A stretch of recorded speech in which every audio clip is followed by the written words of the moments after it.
Chapter 1483. Let's descend first, Spring Tiger suggested. No one objected to this suggestion. Then, they descended into the lush and dark park below. Once they landed, Dolly and Temple's Suzuki quickly set up a barrier to disperse the crowd. However, this way, the demon-pulling officials would soon discover the situation. After all, no matter how much they shrunk the spiritual waves, the ripples of the spell would still be there. It couldn't be hidden from the eyes of a spirit vision user. Fortunately, they weren't planning on staying here for long, so they didn't pay too much attention to it. I say, Spectacles, what's going on with your... Why is Raven Feather with you? Shouldn't it have been taken back by the Nightmare Bureau? Even if it was handed over to the Yin-Yang Hall, it should be sealed tightly. Why is it? Dolly and Temple Suzuki's face turned red after she set up the barrier, and she asked Centauri the question that she had been suppressing. Also, why are you here? You didn't come to the rendezvous point. Furthermore, you with Raven Feather, what's going on? Right? Centauri felt a little dizzy after being questioned by Dolly and Temple's Suzuki. However, he quickly regained his senses and rushed in front of Sakimike's Haruko. He quickly said, Spring Hukuin, there's a message for you. A message? From whom? Sakimike's Haruko was confused. From Miss Zowie Nuliang, Centauri replied. Hey, Centauri, Donger called out in confusion. However, Centauri's attention was all on Spring Tiger, so he didn't pay attention to her. Spring Hukuin. She said that if you're planning on challenging the monarch's ritual of Mount Tai, she'll help you. She said that she'll help you. She said that she'll be waiting for you in front, Centauri continued. What? Spring Tiger was stunned. Before this, he had never considered challenging the monarch's ritual of Mount Tai, so he was shocked by this message. Oh, you don't immediately understand what she's saying, right? However, I saw her. Centauri nodded. Saw her? With Zowie Nuliang? Yes, so I was asked to pass her a message. She also said that Raven Feather will be necessary for you. Spring Tiger subconsciously raised his head to look at Crow Feather, who had transformed into a crow. Wait a minute, Pegasus? In other words, did you obtain the Crow Feather by yourself? After invading the hall? In there? Jingzi's voice was filled with shock. Little Jing, that kind of thing is fine no matter what. The Pegasus frowned and replied. However, this kind of attitude made the self-proclaimed genius Suzaku freeze on the spot. At the same time, Donger, who was clearly in a very dangerous situation, let out a low moan. Lord Spring Tiger, tell me, what do you want to do? Are we going to revive little Xia? Without giving the others time to react, Tianma asked with a serious expression. As soon as these words came out, the atmosphere in the air immediately froze. All of their gazes landed on Spring Tiger, waiting for him to make a decision. Resurrect Natsum. Spring Tiger replied straightforwardly. I see. However, the fact that you're here right now means that you haven't accepted Dong-er's suggestion to become a Shikigami called Yakshimaru, right? Pegasus nodded deeply. He asked again. Yes. Everyone, listen to me. I want to use the monarch's sacrifice of Mount Tai to revive Natsum through my own hands. Of course, I don't know how the monarch's sacrifice of Mount Tai works. Even if it's said to be Yeguang's reincarnation, I don't understand it at all. However, I've decided. This is my compensation to Natsum. Spring Tiger looked at everyone present and stated with a determined tone. I'll speak. Pegasus, that person called Zao Inu. Did she know that I would make such a choice? Is that why she's helping the monarch's sacrifice of Mount Tai? After this, Spring Tiger looked at Tianma in front of him and asked. That might be the case. However, Spring Tiger, you should know her better than me. When Spring Tiger heard this, he revealed a stunned expression. Following this, the face of a young lady wearing the white uniform of the Yin-Yang school appeared in his mind. That must be Zao Inu. Wait for me. The monarch's sacrifice of Mount Tai is a forbidden spell, and it's a secret sacrifice. Zao Inu is just a researcher of Yeguang. This is the first time she has heard of the monarch's sacrifice of Mount Tai. First of all, how do you know that Zao Inu is more trustworthy than the people of Yin-Yang Hall? As someone who had used the monarch sacrifice of Mount Tai before, Lulu knew how dangerous it was. Although the way she used it wasn't right, she was indeed worried about Spring Tiger. Lulu, I heard from Natsum that the one-armed ghost who stopped me from losing control left the words, "Join Zao Inu" at the last moment, to Natsum. Spring Tiger smiled as he looked at Lulu and explained, Even if that's the case, even that ghost might not be trustworthy. Lulu refuted without much confidence. Indeed. However, rather than holding Yakshimaru's hand, I'd rather choose that ghost or senpai. In the choice of two, Spring Tiger made his choice. Didn't Natsum say that back then? She said that the soul curse technique wasn't something that humans should use. Lulu lowered her head and said with a choked voice, Indeed. She said it. She said it. I truly feel that I don't deserve to be a Shikigami. Natsum's complaints will make me depressed from now on. Spring Tiger replied with a gentle tone. Spring Hurricane, Miss Zao Inu said, Don't be afraid of crow feather, but don't be devoured. Although I don't really understand what it means, I agree with you. Should I say that as expected of Sensei Otomo's peer, that person is also a strange person. However, just like Sensei Otomo, I feel that he is trustworthy. At this moment, Pegasus's voice sounded. Dong Jingzi Lulu Pegasus Yomi. Spring Tiger's gaze swept across the faces of his companions and said clearly, I will go. Sorry, I can't. As soon as Spring Tiger finished speaking, another voice rang out. Then, a figure walked out from the shadows of the trees and grasses at the side. The person who came was none other than one of the 12 divine generals who had met Yomi Yamanaka before, Kiki Zenjiro. However, at this moment, Kiki's gaze was locked on a Spring Tiger, so he didn't notice Yomi Yamanaka, who cleverly used Jingzi's body to cover part of his face after he appeared. No matter what the reason is, I can't just ignore the fact that a curse user has been tainted with Forbidden Curse. I want to capture all of you, Spring Hurricane, Dong Pegasus, Jingzi Lulu. Kiki Zenjiro's gaze swept across everyone. However, when he looked at Yomi Yamanaka in the end, his expression changed. It's actually you. What? Yomi Yamanaka played dumb. I didn't expect you to sneak into the Yin-Yang school and mix with Spring Hurricane and the others. Speak, what is your motive? Kiki Zenjiro asked with a serious expression. What's going on? Pegasus, Jingzi, and Spring Tiger were astonished. There's indeed something wrong with you. Lulu, who was protecting the three of them with Dong, and retreating from Yomi Yamanaka, said with a cautious expression, If I say that I want to learn Yin-Yang technique properly, would you believe me? Yomi Yamanaka revealed a helpless expression. Then, he looked at Kiki Zenjiro and said softly with a smirk, If it's true, then that's naturally for the best. However, no matter what, I must capture you this time.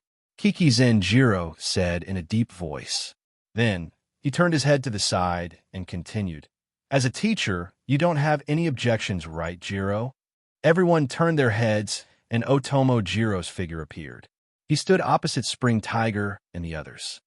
I didn't expect that there would be someone like you hiding among my students. No, I should say that I already thought of it, but I turned a blind eye to it. The curse technique that day is clearly a technique that only a curse user with superb skills can use. I'm really a failure as a teacher. Otomo Jiro didn't respond to Kiki Zenjiro's words. Instead, he turned his head to look at Yomi Yamanaka, who was isolated by Spring Tiger and the others. Therefore, this is where teacher Otomo Jiro is successful as a teacher. It's because of this tolerance that teacher Otomo Jiro is a teacher worthy of respect. Yomi Yamanaka chuckled. There's no need to flatter me. I know my own name. As for you, student Yamanaka, can you tell me your true identity? Otomo Jiro chuckled. His free right hand pushed up the glasses on his face as he asked Yomi Yamanaka with a sharp and serious gaze. Identity? Yomi Yamanaka chuckled and said, Yomi Yamanaka, Devil Master Lee from the Outer Realm. Outer Realm. Otomo Jiro frowned slightly. Clearly, he didn't understand the true meaning of this song. Forget it. I'm only a teacher now. I'll leave this headache to others. Otomo Jiro shook his head and sighed. Then, He raised his head to look at Yomi Yamanaka and asked, "Right now, I only need to understand one thing. Your position today." "I don't have any position. Whether it's the night light, the monarch sacrifice of Mount Tai, or anything else, it's not my goal. Therefore, you don't need to care about my existence. Make your correct decision." Yomi Yamanaka shook his head and said. Then, with a thought, she took out the Lion King saber from her space bracelet. When Otomo Jiro, Kiki Zenjiro, and Dalian Temple's Suzuka tensed up, she softly shouted, "Come out." Roar! Then a loud roar sounded. The spirit beast Chi, with the head of a lion, body of a lion, and tail of a scorpion, appeared beside her. "Although we've only spent a short time together, I'm really happy to be with you all. I wish you all good luck." She jumped onto the back of the spirit beast Chi and sat down. Then, she turned to look at Dalian Temple's Suzuka and the others and said. Then, she patted the Chi she was sitting on and allowed it to fly into the air. Under everyone's gaze, it ran into the distance. Chapter 1484. P.S. Thank you to ZWJZWJ, Gu168, 878-0145, Lonely Shadow Jiaohao, Setting Fire in the Dark Night, Internet Emperor, and Unihorn C. Cucumber Bread Cat for their precious monthly votes. Thank you to NXCX for your tip. These things are really annoying. In the headquarters building of the Yinyang Hall, a woman with a bone headband with 3 curved horns on her head, wearing only a white bra and a short skirt similar to women's underwear. With her chocolate skin, tall figure, and wild appearance, she has the image of a female warrior from the Amazon forest. She frowned as she looked at the ghosts flying in front of her. Then she stopped and opened her mouth to make a big, inhaling gesture. In an instant, a fierce suction force was generated in front of Misu, sucking the flying ghosts in front of her and swirling them into her mouth. Unique skill of the Hollows, soul absorption. What is a Hollows? A product of the fall of the human soul. Its level can be generally divided into 4 levels: ordinary Hollows, Jillian level greater Hollows, Archuka's level Hollows, and the highest level Vastotot Hollows. But no matter what level of Hollows it is, their evolution method is the same. That is, devouring the souls of other creatures. It can be said that they are specialized soul hunters. Now that these ghosts flying in front of her are Shikigami summoned by Tao Man, but they are still half spirits. They are souls that exist in a weird way. They belong to the category of hollows that eat vegetables, and naturally, they are in the hunting range of Misu. Of course, if these spirits evolve, even if they can't become a desolate spirit like Tao Man, as long as they evolve to the level of ghost, the effect of Misu's soul absorption on them will not be as simple as it is now. After all, the soul absorption skill is only a ranged skill for low-quality spirits, not a killing skill that can kill everything in seconds. Under the effect of soul absorption, the Shikigami in front of me, Su, were quickly swallowed up, revealing the original appearance of the Yinyang Hall. Misu was satisfied and moved again, searching for the masters in the Yinyang Hall. At the same time, in the underground part of the Yinyang Hall, oh, Aya, look what I found.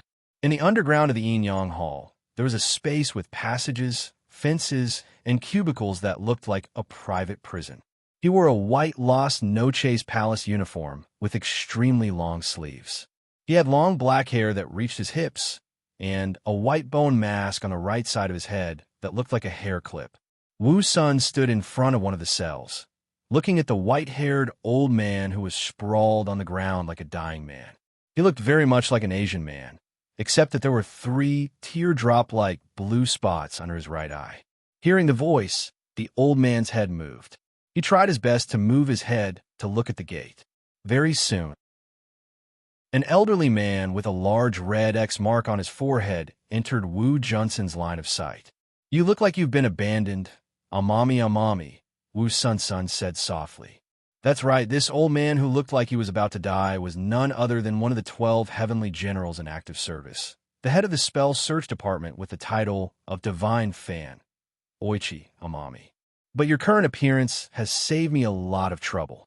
As soon as he finished, with a bang sound, 2 streaks of tears appeared on the bars of Amami Dashin's prison cell. Then it broke and fell to the ground in a mess. Ding-ling-dang-lang. Then, a gap as tall as a person appeared on the gate. Wu Sun walked into the cell and came to Oichi-Amami's side. She bent down and lifted Oichi-Amami off the ground like he was some kind of cargo. Then she walked out of the cell and continued to search the lower part of the Yin-Yang Hall. But not long after Wu Sun moved forward, a group of daimons Shikigami appeared in front of her. "Little girl, can you give me the old man in your hand?" One of the daimons Shikigami flew in front of Wu Sun and said with a frivolous and joyful voice. Oichi-Amami, who was in Wu Suin's hand, raised his head with difficulty and looked at the Shikigami who retained the image of a Dao man. A bitter smile appeared on his face. "A mere low-level Shikigami dares to ask for something from me. What a joke." As a Jillian-level Great Void, and also a subordinate officer of Pamion and the former 30th Blade, regardless of strength and status, Sun was already quite high. Except for Apache, Misu, and the other Pamion subordinates of the 10 Blades. When had anyone dared to talk to her like this? She immediately sneered in a very bad mood. This old man is a very important person to someone I owe a favor to. I can't just let you take him away in front of my eyes." The daimons Shikigami said with a conflicted tone. "What, you want to fight?" Wu Sun, who was holding Oichi-Amami in her right hand, narrowed her eyes and said with her long sleeve covering her mouth, "If you can't agree, then I can only fight with you, who is also a Shikigami." The daemon's tone changed and became relaxed again. There was even some expectation in it. "If that's the case, then go to hell." Wu Sun raised her left hand and released a pink light beam at the daemon's Shikigami in front of her. Void Flash. Under the attack of the Void Flash, the daemon's Shikigami blocking the entire passage were completely useless. They were scattered into nothingness by the high-density Shikigami. Boom! Void Flash flew in a straight line and slammed into one of the walls of the underground tunnel, creating a deep hole about 2 meters in diameter. The hole was as smooth as a mirror, as if it was rubbed by a red-hot object. Oomph! Wu Sun, who had completed the attack, snorted and moved again with Oichi-Amami. Wu Sun, what a restless guy. Misu, who was searching in the upper space of the Yin-Yang Hall, stopped and slightly felt the sudden burst of Ryatsu fluctuations. Then it began to move again. And there! At this moment, Misu, who was moving, suddenly felt a strange Ryatsu fluctuations appear in her perception. Then she quickly used her footwork and moved at high speed. In just 2 seconds, Misu's figure appeared in another corridor. At the end of this corridor, a middle-aged man with a dignified face appeared in Misu's sight. His black hair was neatly combed behind his head and tightly tied with several white cloth strips. In terms of dressing style, he was very similar to the ancient Yin-Yang Hall. In the entire Yin-Yang Hall, there was only one person who would dress like this all year round. That was the current head of the Yin-Yang Hall, the head of the 12 divine generals, Kurahashi Genji from the famous Kurahashi family. "Finally found a big fish," Misu said with a grin on her face. With that said, Misu used her footwork again and instantly appeared beside Kurahashi Genji and kicked his body. Manisher Kurahashi opened his mouth slightly and whispered the Sanskrit mantra. In an instant, a barrier appeared in front of Kurahashi Genji, blocking Misu's attack. Then Kurahashi Genji took out a fire talisman and threw it at Misu. Whoosh! The flame instantly burned. Misu's arm waved like a fly, and the flame of the fire talisman was immediately stirred by Misu's Ryatsu. At this time, Kurahashi Genji had already used the flame to affect Misu's vision. He used Mori Tinzuin spell to enter the state of invisibility and disappeared from Misu's sight. Misu frowned and used her spiritual perception to search the whole place. Found it. Soon, Misu grinned again and used her footwork to appear. He swung his leg and kicked over. To be honest, in terms of spiritual perception detection, the sensing technology in this world was not as proficient as the Shinigami and Hollows who used Ryatsu to fight every day. Because of the existence of high-speed movements such as footwork, the eyes usually could not catch the target's figure, so they could only use Ryatsu to track the target. Otherwise, It was very likely that they would be killed by the Shinigami or Hollows because of a mistake. Asterisk, asterisk, asterisk, asterisk, Kurahashi Genji, who appeared, clasped his hands, and chanted a mantra. The next moment, an invisible force enveloped Misu's body and forcibly imprisoned her in place. Akala golden binding spell. Yaha! Misu, who was bound, screamed, and a violent Ryatsu instantly erupted from her body and broke the energy of the golden binding spell that fell on her body. Sure enough, the violent Ryatsu was like a bug in this world. Then Misu stretched out one hand and pressed on Kurahashi Genji's face. Kurahashi Genji stepped back and opened a distance from Misu and summoned his Shikigami, G2 King of Neon. King Ren's body was so huge that just one of them was enough to fill up the entire passageway. Then, King of Neon, who was behind Kurahashi Genji, waved his sword and slashed at Misu. Ah, big guy. Misu laughed wildly, and at the same time, she stretched out her hand without hesitation and grabbed King of Neon's sword with only her palm. Is that all? That's really bad. Boom, Misu said, and with a little force, King of Neon's sword was abruptly broken in a stagnant state. Then Misu pulled out her Zanpakuto and slashed King of Neon in half from left to right. In the stagnant state, King of Neon disappeared into nothingness. But at the same time, the owner of the Shikigami, G2, Misu's target, Kurahashi Genji, also disappeared. Looking at the empty corridor, Misu's face was very ugly. Without any explanation, she burst out all her spiritual power and searched for Kurahashi Genji's spiritual power fluctuations. However, as the first class on Myoji of the Inyang Hall and the leader of the 12 godly generals, Kurahashi Genji was not easy to find. Therefore, other than sensing that there were still many enchantments in the building, they could not find Kurahashi Genji. Damn it! Misu punched the wall beside her angrily. Boom! In the muffled sound, a large crack appeared on the wall, and small gravel fell to the ground from the crack, making a pop sound. Boom! Amidst the fierce explosion, large amounts of earth and stone were blasted into the air. Then, Sun Junsun, his white robe stained with dust, flew out of the hole in the wall, carrying the even more disheveled Zenamami. It turned out that after the initial conversation, Dao Man sent a lot of Shikigamis to chase after Sun Wu-sun, but for Sun Wu-sun, whose Ryatsu was basically crushing, it was not enough to pressure her, so it did not affect her. But later, she began to get serious, and Dao Man no longer simply sent Shikigamis to attack. She also began to add on Myoji Jutsu to her attacks. In this way, it just restrained Sun Wu-sun, who had only one attack method, except for physical combat and feint, and only Ryatsu to protect her body, so she was very embarrassed, and she could only carefully deal with the attacks of Dao Man's mysterious jutsu. In addition, she was still carrying a mommy in her hand, so the scene just now happened. Little girl, it's too early to let go now. In the smoke, Dao Man's new body, the figure of a child, gradually appeared, looking at Sun Wu-sun with a strange smile. Are you sure you want to go against us? Sun Wu-sun asked in a low voice. I have no choice. Who told the person in your hand to be so important to another person? In order to return the favor, I have no choice but to take him. The childlike Dao Man shrugged helplessly. Annoying child, Sun Wu-sun snorted. Wu-sun-sun harumphed coldly before suddenly waving her left hand, and a pill-sized ball flew out of her sleeve. Puff! The ball exploded in midair, and a cloud of smoke spread out. Dao Man, with a large number of Shikigamis flying around him, looked at all this with interest.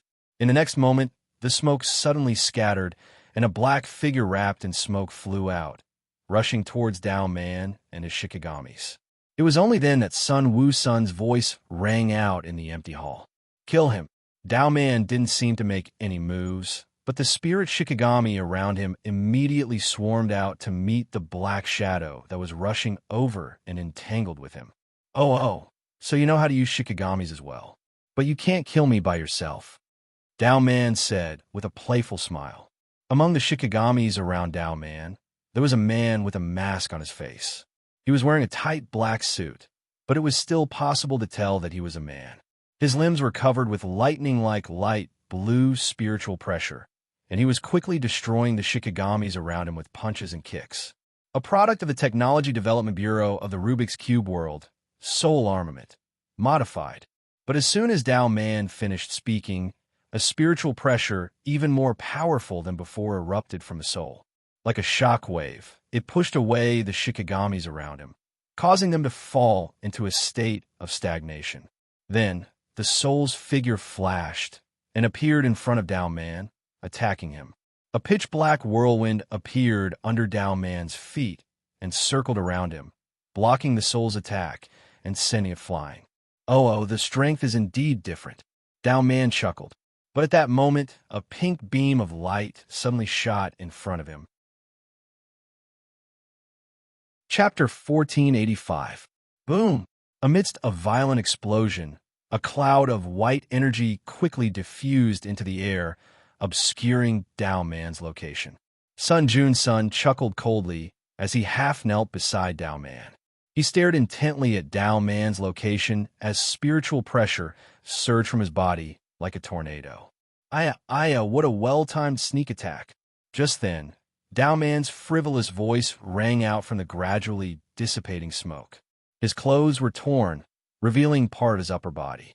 His glasses were also shattered, revealing his slightly closed eyes. Dao Man's figure reappeared in front of Wu Jun-sun. It was quite clear that the powerful void flash that Sun Jun-sun had unleashed had injured Dao Man, who had been caught off guard. Looks like I'll have to end this quickly. Otherwise, this new body of mine is going to be scrapped again before I can get used to it, Dao Man sighed. As soon as his voice trailed off, Sun Jun-sun's soul armament charged toward him again, unleashing a barrage of punches and kicks that were imbued with spiritual pressure. Dao Man's short stature allowed him to evade the soul armament's sweeping kicks. At the same time, he made a hand seal and slashed upward toward the soul armament. A pitch-black spiritual power transformed into a 1-meter-long saber projection that slashed toward the soul armament. The soul armament's body flashed, and it retreated from Dao Man's side. Even so, a pitch-black wound still appeared on its body, for which a large amount of spiritual energy was seeping out. After rising to his feet again, Dao Man made another hand seal, and a dark flame spread out from his palm, forming a sea of flames that swept toward Wu's sun and his soul at the same time. Sun Jun-sun waved an arm. The spiritual pressure he released stirred up a gust of wind, blowing the flames back. The flames transformed into dirt as they flew backward. The dirt formed a rock wall that stood erect on the ground, and as the flames disappeared, it grew larger and larger. The soul armament arrived in front of the rock wall and lashed out with a kick. Bang! There was a muffled thump, and a series of cracks spread out from the point where the soul armament's foot landed.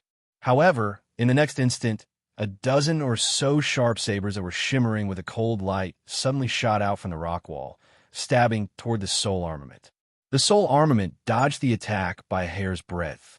The blades that had missed their target shot out from the earth wall and flew towards Wu Sun and Ihan. There is no need for Wu Sun to defend himself. The soul spontaneously stepped in front of Wu Sun, and its arms instantly disappeared as if they had been severed. A series of clanging sounds then echoed throughout the hall. Dense water droplets began to appear on the blade that had been knocked away, as if the water vapor in the air had been condensed upon meeting cold. However, in the next moment, the cold, gleaming blade suddenly turned into pitch-black liquid and fell to the ground with a splash, forming a small puddle of water. It spread all around. Neither Wu Sun nor Ihan noticed this at all. Their eyes were still fixed on Dao Man, who had reappeared behind the earthen wall that had turned into metal blades and was shooting toward them. The justified spirit moved and charged at Dao Man. At the same time, two streaks of black light darted out from Dao Man's body and quickly wrapped around the body of the soul like tentacles, turning into a viscous black liquid that looked like oil and pitch. The righteous soul was tightly bound to the ground. At this moment, Dao Man formed another seal with one hand and swung it towards the justified spirit's body. The pitch-black blade cut into the justified spirit's body without any hindrance, creating a new wound on its body that was leaking spiritual energy. What a sturdy spirit-branded retainer, Dowman said with interest when he discovered that the spirit-branded retainer hadn't been destroyed by his attack. Explode! A cold sneer appeared on Sun Wu-sun's face as he commanded in a low voice. In the next moment, a burst of violent spiritual pressure erupted from the soul's body, causing his body to expand rapidly. In less than a second, it had turned into a huge ball. Then with a loud boom, it completely exploded. The violent spiritual pressure was like a gust of wind, wreaking havoc in the headquarters of the Yinyang Hall, blowing away and destroying everything in sight. Wu Sun, who had already retreated a long distance away from the explosion, looked at the center of the explosion where Dao Man was and sneered. Then he turned around and walked out of the building with Kindness Tianhai in his hand, because they had already agreed beforehand. When they finished searching the area they were in charge of, they would meet up outside. About half a minute later, this gust of wind exhausted all its energy in the process of spreading, turning into a breeze and dissipating. Puff! At this moment, with a soft sound, a black paper talisman fluttered to the ground. So dangerous, so dangerous. This old man was almost going to be cultivation uprooted. Behind the paper talisman, a black sphere with a diameter of about 1.5 meters dispersed, revealing Dao Man's figure. Dao Man looked in the direction Wu Sun had left and shook his head slightly as he muttered to himself, "Forget it. I'll return the favor in another way in the future. Let's call it a day." Then, he turned around and gradually disappeared into the shadows of the Yinyang Hall. Plop! After arriving at the plaza outside, Sun Wu Sun casually tossed Amami Ashisin onto the ground, then sat down on his body. His right hand was still in front of his nose, as if he was disgusted by the dust in the air. He looked at the dilapidated building of the Yinyang Hall with a bored expression. Less than 5 minutes after she came out, Misu, Apache, and Nero also came out of the building one after another and met up with Wu Sunday. Seeing them come out, Hellable, who had been hovering in the air and monitoring the surroundings of the Yinyang Hall headquarters to prevent any fish from escaping, also jumped and landed beside them. "I'm very sorry, Master Hellable. I let Kurahashi Genji escape." Misu knelt on the ground with one knee and said with her head lowered, "It's not your fault. Get up." Hellable said lightly, "Thank you, Master." Misu first thanked him and then stood up straight again. Then Hellable glanced at Kindness Tianhai, Yukimari, and Miyagi on the ground and took out his phone. He found Erica's phone number from his contact list and dialed it. "Huh, I'm Erica." Soon, Erica's pleasant voice came from the phone. "I'm Hellable. The mission here has been completed. However, we only managed to capture Yuchimari and Miyazaki on the list. We also managed to find Benevolent Amami in the dungeon. The other targets escaped," Hellable said calmly. "I got it. Wait a moment," Erica said, and then immediately hung up the phone. "What? This woman's attitude is so arrogant," Apache said unhappily when he heard the busy tone from the phone. "It's rare for you to say something correct," Misu said on the side. "Bastard. Was what I said wrong before?" Apache yelled. "Here we go again," Wu Sun said helplessly in a low voice. Obviously, this kind of situation had happened so many times that Wu Sun was too lazy to join in. On the side, Hellable, who was already used to the two's behavior, and Nero, who was not interested in joining in, quietly stood at the side and waited for Erica's reply.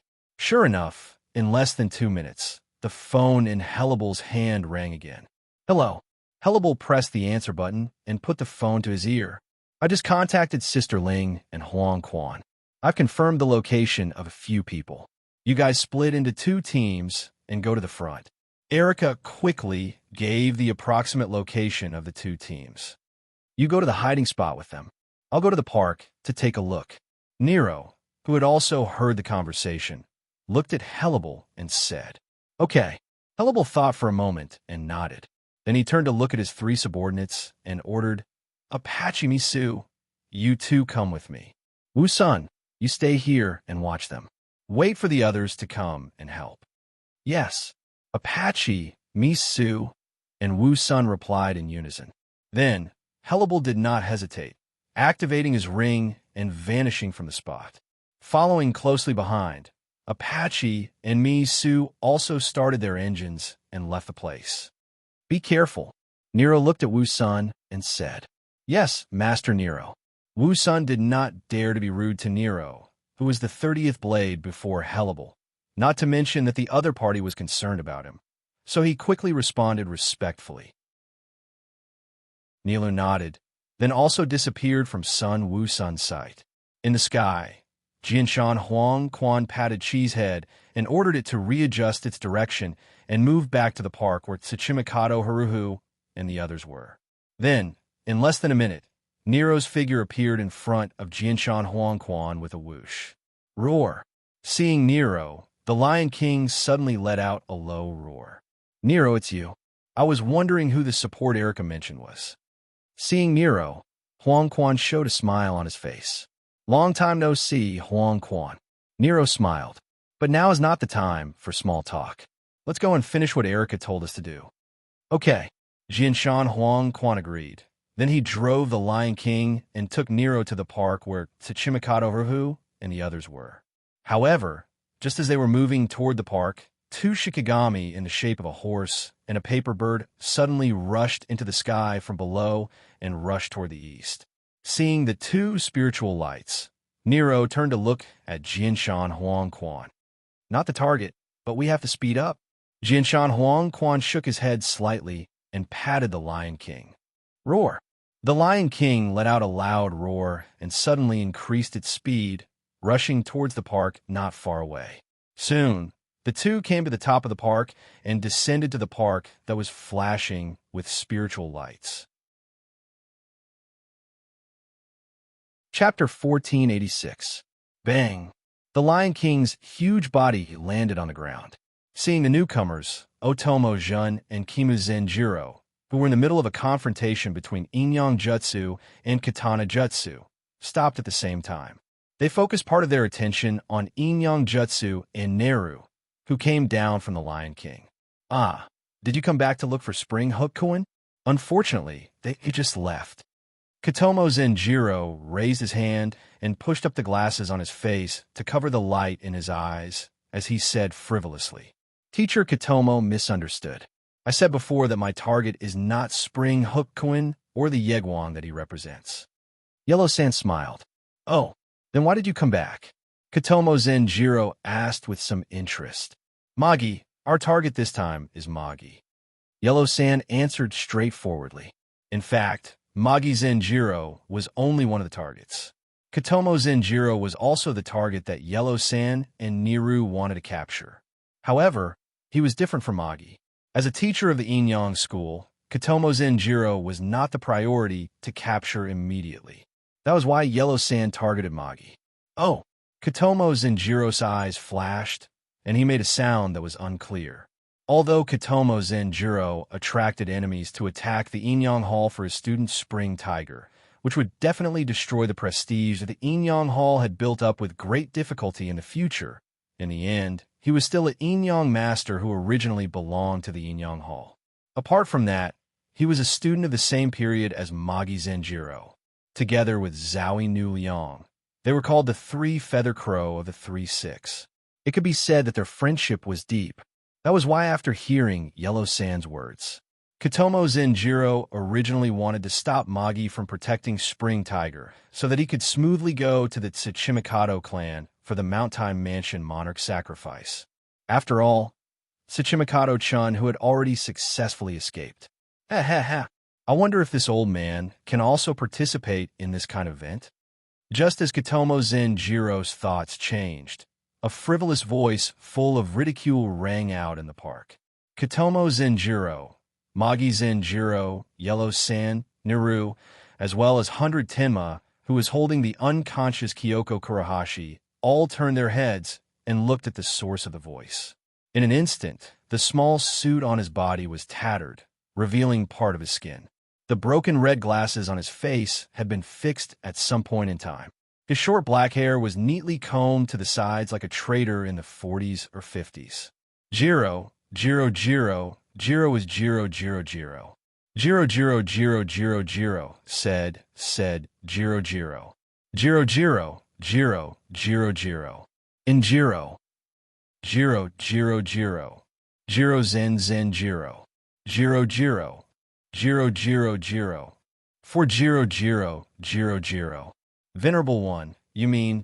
Zhanshan Yellow Springs stopped smiling and asked Dao Man seriously. Just as I said, let me participate in your battle. Dao Man chuckled. Then, he turned to look at the Daio formation and continued.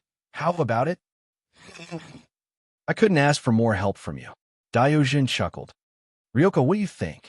Then, Otomo turned to Ryoko Zenjiro and asked, I will not ally with the enemies of the Yin Yang Hall. Mutsuga Zenjiro replied without hesitation. Oh, then you'll be in danger. As far as this old man knows, the woman in white standing next to the little girl over there has an attack method that even this old man is wary of. Perhaps you'll die here? Dao Man interrupted to remind him. Hearing Dumin Ashiya's words, Otomo's eyes lit up. There's no need for that. Even if I die, I won't join hands with you. Momochan Kailang said firmly. That's right. Daio-kun, I wanted to give you a gift before I came. Unfortunately, they ruined it. If you still want that gift, don't let them go. Dao Man ignored Moku Zenjiro and turned to Daio-kun. Since it has fallen into someone else's hands, there's no need for the gift, Daio-jun said nonchalantly. Really? Then don't regret it when the time comes. Dao Man laughed sinisterly. Daio-jun shrugged slightly, expressing his nonchalant attitude very clearly. The atmosphere of the scene became tense, and a faint murderous aura began to fill the air. It stimulated the nearby Shiba Tenma to have goosebumps all over his body. His heart was full of nervousness, fearing that the confrontation between these great masters would affect the innocent in him. However, even though he wanted to immediately carry Jingzi away from the battlefield, his body was trembling uncontrollably due to the murderous aura. All he could do was sit there and wait. Nero, I'll leave that Ryoko to you. It's best if you can make him lose his fighting strength in one blow. As for the other two, I'll try to delay them as much as possible. Yomi whispered to Nero. Okay. Nero glanced at Daio-jun and the other two and nodded slightly. Then, Nero and Yomi began to release Ryatsu, stirring up the surrounding wind and clouds. Among them, Nero's Ryatsu was huge and pure, while Yomi's Ryatsu was agile and strange, faintly carrying an evil power. Go! At this moment, Jianshan Huang Quan shouted. He and Lion King charged towards Daio Formation and Dao Man respectively. Nero still stood in the same place, just raised her arm and stretched out her finger, gathering a ball of light the size of a tennis ball between her fingers. The next moment, the ball of light turned into a beam of light, shooting toward Ryoko Zenjiro. Void Flash. Ryoko Zenjiro dodged, avoiding the impact of the beam of light. But the rapid beam of light still brushed past his body, tearing a piece of his jacket, turning half of the cloth into ashes. After firing the Void Flash, Nero didn't wait for Ryoko Zenjiro to stabilize his body. She used the sound flash to instantly appear beside him, and using her palm as a knife, she swung her arm toward Ryoko Zenjiro's neck. Ryoko Zenjiro lowered his body and swung his knife backward to meet Nero's palm. Nero's palm turned slightly, and a large amount of Ryatsu gathered in her palm, forming a defensive wall similar to a Ryatsu wall, and grabbed Ryoko Zenjiro's blade. Ryoko Zenjiro was shocked when he saw this, and quickly chanted the Wisdom King's great mantra, turning the Ryatsu poured into the blade into a flame and burned it. Nero endured the slight tingling from her palm, and kicked Ryoko Zenjiro's side abdomen. Boom! In a muffled sound, Ryoko Zenjiro's face showed a painful expression, and a touch of sweat immediately seeped out from his forehead. But even so, Ryoko Zenjiro still didn't let go of the long sword in his hand. Nero's right hand maintained the posture of holding the sword, and her free left hand grasped the handle of the Zanpakuto beside her and gently pulled it out, and her fingers changed the shape of the blade and continued to hit Ryoko Zenjiro's neck with the back of the blade. Ryoko Zenjiro bowed his head, avoiding the sweeping wind of the blade, and then kicked sideways toward Nero's ankle. Nero didn't dodge, but simply burst out the Ryatsu of her whole body and pressed it on Ryoko Zenjiro's body. Boom! A circular depression appeared on the ground where Ryoko Zenjiro and Nero were standing, and Ryoko Zenjiro's face was pale, and his forehead was sweating, and he couldn't move. As for his previous kick, it directly became weak under the oppression of this Ryatsu. Not to mention Nero in her current state. He couldn't hurt Nero in her previous state. However, it wasn't only Ryoko Zenjiro who was affected by Nero, but also Yama Zenjiro, Daigo Zenjiro, and Hashio Pegasus who were fighting. Among them, Hashio Pegasus fainted the moment it received the impact of Ryatsu, and even if it stayed in this state for a long time, it was possible that its soul would be destroyed. After all, compared with Nero's Ryatsu, who has restored her strength to the level of Vasto Lord, the soul quality of Hashio Pegasus is only a little stronger than that of ordinary people. It belongs to an existence that can be dealt with by a soul absorption. On the other hand, Daigo Zenjiro, and Yama Zenjiro, one has a lot of means and used a certain blessing spell to temporarily resist Nero's Ryatsu, but their faces are very ugly. Obviously, they are also very uncomfortable. The other is that the quality of his soul is high enough. It is not a problem to say that he is the death god or hollow of this world. In addition to the degree of compatibility with the rules of this world, he also successfully resisted the influence of Ryatsu. As for Yama Zenjiro, whether it is the high-quality spirit energy in her body, the soul strengthening of the Slaughter Stone, or the soul enhancement of the dual cultivation with Sei Ito for a long time, they all made her have enough ability to resist Nero's Ryatsu, so she resisted it very easily. Fortunately, Nero's Ryatsu was released quickly and also retracted quickly. It lasted for about 2 seconds, then disappeared again. It's just that at this time, Ryoko Zenjiro, who was her opponent, was knocked unconscious. Nero turned around and looked at Daigo Zenjiro and Daigo Zenjiro. Because of the explosion of Ryatsu just now, Yama Zenjiro and Daigo Zenjiro were confronting each other at this time. Lion King, come back. Seeing that Nero dealt with Ryoko, Yama Zenjiro immediately recalled the Lion King that was responsible for stalling Daigo Zenjiro. Another desolate spirit? Daigo Zenjiro turned to look at Nero and said solemnly, "It's very likely," Daigo Zenjiro said with a smile. "This is really incredible." Daigo Zenjiro shook his head and smiled bitterly. "What do you want to do?" Daigo Zenjiro asked with interest. "Although that guy had a dispute with me because of his philosophy, he is still my friend in the end. I can't just let it be controlled by a dangerous guy." Daigo Zenjiro looked up at Yama Zenjiro and Nero and said with a serious face. Chapter 1487. P.S.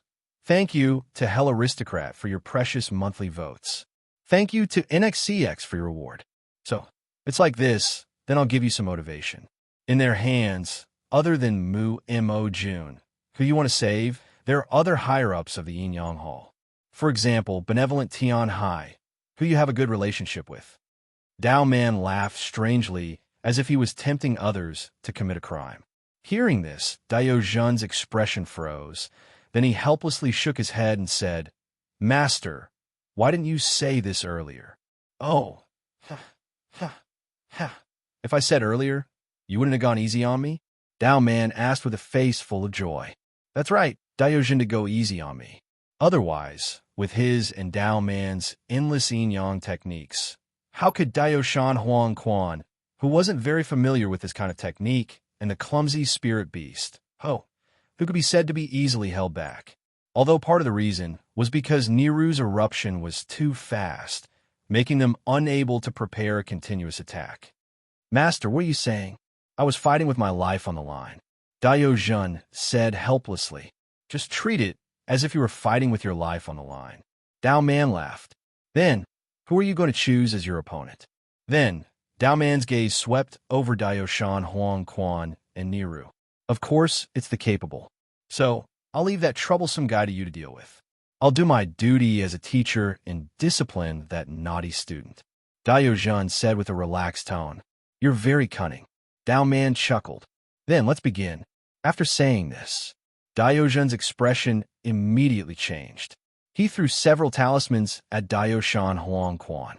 Through the style of the talismans, Huang Quan, who was fortunate enough to see Diogen and Dao Man's technique, immediately recognized the name of the talisman. 5-element talisman. Among the talismans that flew out, the talisman representing the metal element talisman quickly turned into a cold, glinting blade that shot toward Huang Quan. The treasure sword Lion King in Huang Quan's hand quickly spun, forming a disc that bounced the flying blade away. Dense droplets of water appeared on the surface of the flying blade. Then, under the support of the water-traversing talisman, they turned into a torrent and shot towards Huang Quan. Huang Quan's figure flashed and dodged the torrent's attack by a hair's breadth. Several vines sprouted from the diffuse liquid. In the blink of an eye, it turned into vines as thick as a child's arm. While absorbing the water on the ground to strengthen itself, it turned into tentacles and grabbed at Yellow Springs. Yellow Spring unsheathed his blade, the blade glowing with a pale white light. He slashed horizontally with the horizontal word slash.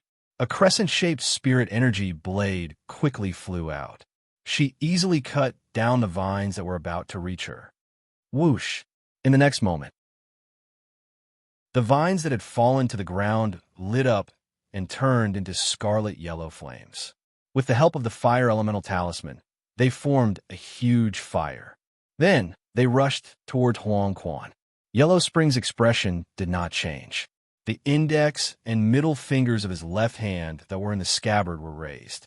He took out an earth-traversing talisman and placed it on the ground. In an instant, an earth wall quickly rose from the surrounding earth elements. Yellow Springs jumped onto the top of the earth wall and rose into the air along with the earth wall. The sea of flames continued to climb towards her. However, when Huang Quan looked at Diogen again, he was nowhere to be seen. Seeing this, Yellow Springs was shocked. He immediately turned his head to look at Mumu Zenjiro's position. Sure enough, Dayu Formation's figure appeared there and moved to lift it up. Fourth path of destruction, white lightning. Yellow Springs raised his arm and pointed his finger at Dayu Formation. Then he shot out a bolt of white lightning. Dayu Formation, who was supporting Mumu Zenjiro's body, snapped his fingers. An energy barrier suddenly appeared in front of him, blocking the attack of the white lightning. Then, Dayu Formation's right foot tapped on the ground and used his walking technique. He escaped to the side as fast as he could. Damn it, Yellow Springs cursed. He immediately used his flying scythe kick. He directly crossed the sea of flames and appeared in front of Dayu Formation, who was moving at high speed. Then he slashed with his blade. Dayu Formation's cursed power poured into his body. Once again, a barrier appeared in front of him. Creak, creak. The blade and the energy barrier confronted each other. A strange sound was produced. Huh! Yellow Springs shouted. He poured his high-quality spiritual energy into the blade. Following this, a crisp pa sound was heard. The barrier in front of Diogen immediately shattered, allowing Yama's blade to quickly slash at his body. Dayu Formation's foot tapped on the ground several times. A spiritual wind flew out from under his feet. Like a whirlwind, it blew Yellow Springs back. Binding Path 61, 6 Pillars of Light Prison. Yellow Springs shouted again as he slid back. In the next moment, 6 yellow beams of light suddenly appeared around the Dayu Formation. Before he could react in time, the beams of light pierced into his abdomen and restrained him in place. Dayu Formation silently cast a spell. Other than making the 6 pillars of light violently tremble, he was unable to break it. The reason was very simple. The 6 light prison was a ghost path technique that was composed of high-quality spirit particles. Although its quality was somewhat weakened under the influence of the rules of this world, the combined energy was still close to the level of desolate spirit manipulation. Therefore, Even if its power was reduced by half under the effect of the renounced chant, it was still not something that the Great Friend formation could break free from. However, looking at the current situation, even if he couldn't break free immediately, he believed that he wouldn't be able to hold on for long before it was forcefully destroyed by Dio formation spell. However, this was already enough. Jianshan Yellow Spring reached out with one hand, and several thick energy chains shot out from around her. They wrapped tightly around Dao Yuzhen, who was unable to move under the confinement of the 6 pillars of light.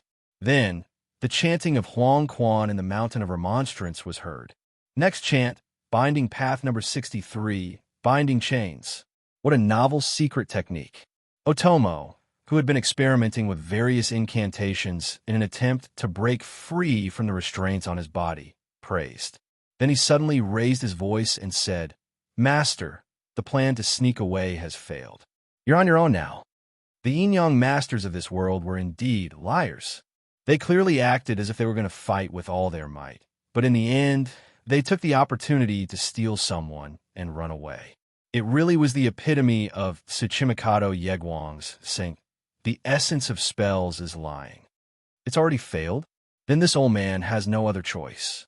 The opponent is very difficult to deal with. Dao Man's voice sounded. After saying that, Dao Man retreated and dodged Nero's attack. This kind of violent attack is really ugly. Dao Man complained as he looked at Nero, who had used the simplest Ryatsu and slashed to break through no matter what spell he used. That's right. When he fought against Dio formation before, Dao Man said that he was a ghost that fell into the abyss of spells. He had a special attachment to spells. Otherwise, he wouldn't be so attached to Dio formation, who was a yin-yang master compared to the other 12 divine generals who had mastered many different types of yin-yang techniques. Thus, he innately had no love for Nero's method, which could be considered as 1 against 10. Moreover, he was forced to such an extent.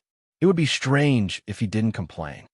"Looks like we have no choice but to retreat," Dao Man said. Suddenly, a large amount of black gas rolled up around his body. Then, the black gas turned into a ghost spirit, just like when it attacked the yin-yang hall. They flew in all directions. During this process, several spirits rushed to Hoshi Tenma and Kyoko Kurahashi and grabbed them. He flew away into the distance. As for the rest of the ghosts, they rushed towards Henzhan Netherworld, Niru, and Daiyozhan. Imo, Sa-Fu, Satadi Piao, Sa-Fu, Muchi Piao, Sa Tachue Luo Zan Ma Lu Sa-Fu, Ya, Sa-Fu, Wei Jinan, Sataluo Jia, Yin Man. Immovable Wisdom King Fire Realm Curse. Jianshan Huang Quan clasped his hands together and uttered a great curse. In an instant, a flame appeared around her body and quickly circled around her and her friends. It formed a pillar of fire that reached the sky and blocked all the ghosts that were charging at them. The ghosts that were burned by the flame screamed. As the other target of the ghost spirit's attack, Nilu's method of dealing with it was even simpler. She directly used her spiritual pressure to crush the ghost spirit that flew near her, causing it to stagnate and returning her surroundings to its original state. Then, Niru's figure flashed and appeared in front of Dao Man, who had used the ghost's harassment to run to Henzhan Netherworld, and slashed at him.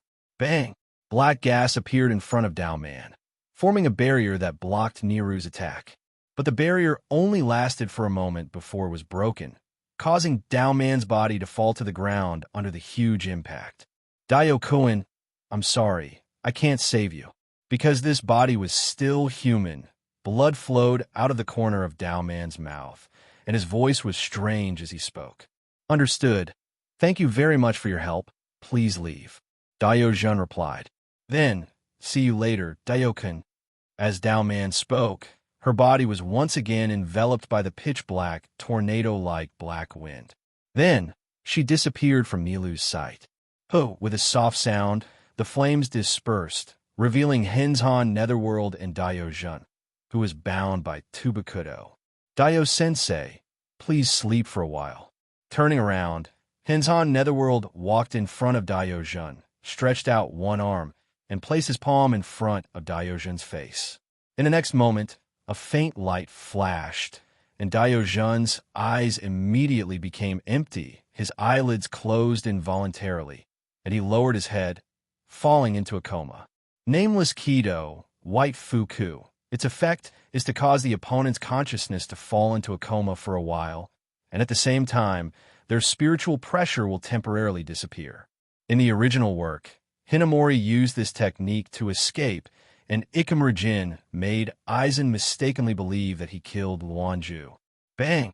Just as Diojun fell asleep, the 6 lights and the chains exploded together, turning into countless photon particles and disappeared in the air. Plop! Diojun's body fell to the ground. At this time, Kanshan Nether took out a bracelet-shaped spirit binding tool from his space bracelet and placed it on the right wrists of the unconscious Diojun and Mu Kuzenjiro. He activated it and completely restricted the spiritual energy in their bodies. Done. Huang Quan, who was responsible for everything, stood up and smiled. Let's go and meet up with the others. Niru said. Tenzan Netherworld nodded and whispered.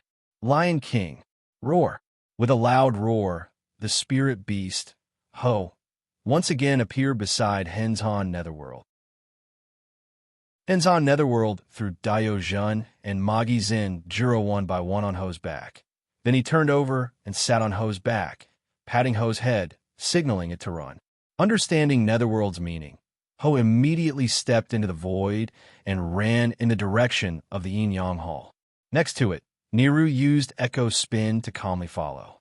A few minutes later, the two returned to the front of the Yin Yang Hall's main building and descended from the sky. At this time, in front of the Yin Yang Hall's main building, other than Wu Sun who stayed behind to watch over Amami, Uchima Li and Miyagi, Lana, Linshin, and Liliana also appeared. It was obvious that they were sent here by Erika to provide support. They haven't returned yet, Niru asked when she didn't see Hellable and the other two. Yes, Niru-sama, Wu Sun replied. Niru nodded and didn't ask any more questions. So boring, I thought I could have a big fight. Lana, Linshin looked at Henzhan Netherworld, who threw Diojun and Magi Zenjiro on the ground and complained. Don't worry, with what we did today, we won't stop in the future. When the time comes, just don't trouble yourself. Henzhan Netherworld called back the Lion King and threw the sword back into his spatial bracelet. Hee, as long as they dare to come. I'll let them know how powerful Lana's fist is. Lana clenched her fist and laughed heartily. Let's go back a few minutes and return to when Hellable and Niru split up. After about a minute of rushing, Hellable, Misu, and Apache finally arrived at a certain shelter that was connected to the Yin Yang Hall. Due to the need to clean up the lower half of the headquarters, none of the headquarters staff who came here through the secret passage had left. Therefore, at this time, a large number of headquarters staff had gathered in the secret stronghold, densely occupying a large area.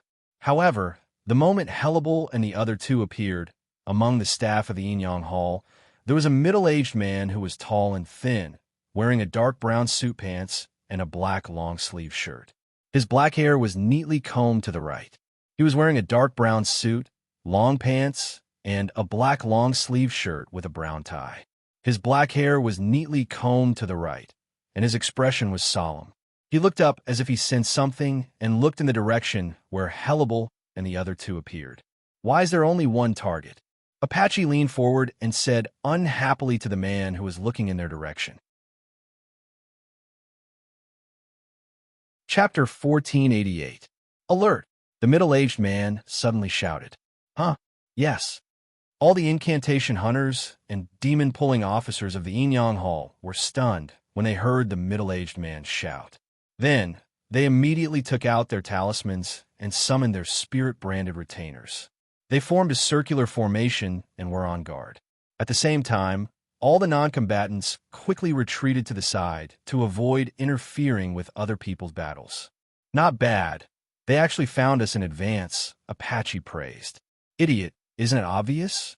The target is one of the 12 divine generals. It would be strange if they didn't find us in advance, Misu mocked. Bastard, do you want to fight? Apache looked at me, Sue angrily, and shouted. Looking at the situation, she had completely forgotten where they were and why they were here. You two, stop arguing. Hellebel said lightly. Yes, the two responded in unison. Hellebel didn't say much, stepped on the void, as if stepping on an invisible flat ground, and moved step by step toward the people of the Yin-Yang Hall. Behind her, Apache and Misu also stepped into the void, trailing behind Hellebel by a body's length. With the appearance of the three of them, the people of the Yin-Yang Hall below also noticed the enemies in the sky. Huang Yuling, the middle-aged man, whose eyes were locked on Hellebel and the other two, narrowed his eyes and whispered, "Minister of Sanshan?" A demon-pulling officer in a blue anti-miasma suit next to him turned his head to look at him with a puzzled face and whispered, "Everyone, listen to my order. Concentrate all your firepower, attack." The middle-aged man, called Minister of Sanshan, ignored the others and directly ordered, "Yes." Everyone shouted in unison, and the standard G2, Yaksha Shikigami that were summoned in the field all turned their weapons and pointed at Hellebel and the other two who were gradually approaching in midair, and then attacked the three with various charms shot by the surrounding practitioners. In an instant, a large number of flames, water spears with thorns, stone awls, golden blades, cold light, and other charms that were still scattered flew toward Hellebel and the other two. Hellebel bent his right arm and put his fingers into the three holes on the handle of the Zanpakuto on his back. With a little force, he pulled the Zanpakuto out of the scabbard and held the handle of the Zanpakuto with his other hand. In an instant, a fan-shaped light curtain appeared in front of Hellebel and swept away the talisman attacks flying towards her. Void flash! Boom, boom, boom, boom. A series of explosions reverberated in the sky. Those talisman attacks were like fireworks that suddenly exploded at the point of explosion, forming clouds of energy smoke that covered the entire sky. At this moment, the attacks of the spirit-branded retainers were about to arrive.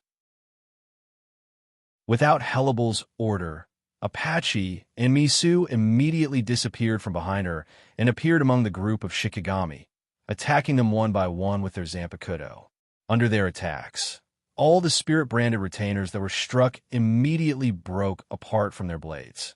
Then, due to the phenomenon of stagnation, they disappeared into nothingness. So in a short while, nearly 100 spirit-branded retainers were wiped out by Apache and Misu. How is this possible? A demon-drawing officer who was frightened by Apache and Misu murmured in shock. "Is this all you have? You're really bad." Apache, who had finished off the spirit-branded retainers, laughed arrogantly. "They're just some low-level guys. What are you so excited about?" Misu said disdainfully. "I don't know who it was that let the low-level guys escape from under our noses." Apache curled his lips and mocked. "But they're still better than you, who only took down the target with a sneak attack." Misu said angrily. "What did you say?" The quarrel between the two immediately shocked the combatants of the Yin-Yang Hall below, and they looked at each other at a loss. "Really? Why did Ah Chang send these two guys to support us?" In the crowd, Suzu Ito complained in her heart. "Continue to attack." Although the others were stunned, Sanshan didn't hesitate and immediately ordered, "Continue to attack." Yes, everyone came back to their senses and responded in unison. Then they took out talismans and shot them into the sky. Seeing the attack, Apache and Misu immediately stopped quarreling and appeared in the crowd, punching and kicking the combatants around them. However, although they were just ordinary punches and kicks, under the support of the two's strong physical strength and Ryatsu, they became powerful curse-like attacks. Every combatant who was hit by their punches and kicks either fell to the ground with their facial features distorted and lost all combat power, or fainted directly due to the great pain, losing the ability to fight again. This was the result of the two suppressing their strength. Otherwise, if they attacked normally in the Grim Reaper's world, none of the Yin-Yang masters would have survived. In less than a minute, all the combatants in the middle were knocked to the ground, exposing the path to the three good deeds, except for those who were too far away and those who were guarding the minister of three good deeds. "Get out of the way. If there's a chance, quickly leave this place."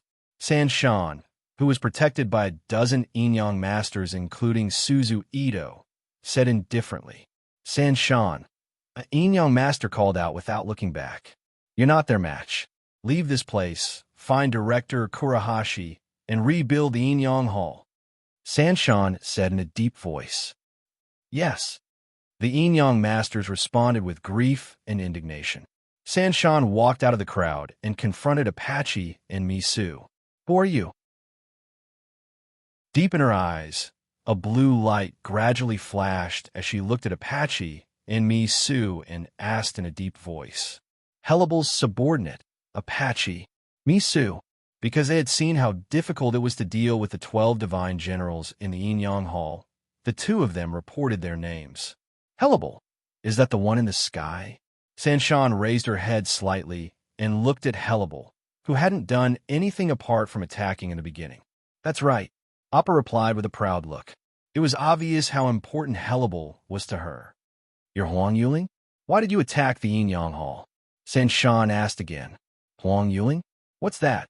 Apache and Misu looked at each other and asked in confusion. She then casually replied, As for why we attacked the Inyang Hall, it's to capture the 12 divine generals. Why? Why do you have so many questions? I'll give you 2 choices. 1. Obediently surrender. 2. We'll take you down. Choose. Apache, who was annoyed by the questions, rudely interrupted Sanshan and said directly, It seems that we can't get any more information. Sanshan whispered to himself, and then his eyes lit up. 2 invisible forces instantly burst out from under Apache and Misu's feet, forming a transparent energy shield that enveloped them. Akalanatha Golden Binding Spell. It turned out that the conversation just now was not only to get some information, but also to buy time for the tactics they were secretly preparing. Run, Sanshan shouted. At the same time, his guardian spirit Shikigami, the same as Amami, Kurahashi Manori, and the others, appeared on his left and right, waving their big swords and slashing at Apache and Misu.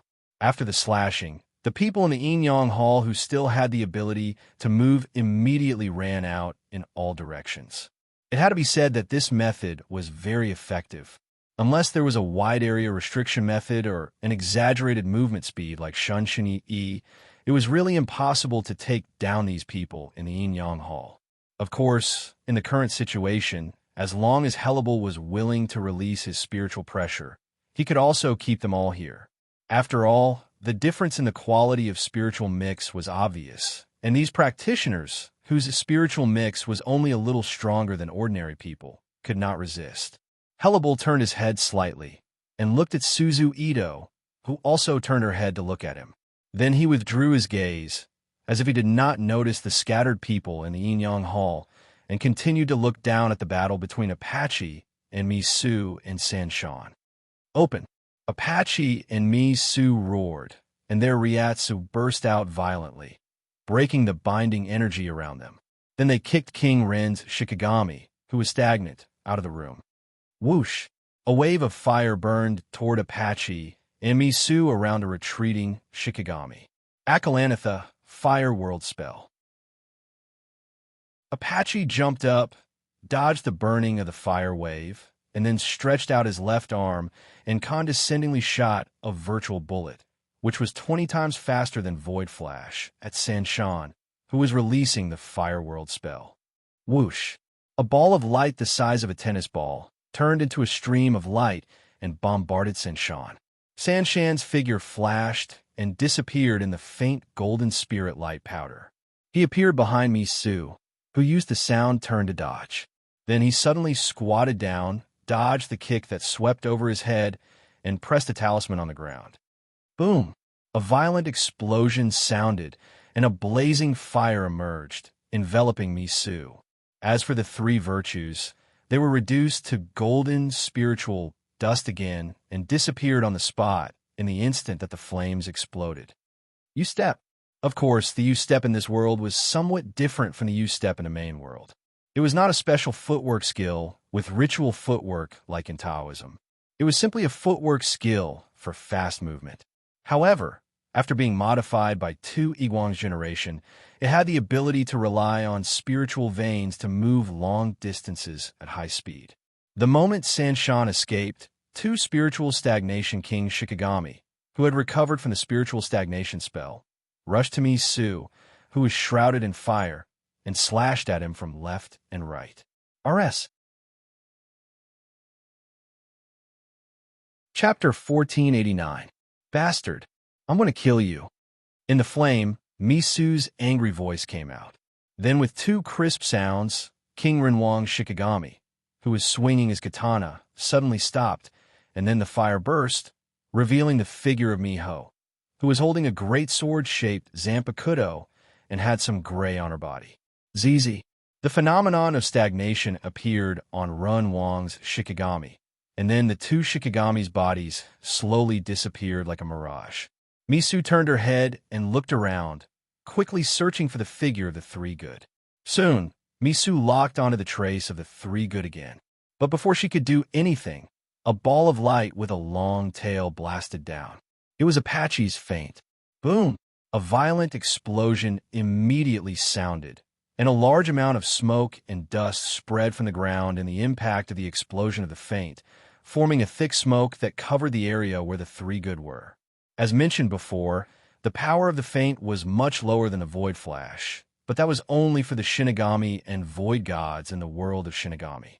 For the Onmyoji in this world who still maintain a mortal body, it was still a powerful attack that was terrifying enough to kill them in one blow. So even as one of the 12 divine generals, the 3 good and 10 enlightenment, who was known as Eye of the Sky, didn't want to take it head on. Apache, don't steal my prey. Misu raised her head and said angrily. He doesn't have a tag. Apache, who quickly used his spiritual perception to search for the traces of the 3 good, replied. Xiao. However, at this moment, with a whistling sound, the figure of Hellable, who had been motionless, suddenly disappeared from the sky. Master Hellable? Apache turned his head and looked in the direction of Hellable's Ryatsu, and then without hesitation, he activated his spiritual perception to follow. On the ground, Misu, who was angry, quickly suppressed the anger in her heart. She flashed and chased. In the distance, Hellable's figure reappeared, and opposite her was the 3 good and 10 enlightenment who were supposed to fight with Apache and Misu. Swish! Apache and Misu's figure also appeared on the scene. Make it quick, Hellable said in a low voice. Yes, sir. Apache and Misu answered in unison with a serious look. Knowing that he probably couldn't escape, 3 good deeds and 10 comprehensions raised his arm. Hundreds of paper talismans immediately floated out and enveloped his body. Apache ignored the 2 of them. He charged straight into the domain of seals. Boom, boom, boom, boom. In an instant, a large number of explosions rang out one after another, forming smoke. It filled the air. Then, a gust of wind suddenly blew, bringing with it countless cherry blossom leaves that spun and surged towards Hellable. The tip of the Zanpakuto in Hellable's hand was pointed downwards as he poured spiritual energy into the blade. He inserted his Zanpakuto into the ground. The next moment, a shockwave spread out with Hellable's Zanpakuto as the center, blowing away the countless leaves, revealing the night sky and the dim street illuminated by the streetlights. Then, Hellable drew his sword and slashed behind him. A crescent-shaped yellow sword light slashed towards an empty space in the distance. Bang!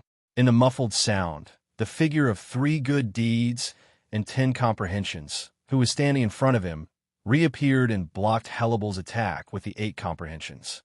Swish! Apache and Misu appeared on the left and right sides of 3 good deeds and 10 comprehensions. They kicked at 3 good deeds and 10 comprehensions, respectively. 3 good deeds and 10 comprehensions turned into golden light and escaped from the pinch of the 2. It was still Yu's step.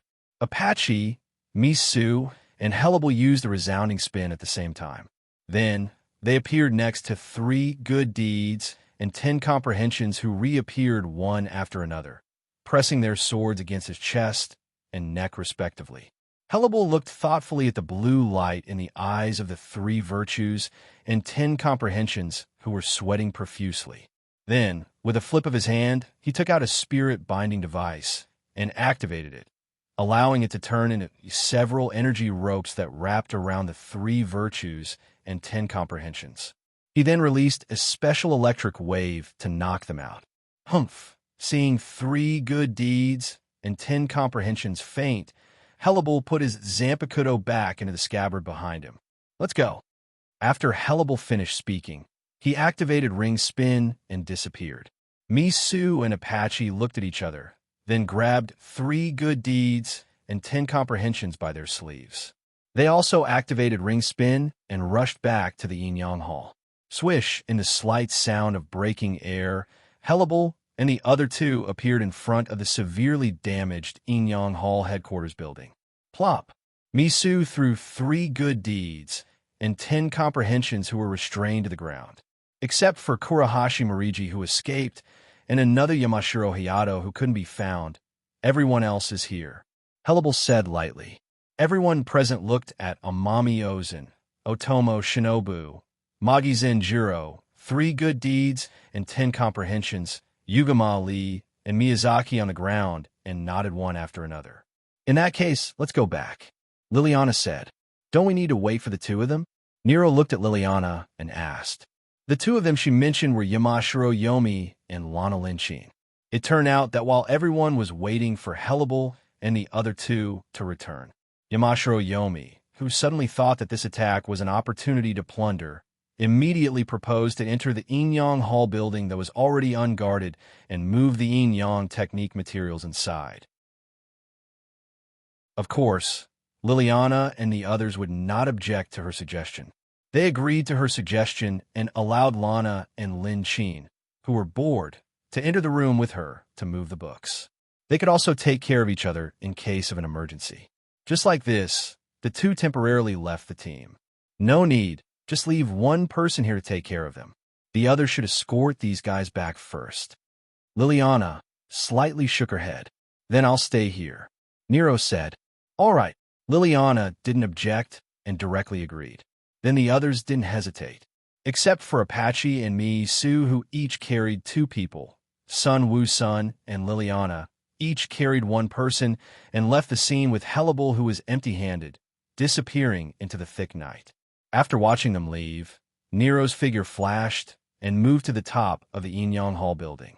She watched the surroundings from above and waited for Yamashiro Yomi and Lana Linchin to come out. She probably knew that the people who dared to attack the Yin-Yang Hall headquarters weren't people that ordinary people could deal with guns. So unlike other worlds where a large number of police personnel would arrive after such a fierce battle, or rather, there wouldn't be any in a short period of time.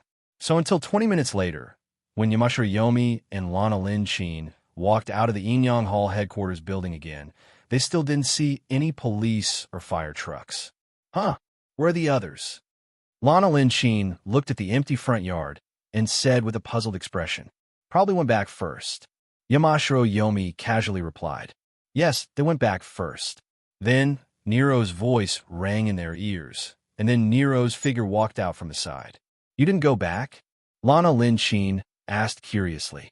I'm here to help you, Nero said with a smile.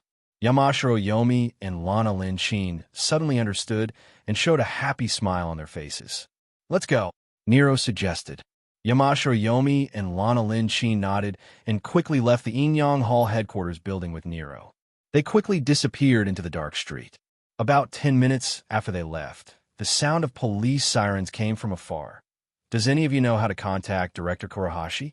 Suzu Ito stopped and turned around to ask the few familiar and unfamiliar colleagues in the spell search department. A few of them looked at each other when they heard this. No one knows, Suzu Ito said with a disappointed expression. But then again, even though they were all employees of the headquarters, they were still at the bottom level. Furthermore, they were in the spell search department. Even if they needed the contact information of their superiors, they only needed to know the contact information of the minister, Amami Yamashiro. Who would want to get the director's phone number? They weren't related to him, and he was the heir of a prestigious family. Normal people wouldn't even think about it. Isn't the director of Yin-Yang School the director's mother? She should know, right? One of the spell search officers asked hesitantly. Yes, Director Kurahashi must know, the others said excitedly. All right, let's go find Director Kurahashi. Hopefully, We can get Director Kurahashi's contact information. Suzu Ito sighed. Then, she moved toward the direction of Inyang School with the others. As a matter of fact, other than contacting the director of Inyang Hall, the best choice was to quickly go to the nearest branch office and arrange the next step through the internal information. The reason why the others did not think of going to the branch office was because Suzu Ito purposely misled them. Suzu Ito's goal was simple. She wanted to use this opportunity to find Kurahashi Genji's location and inform Erika to take charge of the arrest. Of course, other than this, Suzu Ito also wanted to show her worth in front of the director to see if there was a chance for her to be promoted. After all, if she only relied on resources and connections, she didn't know how long it would take for her to climb to the top, let alone control Inyang Hall and achieve the world strategy. Just as everyone was moving towards the location of the Inyang School, Ito Rin's footsteps suddenly stopped, and she turned her head to look towards the east. That feeling just now was, "Ito, what's wrong?" Before she could sense it, the colleague in front of her noticed that she had fallen behind and quickly greeted her. "Oh, nothing." Suzu Ito retracted her gaze and quickly caught up with her colleague as she replied. Mount Tai Prefecture Monarch's ritual. At the same time, Yomi, who was in this world, slowly walked to the balcony. Her gaze seemed to be able to penetrate space as she looked into the distance and muttered to herself. "It seems like it's a success." Then, she retracted her gaze and took out a box of Pocky sticks from her space bracelet. She opened it and took out one stick and put it into her mouth. Crunch. Chapter 1490. P.S. Thanks to Idler Xiao Qi, Fried Rice 2012, NXCX, Moonless Sky Burning Fire, Night Sky Eagle, Holy Evil, Wongit, and Xerbatangii for their precious monthly votes. Thanks to NXCX for the tip. Main world, Japan. It had to be said that southern Japan was an unlucky place. Since Sei Ito came to this world, there had been 3 major incidents: the Demon Riot, the Monster Landing Incident, and the outbreak of the new virus. The first time, due to the lack of preparation, 26% of the population of Hell in southern Japan died in the mouths of monsters. Moreover, in a later migration process, due to various reasons, another 1% to 2% of the population died. This directly caused the already small population in the south to decrease again, almost reaching the point of being as vast as the ancient times. Then, before they could settle down for long, the second monster landing incident followed. Fortunately, this time, the Ministry of Environment and the Cabinet were active. They carried out evacuation and transfer operations in advance, reducing casualties to a minimum. It could be said that a certain base of the population in the south was preserved. However, the third time, he wasn't as lucky as the first time. Now that the cause of the new disease had not been identified, and most people did not know that they might have been patients, they did not carry out proper isolation at all. They almost spread the virus throughout the south, and even spread it to the main island of Japan and the north with the movement of the people. So under a concentrated outbreak one day, southern Japan once again became a chaotic place, and, as described in the novels of the end of the world, there were lunatics everywhere. But looking at it from another perspective, it was thanks to the sparse population in the south. So the speed of the virus spread was not as crazy as in other densely populated areas, and it was still within a controllable range. It was an extremely ironic thing. As for what became of those densely populated areas, take the villages and towns around Shenanjia as an example. Because animal bites were never taken seriously, the nearby villagers did not realize what kind of terrible virus was ambushing in their bodies. So very directly, large patches of lunatic villages appeared one after another on the map around Shenanjia. With the early treatment personnel, the movement of ignorant villagers, and the running of infected animals, it spread to the surrounding big cities, turning more than half of the population in a city into lunatics who only knew how to bite. Moreover, this situation would only worsen as the weather became hotter, and the resurgence of mosquitoes, rats, and ants would become even more terrifying. Because of insects, They had always been the main force in spreading diseases. Master, master, this is bad. Following the sudden gathering of countless light particles, little Ling Ming appeared before Sei Ito, who was in the midst of meditating. She spoke with an anxious expression on her face. The patient with the new disease suddenly experienced a genetic breakdown, and the body mutated and died. Little Ling Ming said. He reached out and pulled out an optical screen beside him, displaying a set of images. On the screen, a piece of minced meat that had basic human characteristics appeared on the screen. It was like a soft gelatin, slowly melting. Which case is this? Sei Ito asked with a frown. This is the first case, little Ling Ming replied. However, as soon as her voice fell, her expression immediately changed. She quickly reached out and tapped on the virtual screen, bringing up several surveillance images. The contents of the images were none other than the images of human bodies suddenly collapsing. After that, more and more images popped up one after another. Show me the information of these deceased people, Sei Ito ordered with an ugly expression. Yes. As little Ling Ming responded, her eyes glowed red. Then, her left hand pulled the edge of the optical screen in front of her, pulling it aside as if she was pulling a real object. At the same time, her right hand waved in front of her again, creating several optical screens, displaying the information of these deceased people. For a moment, Sei Ito's room was like a futuristic world of science and technology, full of strange colors. Sei Ito did not speak. While operating on the virtual optical screen, he used his brain power to scan the information that appeared on the screen at the speed of 10 lines. Blood type, race, age, gender, time of onset, midway changes, time of death, and so on quickly flowed into Sei Ito's mind. He sorted out the information himself. About 2 minutes later, Sei Ito narrowed his eyes, faintly finding a similarity in the information of these deceased people. Time. The survival time of the 1st to the 6th patient is 28 days. The survival time of the 7th to the 12th patient is 25 days. The survival time of the 13th to the 19th patient is 20 days. The survival time of the 20th to the 24th patient is 12 days. Little Ling Ming, bring up the list of new patients admitted to the city hospital on April 1st, Sei Ito ordered. Yes. In an instant, the information of more than 30 people appeared on the optical screen. Bring up their surveillance images, Sei Ito, who had casually browsed through the information of these people, ordered again. Swoosh! With the appearance of several new virtual screens, more than 30 small surveillance windows appeared on the screen. On the screen, these 30-plus people were all tightly bound to the bed with restraints that were used to restrain mental patients. However, they still couldn't suppress their desire to struggle. They struggled with all their might. If it weren't for the fact that the legs of these beds were specially fixed, it was entirely possible for them to overturn in their struggles. This showed how powerful these patients were. Sei Ito stared at the surveillance images on the screen without blinking. 1 minute, 2 minutes, 3 minutes, more than an hour had passed, but there was no change in the number of cases on the screen. On the contrary, among the patients who were not under his surveillance, more than 10 patients suffered from diseases and died. Master, little Ling Ming called out hesitantly.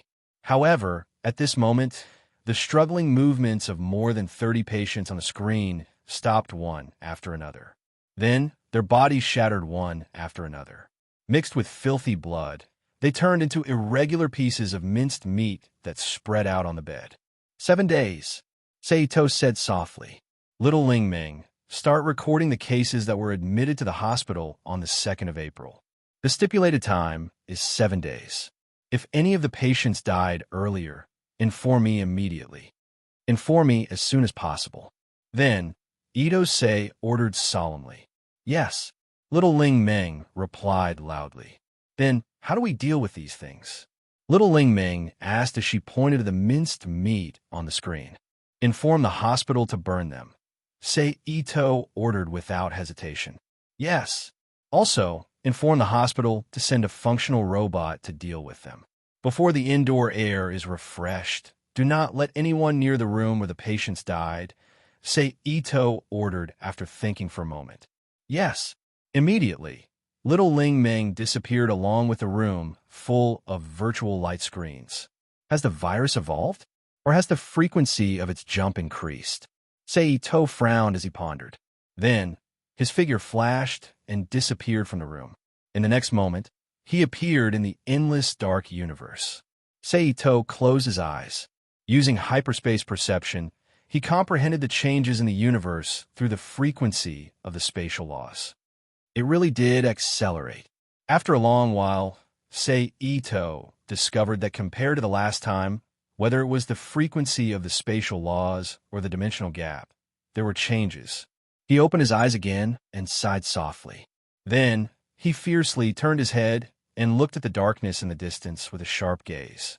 He stared for about 5 or 6 seconds. Sei Ito slowly retracted his gaze and disappeared from the universe in a flash.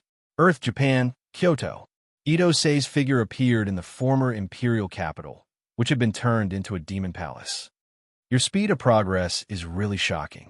Just as Sei Ito appeared in the backyard of the imperial palace in Kyoto, a soft voice with infinite charm sounded in his ears.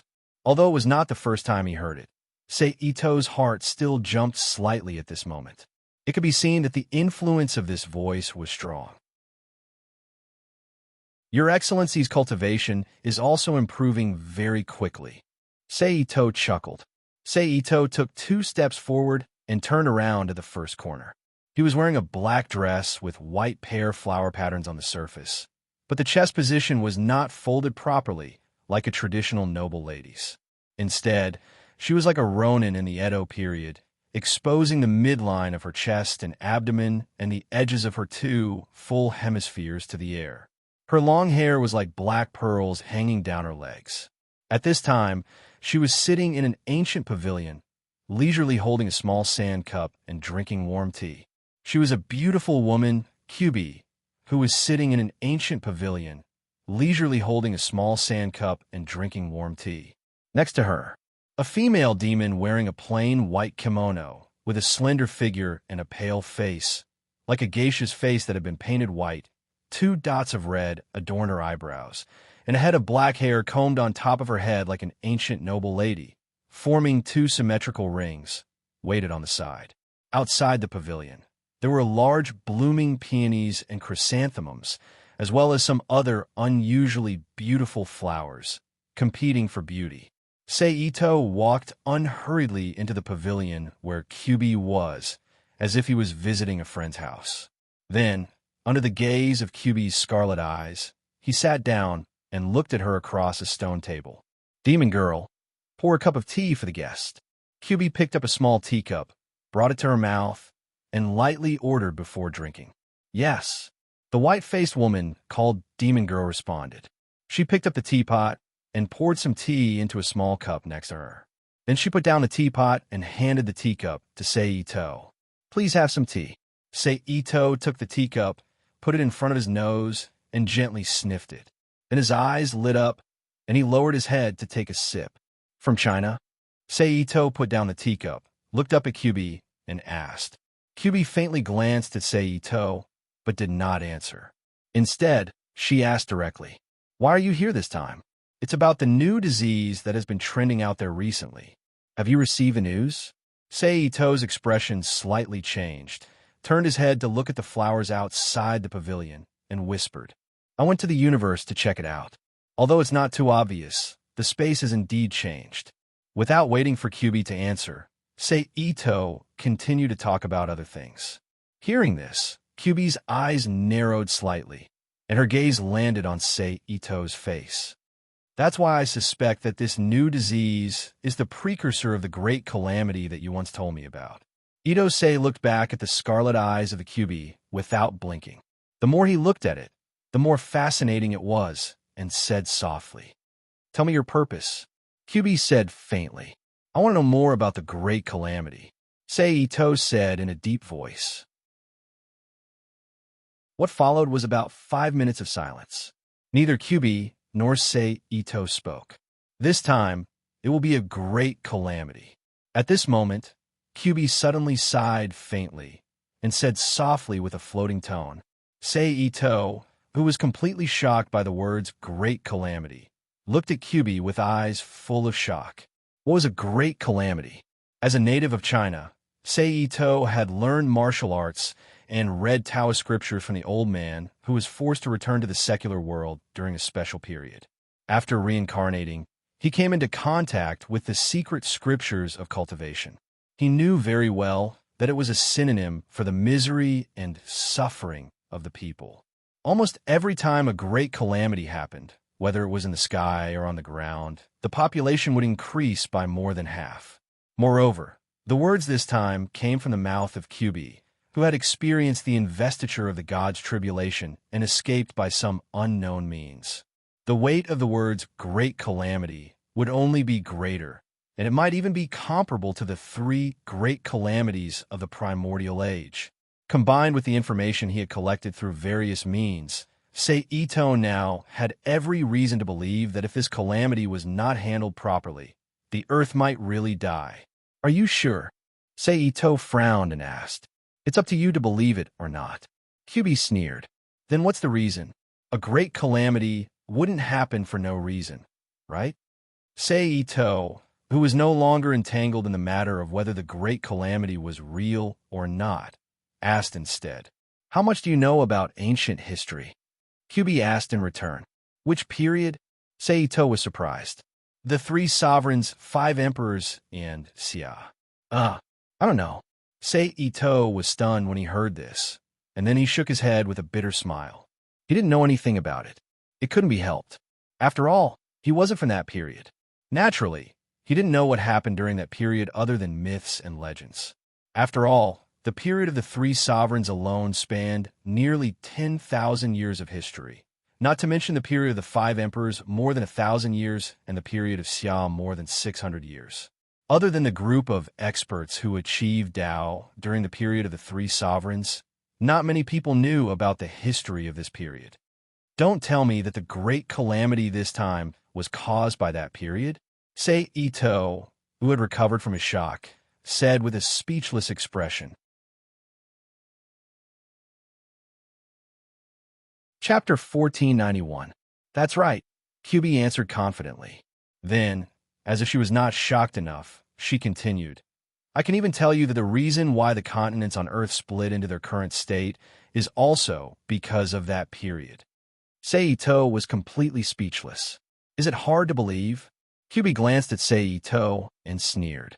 A little, but when you think about the power of the legendary great god, it doesn't seem impossible, Sei Ito sighed and nodded. Then, what's the specific situation? Sei Ito asked again. I don't know. Kyubi answered straightforwardly. You don't know? Sei Ito looked at Kyubi with a stunned expression. He could not help it. Earlier, Kyubi had been talking about things with an attitude as if she knew everything, but now she suddenly changed the topic and said that she did not know. Anyone would be speechless if this happened to them. However, Kyubi had no intention of answering at this time. All right, then can you tell me your plan? Sei Ito sighed helplessly and asked. There's nothing to plan for this kind of thing. Just do what you did in the past, Kyubi said casually, as if she did not care at all. Sei Ito looked at Kyubi and nodded. He did not say anything and quietly drank his tea. For a moment, the pavilion became quiet again. I won't disturb you admiring the flowers here. I'll take my leave. After a while, Sei Ito put down his teacup and stood up. He looked at Kyubi and said softly, But if you discover anything, please let me know. I'd appreciate it. After saying that, his figure flashed and disappeared from the pavilion. Kyubi did not seem to hear Sei Ito's words. She maintained her previous action and quietly drank the tea in her cup. Ghost Girl called Hotaro over. After a while, Kyubi put down the teacup in her hand and ordered the white-clothed woman standing beside her, Ghost Girl, without turning her head. Yes, Lady Ninetails.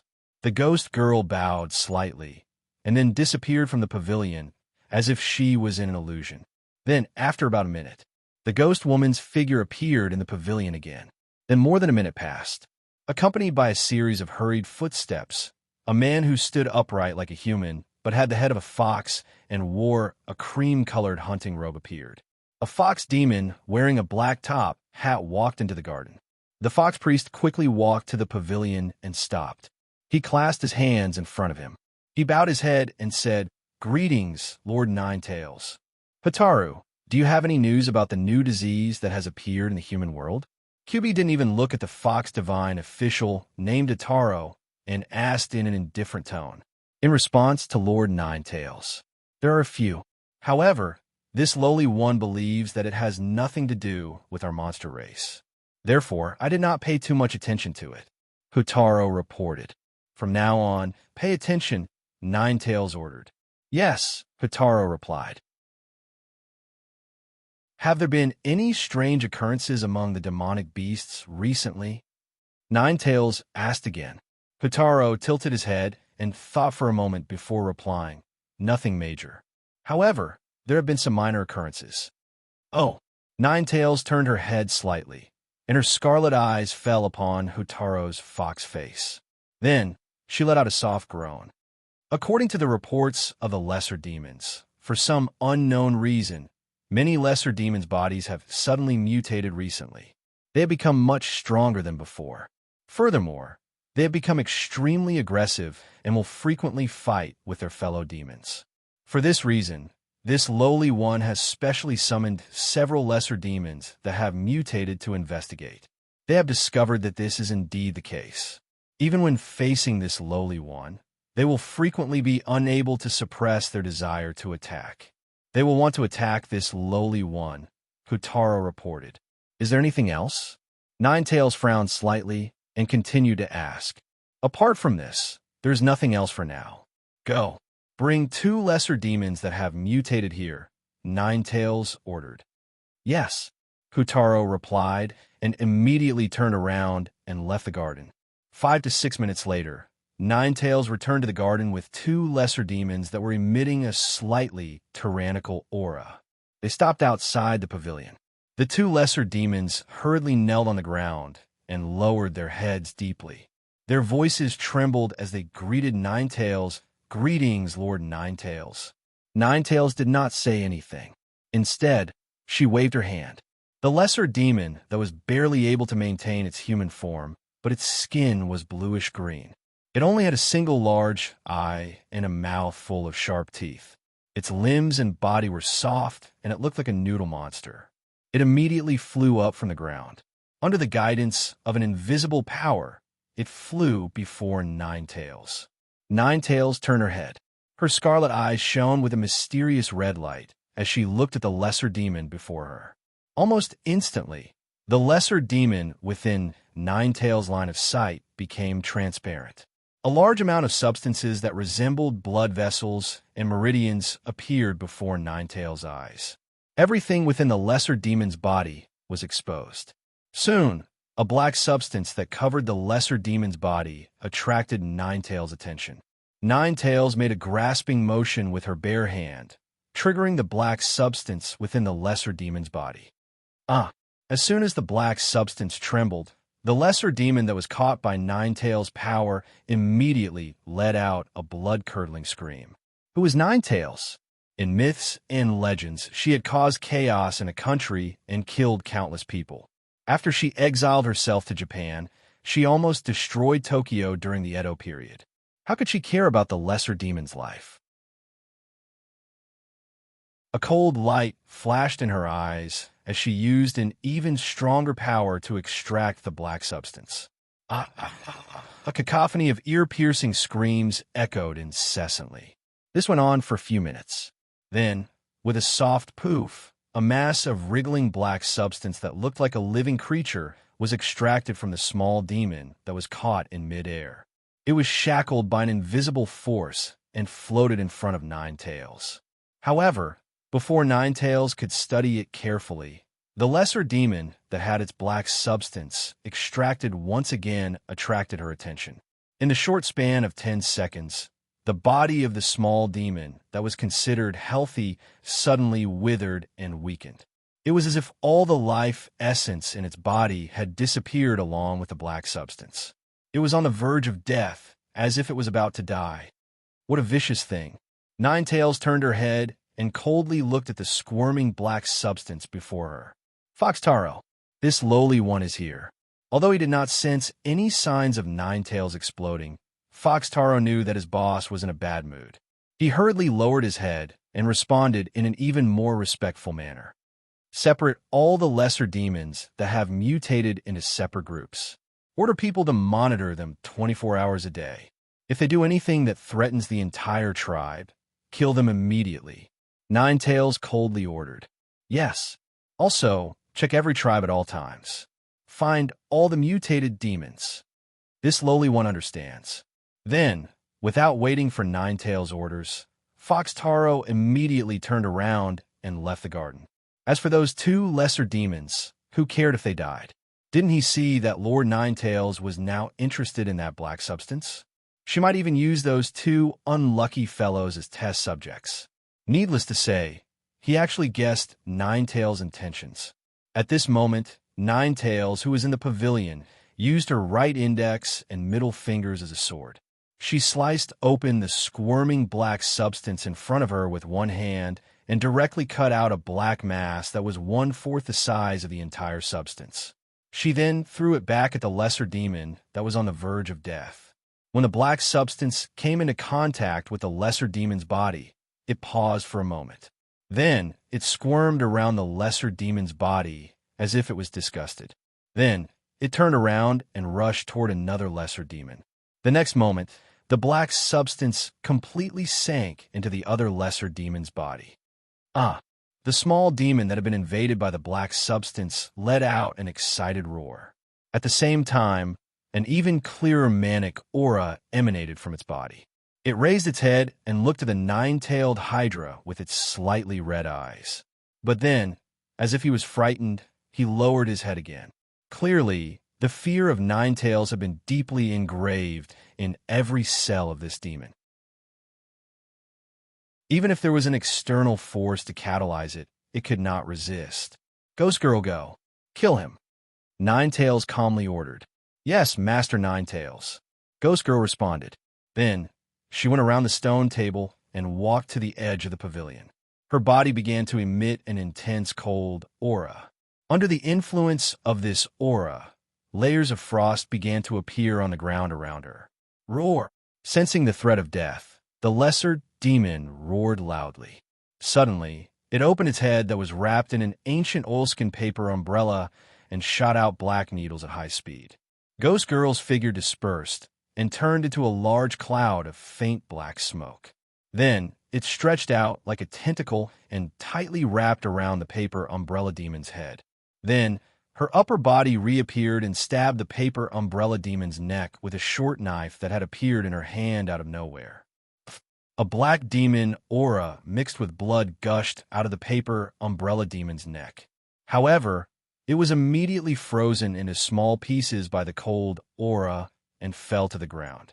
Ghost Girl's figure dispersed again and broke away from the paper umbrella demon's body. She reassembled her complete body in the pavilion. As the demon aura and blood flowed out, the paper umbrella demon's body dried up at a speed visible to the naked eye. Not long after, it became the same situation as the lesser demon before. Then, it continued to deteriorate. Its body turned into a dry substance and shattered. However, at this moment, accompanied by Ninetales' cold snort, a flame suddenly burned in the pavilion's vicinity. Then, Ninetales reached out and grabbed Ghost Girl, who had just finished killing her, in front of her. She looked at her with her glowing red eyes. Under her gaze, an extremely faint black substance appeared near the ghost lady's palm. Ghost Girl, activate your demon aura. Ninetales ordered. Yes. Under the activation of the demon aura, the black substance began to proliferate at an extremely slow speed. Chapter 1492. Seeing this, QB didn't waste any time and directly chopped off the demonic woman's hand that was stained with a small amount of the black substance. The demonic woman didn't react to this at all. After her body was released, she once again circulated her demonic energy. Then, as the faint black mist wriggled, the hand was repaired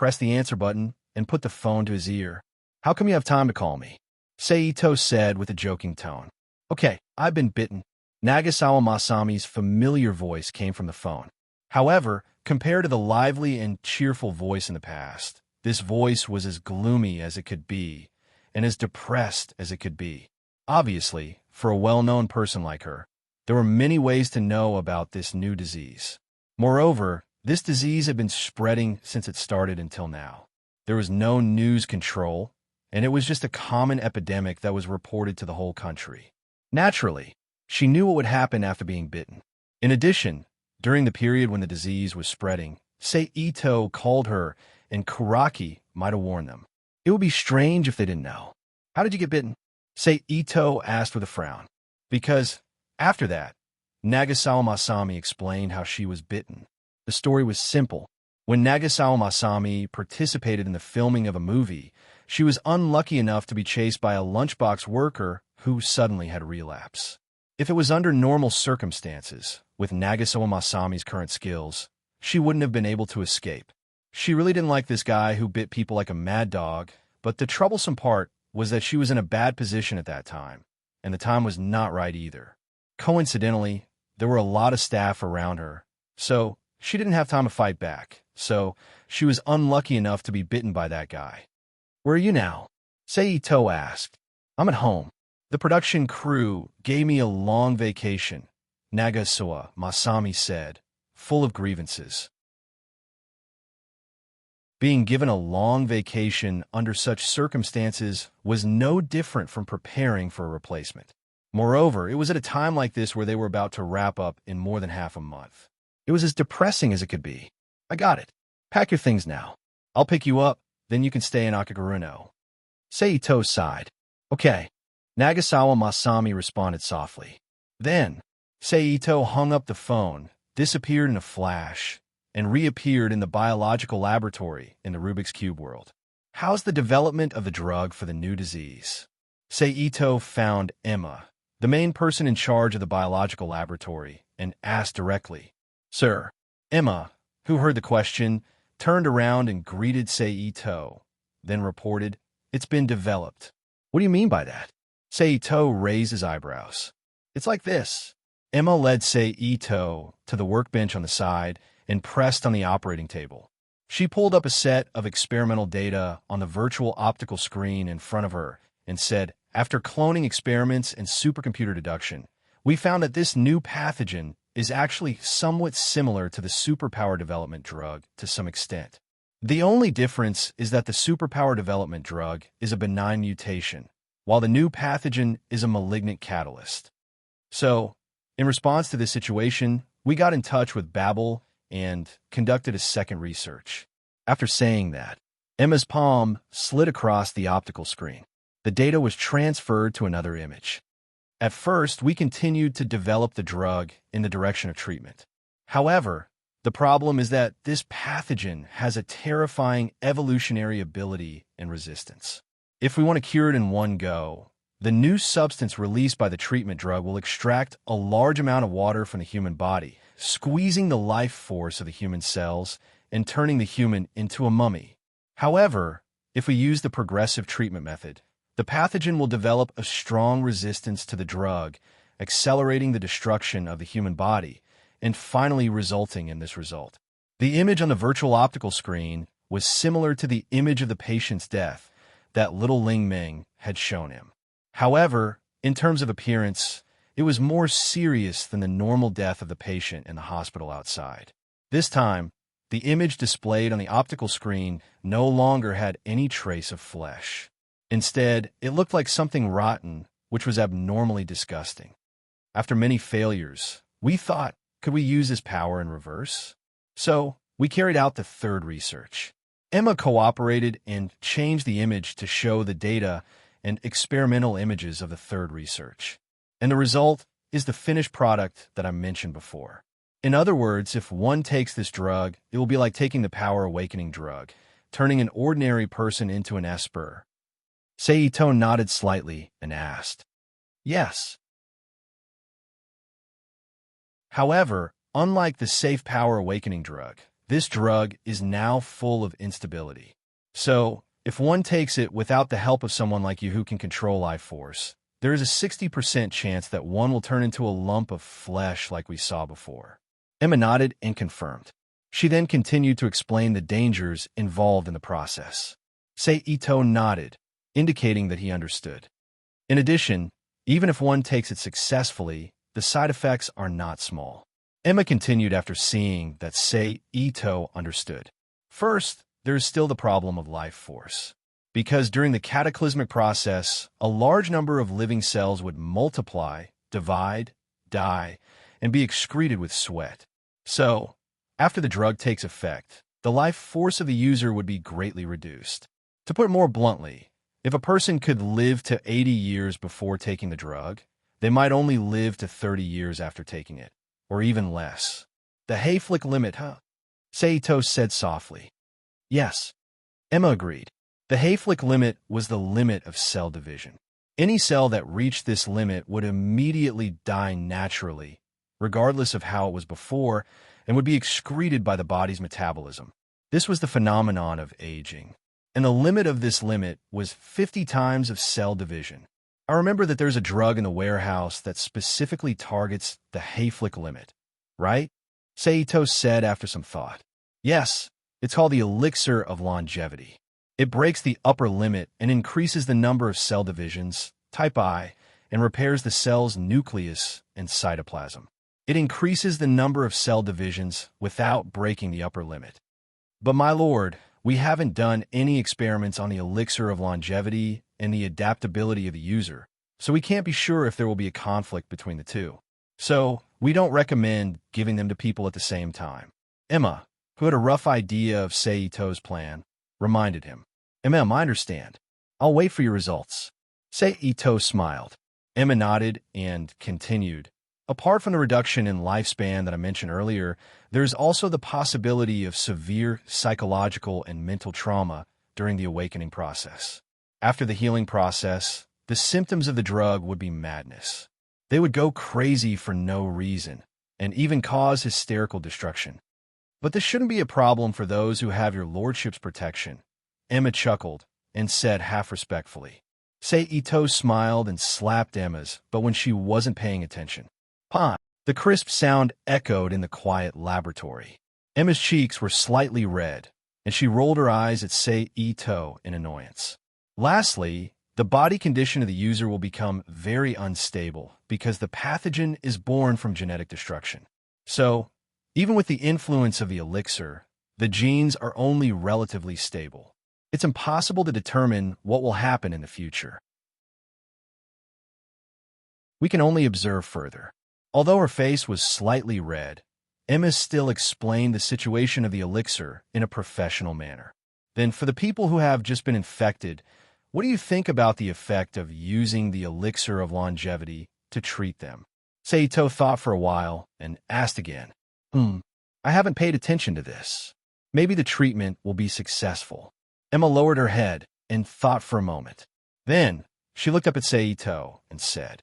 Then, without waiting for Seito to speak, she quickly operated the instrument in front of her and used the various data in her hands to perform data deduction in the supercomputer.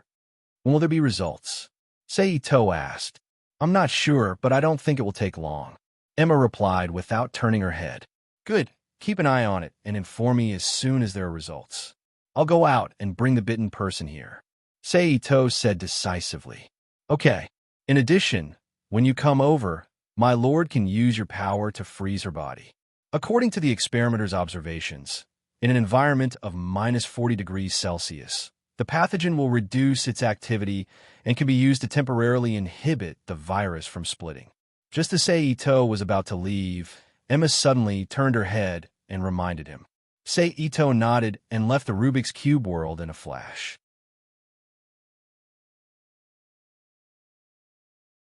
Chapter 1493. P.S. Thank you to T. Can, Metering Million Lion, and NYJY for their precious monthly votes. Thank you to M.O. Kai for your tip. Thank you to C. Starflame C. for your evaluation vote.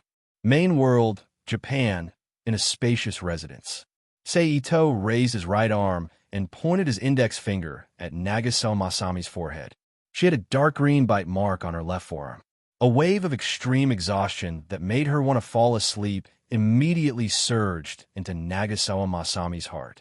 Her eyelids gently opened and closed twice before she completely fainted. Then, without waiting for her to fall, layers of ice quickly crawled up her body. In the blink of an eye, it covered her entire body. It quickly thickened and condensed. A moment later, an irregular layer of ice appeared outside Nagasawa Masami's body, completely sealing her inside. Visible cold air drifted around Nagasawa Masami's body. Seito withdrew his arm after sealing Nagasawa Masami. With a wave of his arm, the clothes scattered on the bed immediately disappeared. Then, Seito and Nagasawa Masami's figures also disappeared from the room. The next moment, in the Rubik's Cube world's biological laboratory. Emma, how's the experiment data? Seito asked Emma, who was staring at the rapidly changing data on the virtual screen in front of her. My lord. Emma turned around and greeted him. Then, her gaze fell on the frozen Nagasa Masami beside Seito. As expected, she's a woman. I knew it. The only women who can make my lord so concerned are those who have intimate relations with you. Emma stood up from her seat and said with a look of approval. Could it be that in the short time I was away? Emma, have you had anything else to eat? Why do I feel a sour smell wafting in the air? Itose walked towards Emma, pretending to smell something strange, and said, My lord, you really know how to joke. Emma rolled her eyes at Seito. It might not be a joke. Itose, who had walked in front of Emma, suddenly stretched out his arm and pulled Emma into his arms. He lowered his head and smiled. Emma's cheeks reddened slightly, but she maintained her normal expression. It was as if he didn't care at all. However, from the way she raised her hand to tidy up her hair, he could still see that she was slightly flustered. Sir, don't you want to hear the report? Seito's gaze made Emma a little uncomfortable. She turned her head and whispered to the virtual screen beside her. Go ahead, I'm listening. Seito shifted his body slightly and circled behind Emma so that her back was against his chest. He still maintained his posture with his arms around his waist. Emma adjusted her mood and said seriously, According to the results of the supercomputer's deduction, it is indeed possible to complete the treatment of the patient with a progressive treatment agent during the period between the patient's bite and the onset of the illness, but it depends on the situation. If the patient was bitten less than 10 minutes ago, a twofold diluted progressive treatment agent would be able to cure the patient. If the patient was bitten less than 30 minutes ago, a normal concentration of progressive treatment agent can be used. If the patient was bitten more than 45 minutes ago, a high-concentration progressive treatment agent can be used at the cost of a certain degree of damage to the body. If the patient was bitten more than an hour ago, the progressive treatment agent can no longer be used. As Emma spoke, her palm kept sliding across the virtual optical screen in front of her. Various data and images were displayed in Seito's eyes. So, my lord, I hope that your female friend wasn't bitten more than an hour ago. Otherwise, we will have to use half-finished medicine. Emma turned her head slightly and looked at Seito behind her as she spoke. She's quite lucky. She was bitten less than 45 minutes ago, which is a stage that can be treated with medicine. Seito's lips curled slightly as he smiled. The reason why he was so sure was because when Emma was talking about the relationship between the bitten time and the treatment, Seito had sensed something. At the same time, Seito had also secretly released his spiritual power to invade Nagasawa Masami's mind. Through the remnant memories in her cerebral cortex, he was able to read Nagasawa Masami's memories and trace back the time. Apart from a time when he returned home from the set, which took him nearly half an hour, he didn't waste any time. After sending his agent away, he immediately contacted Seito. She was sealed in ice. "She's quite lucky to have met you, my lord," Emma said as she glanced at the frozen Nagasawa Masami from Seito's shoulder. "All right, my lord, let me go. I'll go to Cecil's place to discuss the concoction of the medicine. You can use this time to send her to the treatment room," Emma said as she retracted her gaze. Seito nodded slightly, took a step back, and let go of Emma. "Because the graded medicine was only a trial product, I don't know if Cecil still has any in stock. If he doesn't, we'll have to remake it. So, my lord, it's best if you don't remove the eye seal on her. Wait for me to return," Emma reminded as she straightened out her wrinkled clothes. "I understand." Seito nodded in agreement. "Then, I'll be heading over." Emma turned around and walked to the wall beside the laboratory. She reached out her hand and drew something in front of her. A line of light particles as thick as a finger immediately appeared on the wall. Then, the line of light particles suddenly stretched to both sides and rapidly expanded, forming a door that emitted a green fluorescent light. Emma stepped into the door of light, her figure disappearing into its radiance. A teleportation door. Then, the door of light persisted for another 5 to 6 seconds before suddenly shrinking as if it had lost its energy supply. It condensed into a small dot and finally disappeared like a popped bubble. Seeing Emma leave, Seito didn't hesitate. He used telekinesis to lift the frozen Nagasawa Masami and sent her to the treatment bed in Emma's personal laboratory. He laid her flat on the bed and activated the life support system on it. He then adjusted the system's functions to the most suitable level for the frozen Nagasawa Masami. Then, Seito's figure flashed and left Emma's laboratory, appearing in Cecil's personal laboratory. It had to be said that Cecil's concentration was very strong. Ever since Seito arranged for her to leave Lloyd's humanoid mecha manufacturing department and take charge of alchemy potions alone, Cecil had immediately devoted herself wholeheartedly to it. Not only did she crack and master the various alchemy potion formulas that Seito had bought from the Alchemist Association's underground black market in the shortest time possible, she even improved and developed them. Now that there were more and more types of laboratories, Cecil had become the authoritative producer of many laboratory potions. She was basically the first producer of all kinds of special potions, followed by the molecular analysis of various biological laboratories and the mass production of various factories. At this moment, Cecil was wearing a white lab coat and holding 2 test tubes filled with blue and lavender liquid respectively. She seemed to be concocting something. Seito saw this and didn't say anything to disturb her. He quietly stood by the side and watched Cecil, who was exuding a different kind of charm as she worked seriously. He waved his hand to stop Emma, who had noticed his arrival, from greeting him. 20 minutes later, Cecil's adjustment of the potion was complete with a soft PU sound. Cecil gently exhaled and took out 4 empty test tubes. She divided the liquid in the test tubes into 4 equal portions and poured them into the 4 test tubes. She then added a portion of spirit water to dilute the mixture. "Emma, it's done."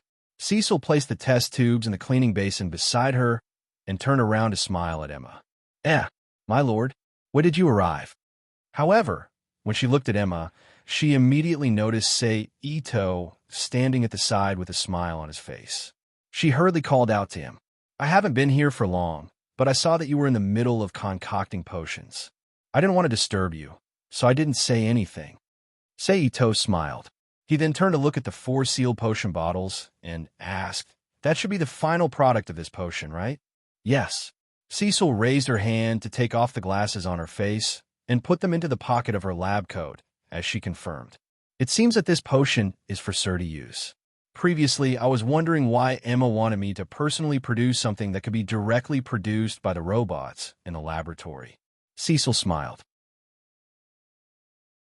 In the current laboratory, as long as Cecil produced a finished potion, the relevant information and procedures would be stored in the laboratory's central quantum computer.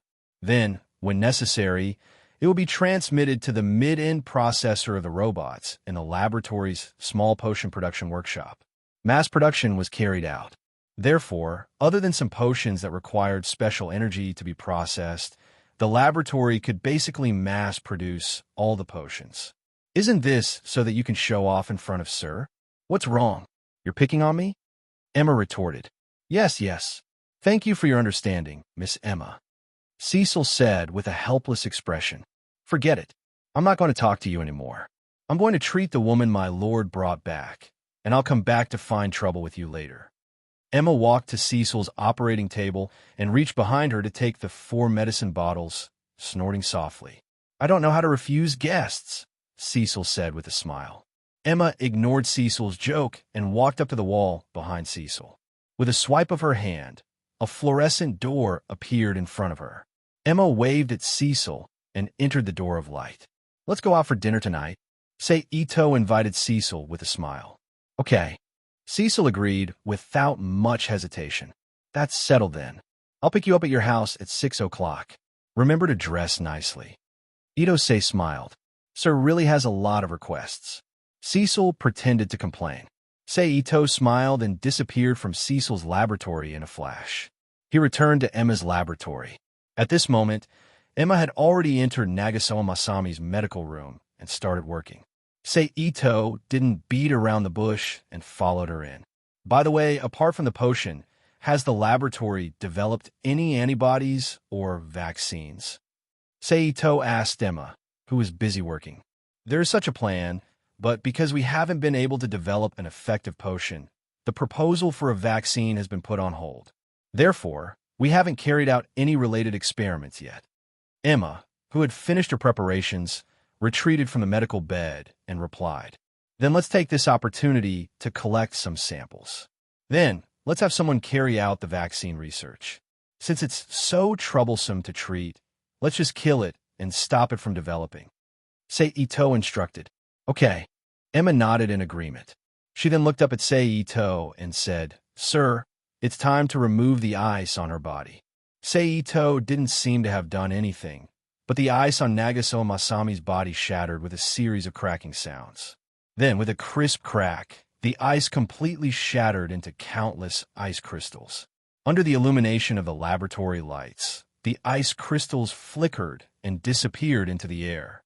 At the same time, Emma hurriedly pressed the activation command on the virtual optical screen that appeared in front of her. The next moment, there was a soft sound. The liquid in one of the 4 potion tubes at the front of the medical bed was quickly drained. It flowed through a small tube connected to the vein in Nagasawa Masami's injured left arm and into her body. At first, her reaction was mediocre, like an ordinary person receiving an 4-drip. There was no reaction, but after a minute, the data displayed on the various instruments beside the medical bed began to change. First, it was her heartbeat. From the initial 30 beats per minute when she was removed from the ice seal, it quickly rose to 160 beats per minute. Next, it was her blood pressure, then her body temperature, and finally some data that the outside world's hospitals couldn't monitor. What appeared on Nagasawa Masami's body was red. Her breathing was rapid, her brows were tightly knitted, and her forehead was covered in sparkling sweat. It was also at this moment that Emma pressed another button. In an instant, several thin and long transparent tubes with sharp needles at the front shot out from the bed on both sides. They accurately pierced Nagasawa Masami's neck, shoulders, arms, waist, legs, and feet, sending a transparent liquid into her body. Ito understood that this was to replenish her body's water and reduce her body temperature. The replenishment of water lasted for about half a minute. Several more tubes shot out from the medical bed and pierced into various parts of Nagasawa Masami's body. But this time, the liquid that flowed out was a faintly fluorescent green liquid. Ito also knew about this. It was the liquid of life that he learned from the revolutionary world. This was to replenish the nutrients in Nagasawa Masami's cells to ensure her safety. Then, various tubes shot out from the medical bed and pierced into Nagasawa Masami's back like needles. They delivered some liquid to maintain Nagasawa Masami's safety. Time passed by quickly, minute by minute, second by second.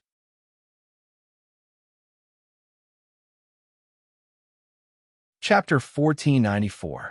Sizzle. The soft sound of exhaust could be heard in the quiet laboratory. All right, my lord. The virus in her body has been completely eliminated. After checking all the data and confirming that there were no problems, Emma turned to Seito and said, after this infection, her body has successfully produced some antibody cells. As long as she doesn't immediately head to a high-risk area with a high concentration of the virus, I believe that she won't be threatened by this virus in the future. But one thing to note is that her body is currently in a weakened state. She won't be able to do any high-intensity exercise for a week. So if my lord wants to do something bad, you'll have to think of another way. A gloating smile appeared on Emma's face at the end of her sentence. It's all right. If I can't hold it in any longer, I'll come find you, Seito retorted without holding back. Emma choked. Her face turned red, and she couldn't say anything. I'm looking forward to it. Amused, Seito moved his head closer to Emma's ear. He first blew gently at her, and when Emma's neck tensed up, he sucked on her earlobe and spoke in a muffled tone. My lord. Emma's body was a little weak. She called out in a coquettish and grumbling tone. Ito Mori licked Emma's earlobe with his tongue again and then retreated with a triumphant smile on his face. The antibody has been extracted, right? Seito asked, no longer teasing Emma. Emma took a deep breath to calm herself down. She then rolled her eyes at Seito and replied, It has been extracted. I'll send it to Roni later so that she can start the vaccine research. And with these antibodies, the research of the cure medicine can be sped up. Get the finished product out as soon as possible. Seito turned to look at Nagasawa, who was lying on the medical bed. Nagasawa Masami said, breathing steadily. Yes, Emma replied solemnly. All right, I'll be leaving first. I'll come find you later and discuss the origin of life. At this moment, Seito turned back to look at Emma. He said ambiguously with a strange smile. Sure, I'll prepare a vat full of single-celled organisms for you, my lord. Emma revealed a devilish smile and chuckled. Seito's expression stiffened, and he let out 2 dry laughs. Then, he immediately took the unconscious Nagasawa Masami and left the Rubik's Cube world. Humph. Looking at the fleeing Ito Sei, Emma snorted with a smug look on her face. However, he quickly calmed himself down. He took the antibodies extracted from Nagasawa Masami's body and left his personal laboratory with a serious expression. He went to look for Rani to arrange the relevant research tasks. On the other side, Seito and Nagasawa Masami, who had returned to the origin world, flashed and disappeared from Nagasawa Masami's residence. They appeared in another empty house in Akikaruno City and placed Nagasawa Masami on the bed in the bedroom.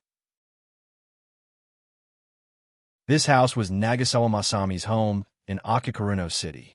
After she had sex with Seito used his authority to obtain it in the residential area near the shrine. Nagasawa Masami also received the same treatment as Nagasawa Masami, who had sex with him first.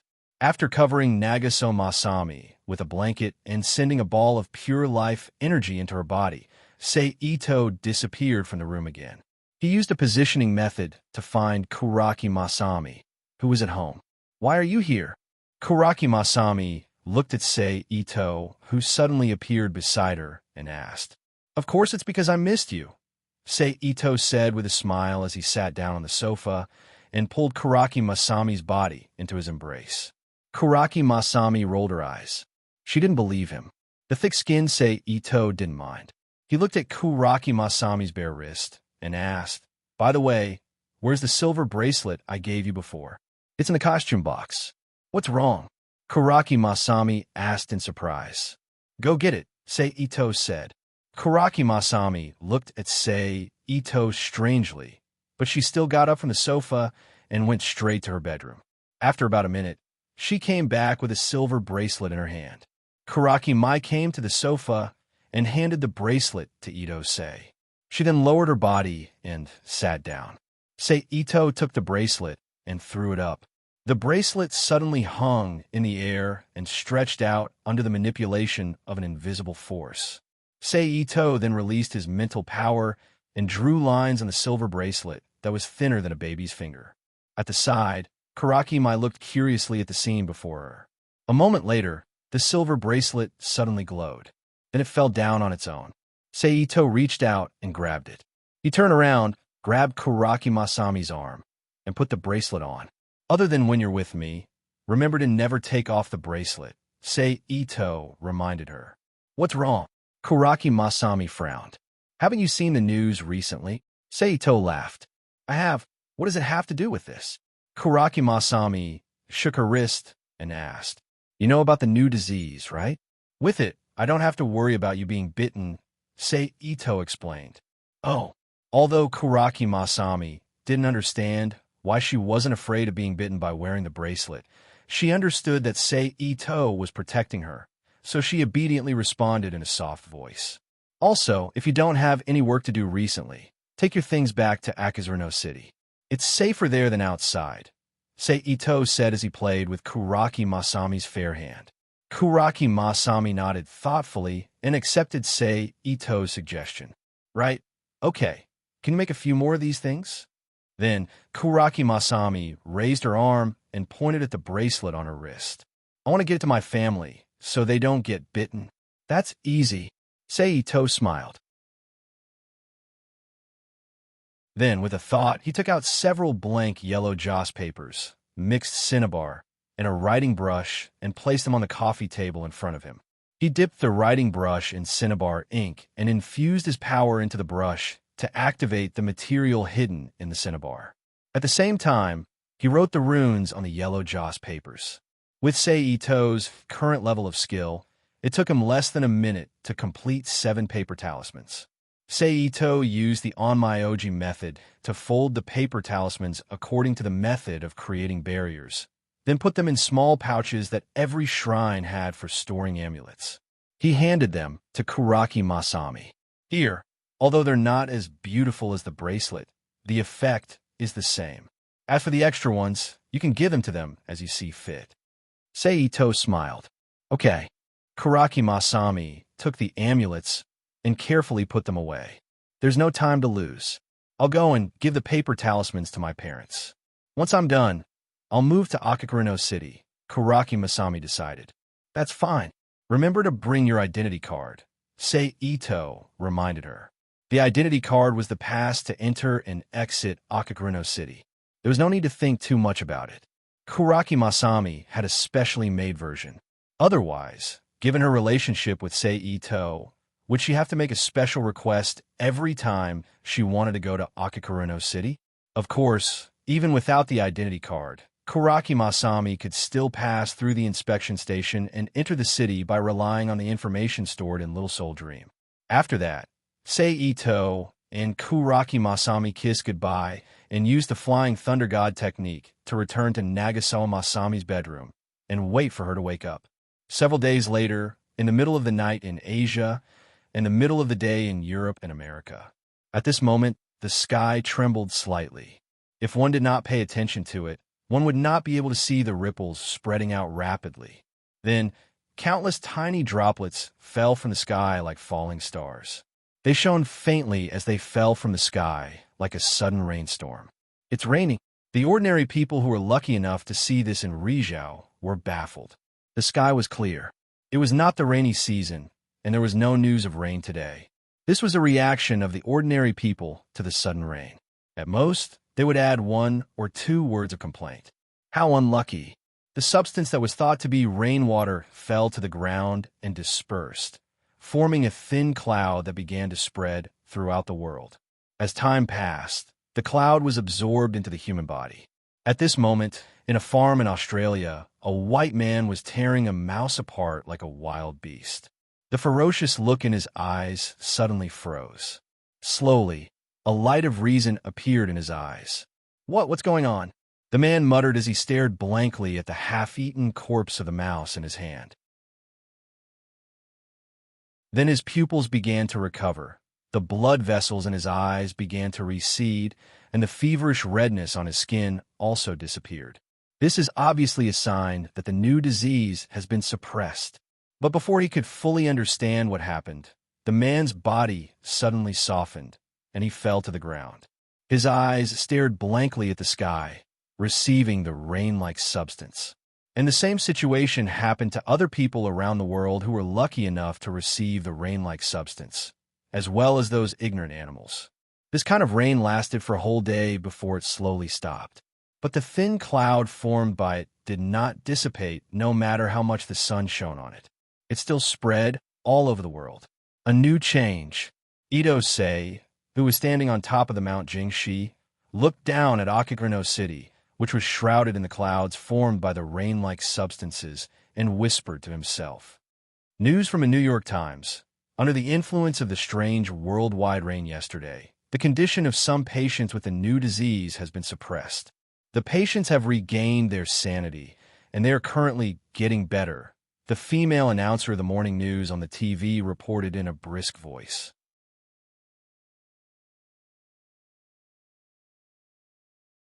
Chapter 1495.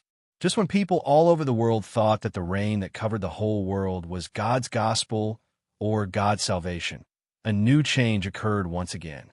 It was still a long period of rain that covered the whole world, but the duration was several times longer than before, reaching 7 days. As a result, the thick fog was even denser, to the extent that it was almost impossible to see people within 10 meters of it. Just when people all over the world were complaining and preparing to adapt to the short foggy days, a strange change occurred. On a certain street in a certain city in a certain province in China, a young man suddenly screamed.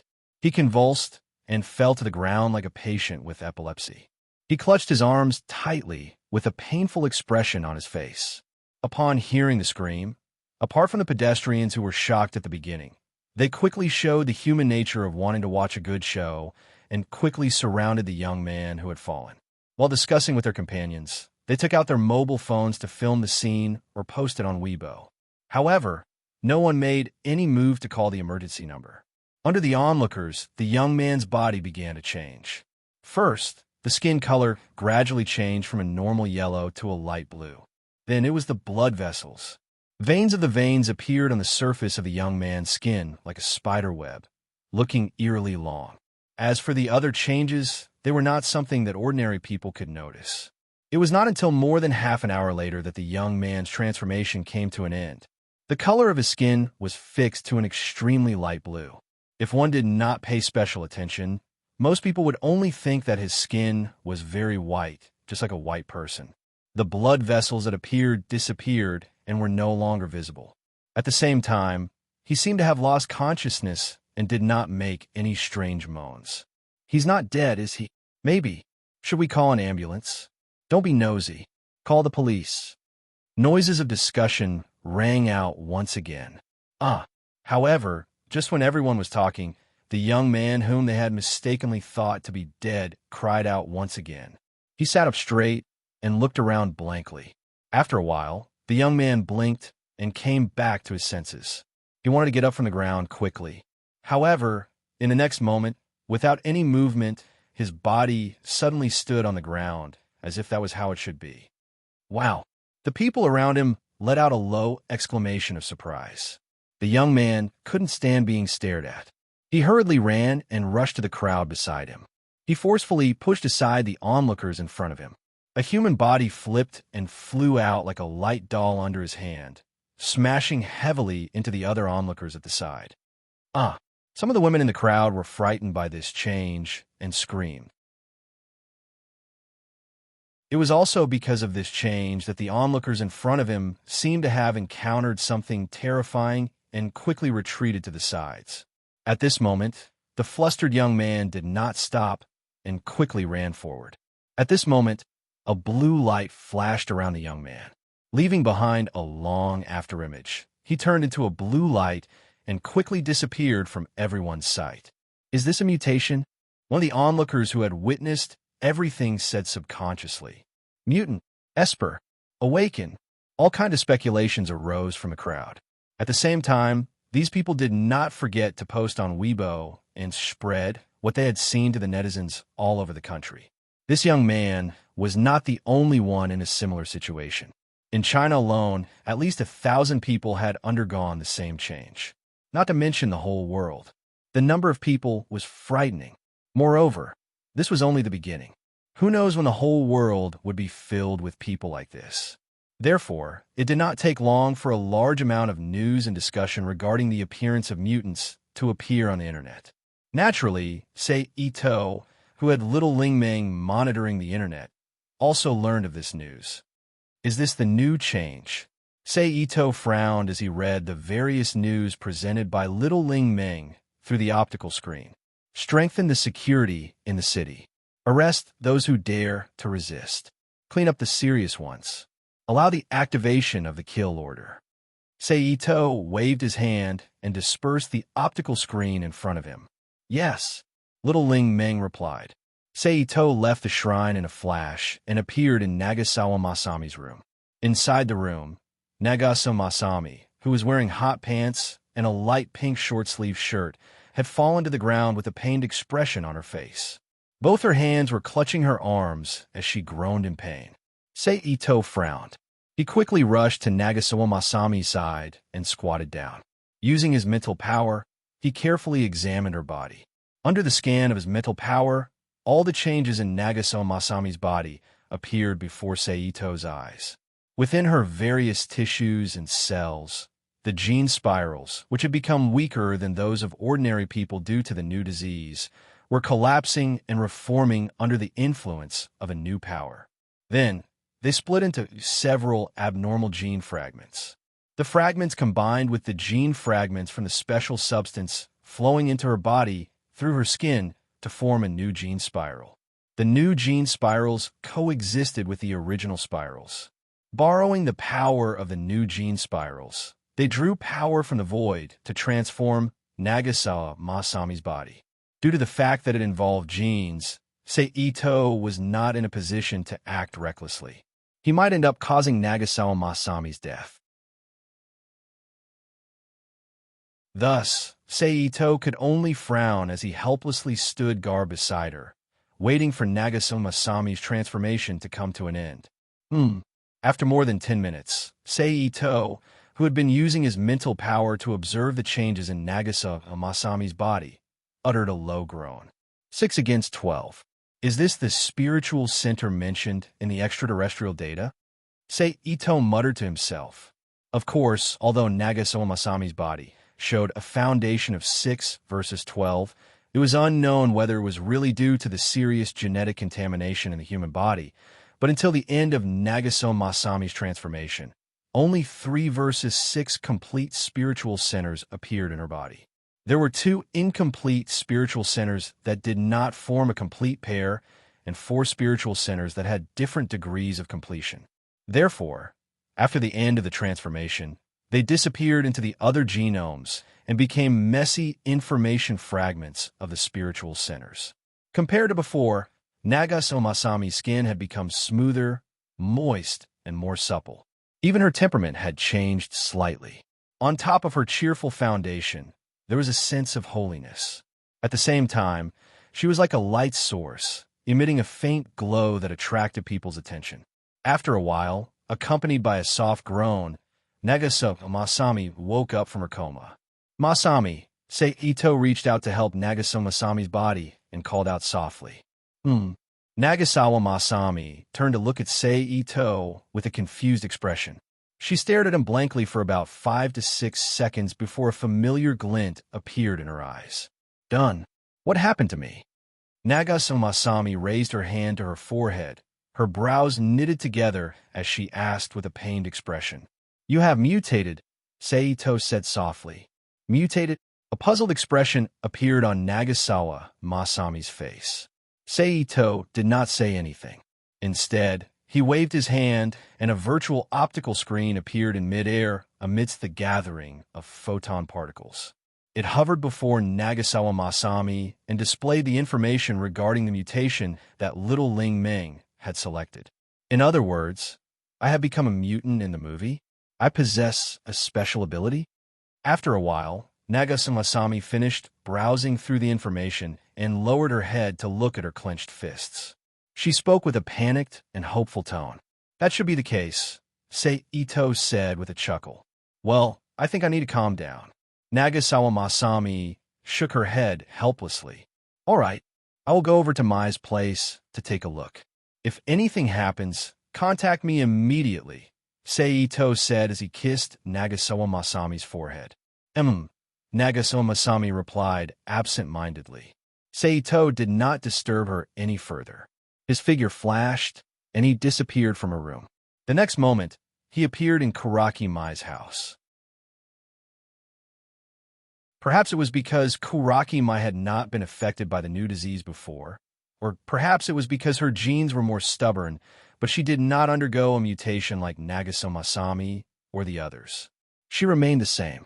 You're here. Kuraki Mai, who was watching the television, glanced at Ito before returning her gaze to the television. Ito replied as he walked toward Kuraki Mai. After that, Ito stayed with Kuraki Mai for a long while before he left and appeared in the sky above Akazuno City. Little Ling Ming, give me the information and location of the mutated people in the city, Ito ordered in a calm voice. As soon as he finished speaking, a dozen holographic screens suddenly appeared around Ito.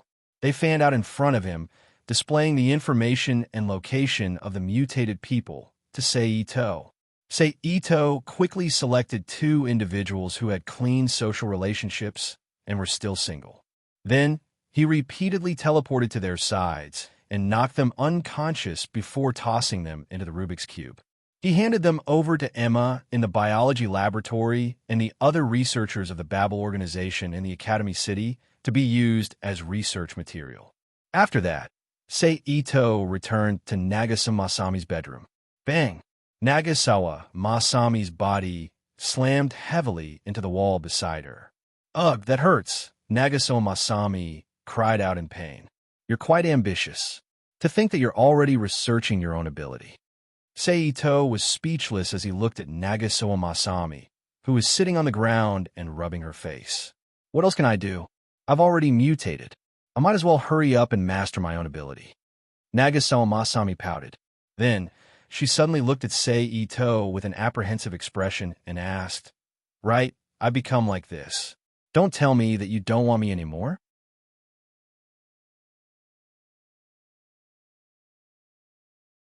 Chapter 1496. P.S. Thank you to Black Wings and Wongit for their precious monthly votes. Thank you to NXCX for the tip. What are you thinking? Ito looked at the nervous Nagasawa Masami and said, You didn't turn into a monster. You just awakened a superpower. Why would I dislike you? Phew, that's good. Nagasawa Masami breathed a sigh of relief. However, since you want to train your superpower, this room isn't suitable for you. How about this? I'll send you to another place later. You can receive professional guidance there. It should be faster for you to adapt to your new situation. Ito-sei looked around the spacious room of 70 to 80 square meters and suggested. Okay, I'll listen to you. Nagasawa Masami agreed without any objections. Then you could tidy up.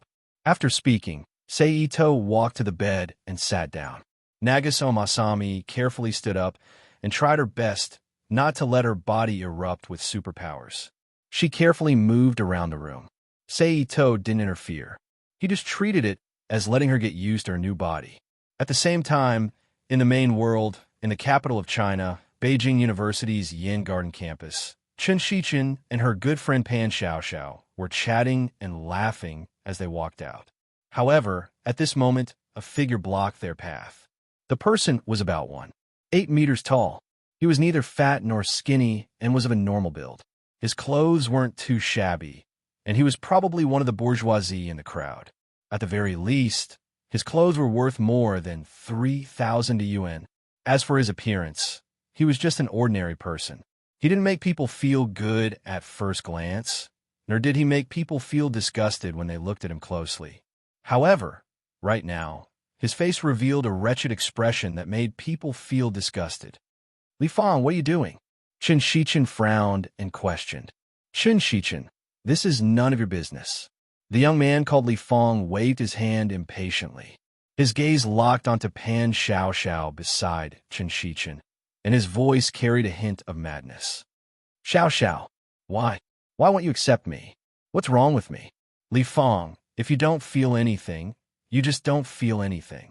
Moreover, I can clearly tell you that based on your current performance, I will not speak to you again in the future. Pan Xiao said with a disgusted expression. Also, let me remind you that you can call me classmate Pan Xiao or Pan Xiao. But please don't call me Xiao. It makes me feel a little disgusted. Pan Xiao. Li Fang's face twitched slightly as he gritted his teeth, looking extremely ferocious. Clearly, he had been provoked by Pan Xiao's merciless attitude. Then don't blame me for being impolite. Li Fang's expression changed as he said with a crazed expression. He could feel the dangerous aura coming from Li Fang. Chen Shichen, who had been receiving constant guidance from the book spirit, Chun Linghui, subconsciously shielded Pan Xiao behind her.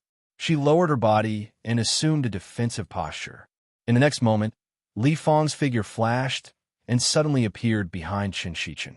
He grabbed the defenseless Pan Xiao and quickly rushed to the small forest in the campus. That super fast movement speed. It caused Li Fang's figure to leave behind a series of afterimages in the air. At this moment, Pan Xiao's scream could be heard in the campus. It's a mutated human, a sharp-eyed student shouted. Immediately, the other students also hurriedly turned their gazes over. Damn it, Chen Shichen cursed under her breath. She stomped her feet, and with the support of a small middle-style magical formation that suddenly appeared at the tip of her feet, she immediately shot out like a cannonball and chased after Li Fang closely. Soon, the two figures disappeared from the eyes of the students and disappeared into the thick fog that had yet to disperse. Damn it, do all mutated people have this kind of ability? Chen Shichen thought to herself as she chased.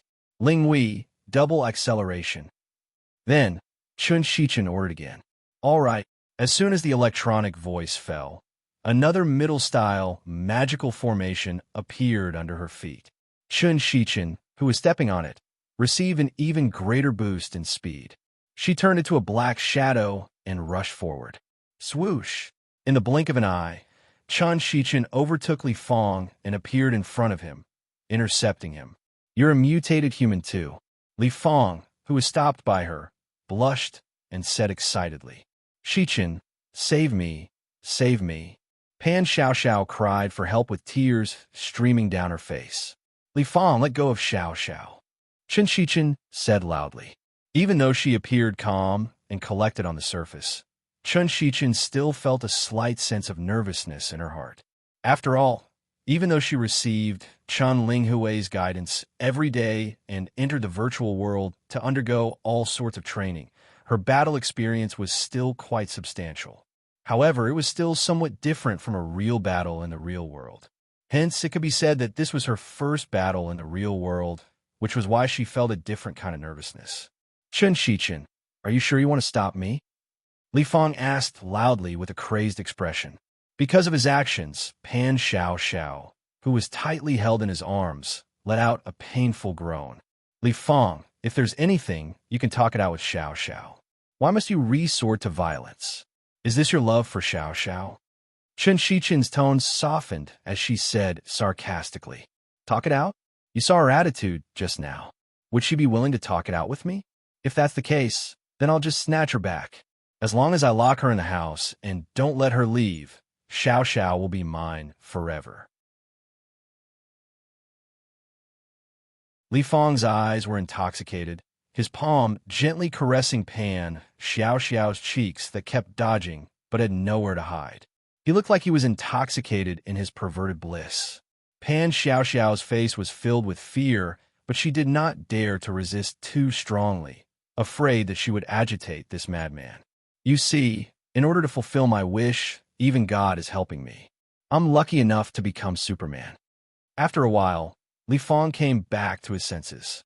He looked at Qin Shichen and said crazily, "So everyone who tries to stop me is a bastard who wants to destroy my happiness, including you."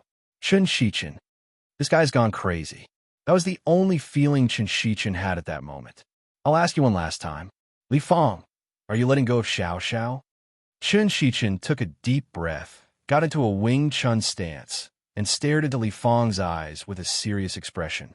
I'm not letting go, and I've decided I'm going to take you back with me, lock you in the house, and make you my pet. Li Fang's face was filled with madness and lust. Bastard. Qin Shichen's eyes were filled with anger as she cursed. Then, Qin Shichen said in a low voice, entering predetermined procedure 1. Yes, sir. In the next moment, 5 mead-style magic circles of different sizes suddenly appeared on Qin Shichen's hands, legs, and waist. Then, a pair of open-fingered gauntlets, a pair of ankle guards, and a U-shaped waistband appeared on Qin Shichen's body. Whoosh! A faint magical glow appeared on the surface of the 5 items. Seeing this, Li Fang, who finally realized what was wrong, put away the craziness on his face, and a serious expression appeared on his face. However, due to his persistence towards Pan Xiao Xiao, he still did not throw her away from his embrace to release his combat strength. Idiot! Seeing this, Qin Shichen's face showed a hint of disdain. Then, Qin Shichen did not hesitate anymore, and with a step, with the help of magic, she appeared behind Li Fang, leaving behind a series of afterimages. She used the bottom of her palm to hit the medulla oblongata at the back of Li Fang's head. Li Fang's eyes narrowed, and he also rushed forward, leaving behind afterimages. Qin Shichen chased after him, and while maintaining her charging posture, she threw a punch forward. However, just as Li Fang was about to turn around to dodge, a ball of energy suddenly shot out from Qin Shichen's fist and bombarded Li Fang's body before he could react. Magical application technique modified. Wing Chun 1-inch punch. Bang! The magical power exploded on Li Fang's body, and he was sent flying. Ah! Pan Xiao Xiao and Li Fang screamed at the same time. After completing the attack, Qin Shichen changed her foot and stepped again. Her body immediately appeared in front of Li Fang, and while Li Fang was in pain and unable to react, she forcefully snatched Pan Xiao Xiao out of his arms. Wah! Qin Shichen stopped accelerating, and her feet left a short trail on the ground. Shichenhua, seeing that she finally escaped from the devil's embrace, Pan Xiao Xiao, who could no longer suppress the fear in her heart, hugged Qin Shichen's body tightly and buried her head in her chest as she cried. But because of this, Qin Shichen's movements were immediately restricted by Pan Xiao Xiao. You wait. Li Fang, who got up from the ground, looked at Qin Shichen with hatred in his eyes, and then quickly disappeared in front of Qin Shichen like a dog. Ling Wei, did that guy really run away? Qin Shichen looked around and asked in her mind. Yes, master. Phew, that's good. Disarm. Qin Shichen, who got a positive answer, let out a light breath and ordered. Along with a soft fluorescent green light, the equipment on Qin Shichen's body immediately exploded into countless photons and disappeared into the air. This battle score is 60, barely passing. Chen Linghui's voice sounded again. This scoring system was a private program that the book spirit Chen Linghui used to train Qin Shichen. The full score was 100 points, and its purpose was to score Qin Shichen's every battle, and then replay the battle footage to point out the mistakes to improve Qin Shichen's battle skills. Up until now, the highest score Qin Shichen had obtained was only 68 points, which showed how strict the system was. Just passing. Qin Shichen mumbled in a low voice, a little gloomy. Thank you, Shichen. If it wasn't for you today, I really don't know what to do. Pan Xiao Xiao, who was awakened by the light of the disarm, used her hand to wipe the tears on her face as she thanked Qin Shichen with a choked voice. You're treating me like an outsider. Qin Shichen pretended to be unhappy. Okay, it's my fault. I'll treat you to a meal next time. Pan Xiaoxiao hesitated before saying, "Of course, even if you don't treat me, I'll still ask you for a meal. You don't know how nervous I was just now," Chen Shichen said bluntly. Then, she changed the topic and reminded with a serious face, "But Xiao, you've seen the situation outside. It's better if we don't go out in the future. Who knows when we'll meet those dangerous people again?" Will we? Pan Xiaoxiao looked around fearfully and whispered. Obviously, today's incident had left a psychological scar on her. Yes, it's very likely. Look, even the school has sent out a temporary holiday notice. It must be something serious. Otherwise, with the security level of the capital university, why would they do something like this? Chen Shichen made a random deduction. Then, okay, I'll listen to you. But you're responsible for sending me back today. I'm a little scared. Pan Xiaoxiao said softly, embarrassed. Okay, Chen Shichen agreed. Then, the two of them didn't stay any longer. They leaned against each other and left the battle zone. They left the campus and walked down the street. Bang! However, before the two of them could walk far, a violent crash suddenly sounded, attracting their attention. Not far in front of them, a black Audi crashed into the barrier on the side of the road and let out a loud siren. The two of them looked at each other and moved closer to the scene of the incident out of curiosity. As the two of them got closer, the figure of the driver in the Audi came into view. The person's body was pressed against the white airbag, and his body was twitching like an epileptic patient. Mutated person? Chen Shichen and Pan Xiaoxiao looked at each other again and said in unison. Obviously, the driver was in the middle of driving the car when he suddenly mutated, causing the car to lose control and causing an accident. Judging from this, there must be a lot of similar situations happening on the road, causing the traffic to be in a mess. Looks like we have a long way to go home, Chen Shichen said helplessly. Capital University's Yin Garden campus was outside the 5th Ring Road. Chen Shichen's house was in the 3rd Ring Road and near the 2nd Ring Road. Based on the ridiculous distance between the 1st Ring Road, they definitely wouldn't be able to go home until nightfall. This was under the premise that they had sufficient stamina. If they met someone with a delicate body, it was possible that they would faint halfway. Of course, with the Book of the Elves, she didn't need to worry about going home. However, Pan Xiaoxiao couldn't. So now, she only had two choices. First, she could walk home, but the road was full of danger. For example, she would encounter people like Li Fong and uncontrollable vehicles that could rush out of the fog at any time. Two was to return to school, stay in the dorms, and hope that there weren't any extremists among the students. Forget it. Let's go back to school. Pan Xiaoxiao laughed dryly and said to Chen Shichen.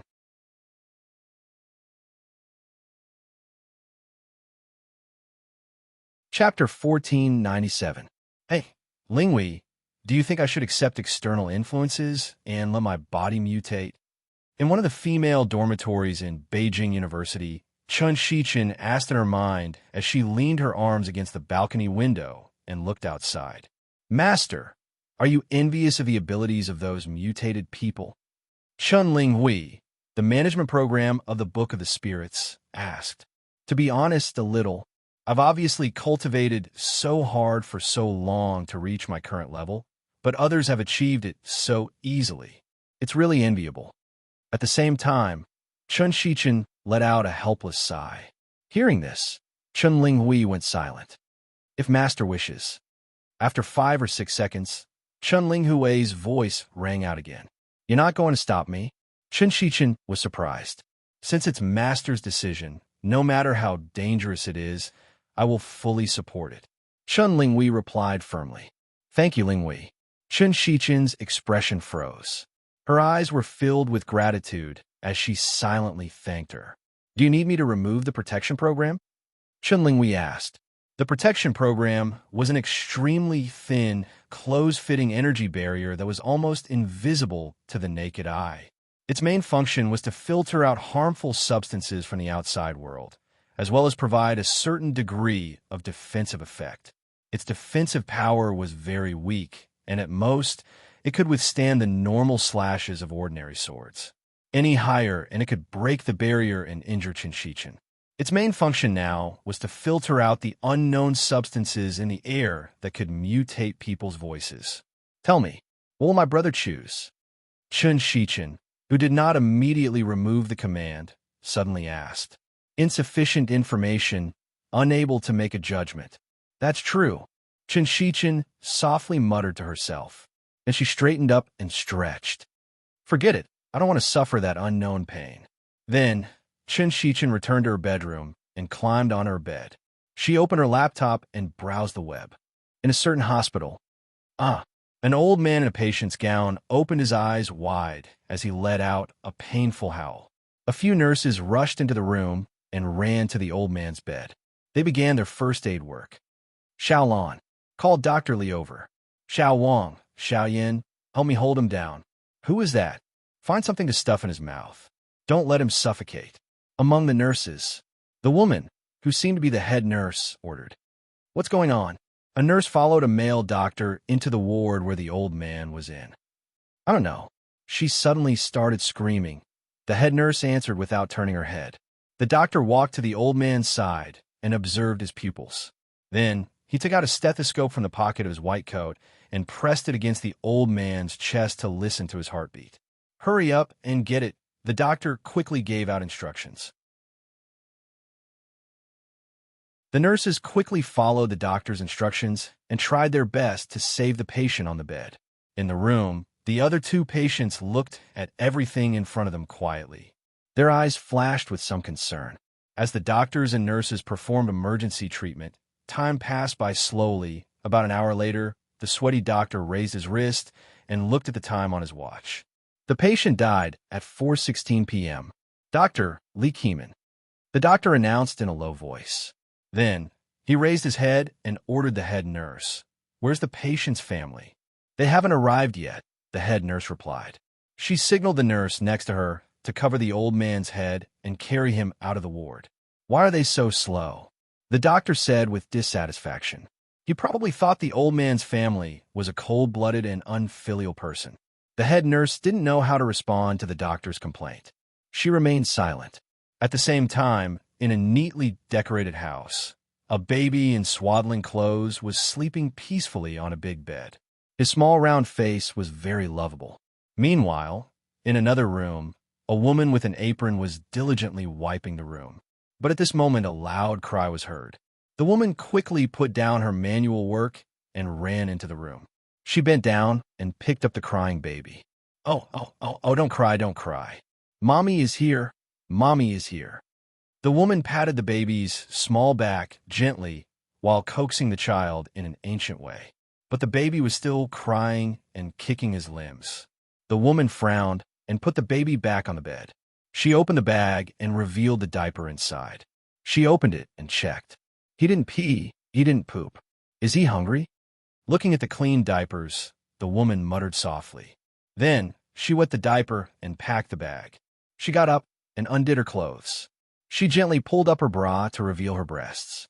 Then, she picked up the baby and put it next to the baby's mouth. But the situation was the same. The baby didn't open his mouth like before. He continued to cry and kick. The woman had no choice but to tidy up her clothes and began to coax the baby. And this coaxing lasted for more than 40 minutes. It's finally quiet. Looking at the baby's sleeping face, the woman with a helpless and happy smile on her face put the baby back on the bed. But she didn't notice that the baby in her arms was no longer breathing. The woman turned around and busied herself in the room again. Mutations, car accidents, traffic jams, fires, violent acts of destruction after the mutation, old people and children who didn't survive the mutation and died. All of these appeared in a single day, causing the world to quickly tilt towards the abyss of chaos. In this situation, another 5 days passed. The thick fog still existed, and there was no sign of it weakening. However, in the past 5 days, nearly 100 million people had lost their lives due to the genetic mutation. Among them, the elderly and children accounted for the majority. But it was understandable if you thought about it carefully. After all, the elderly and children were at two extreme stages of the individual human body. They were both in a vulnerable period. Whether it was physical fitness or resistance, they were not as good as the young people who had grown up and were in their prime. Therefore, under this kind of genetic mutation that seriously required physical fitness, they became the first group of people to be eliminated. Next were those family members with low physical fitness, various diseases, and recessive disease genes in their family history. They became the second group of victims. As for the last, it was the turn of ordinary people who were killed by various accidents and madmen for no reason. But at this time, the countries that found that the situation had become the worst all mobilized their armies and began to control the people under their rule. They used force to suppress the mutated people who might cause trouble. For a time, the public security situation was restored. After all, no matter what, the mutated people were still humans. They hadn't evolved to the point where they didn't have guns. Under the suppression of the organized army, only a few people had the courage to ignore the guns and continue to cause trouble. How are the conditions of the 6 people? Seito asked. Experimental body number 1 is normal. There are no signs of mutation. Experimental body number 2 experienced a weak mutation on the 3rd day under the unknown substance. It is still normal, and the follow-up changes are being observed. According to experimental body number 3, the spiritual power in his body has increased, and his cultivation speed has become faster. It seems that his aptitude has evolved. Experimental body number 4 also experienced the same situation as experimental body number 3. He said that his cultivation speed has become faster. Experimental body number 5 is normal, but according to him, his body feels a little strange. He is currently under observation. Experimental body number 6 is normal. At the side, little Ling Meng pulled up the relevant information and displayed it on the virtual optical screen suspended in midair while reporting to Seito. The 6 experimental bodies she mentioned were not people selected from a main world. Instead, they were selected by Seito from the prisoners captured from the Rubik's Cube's continent C, Leluxia's world, the Tang continent, the Spirit-Eating continent, the Naruto continent, and the Pitiful Girl Group's world, as well as the dimensional residents of the Magical Girl Nai's world.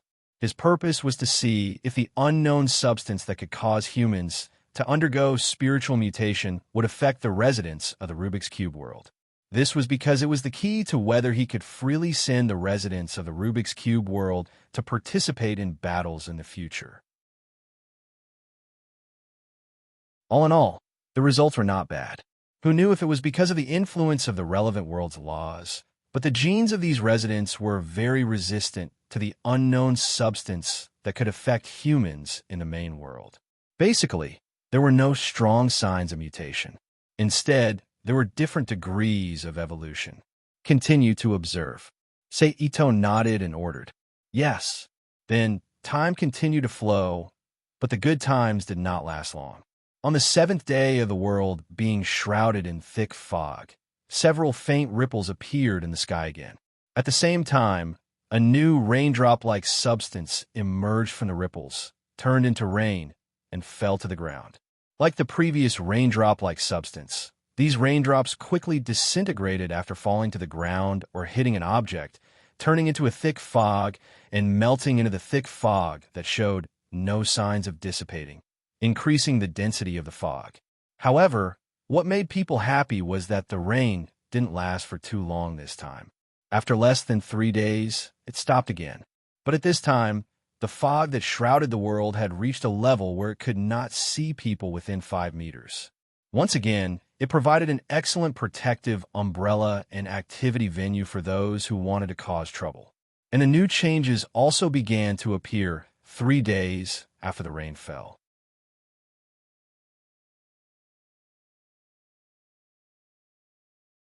Chapter 1498. Main World, Japan, Akakurino City, in a special house. You said you heard a strange summoning sound? Seito looked at the youth standing in front of him and asked. This was an ordinary room with bright lighting. However, apart from an office desk, a few sofas and armchairs, as well as a new type of computer produced by Akakurino City, the entire room was devoid of any other useless furnishings. This fully displayed the function of the room, to work. At this time, Sei Ito was sitting in a black chair behind the desk, both elbows on the table, his hands pressed in front of his mouth, and his eyes flashing slightly. In front of him was the person being questioned. This person's height was about 175 meters. Among the traditional Japanese people, he was relatively tall.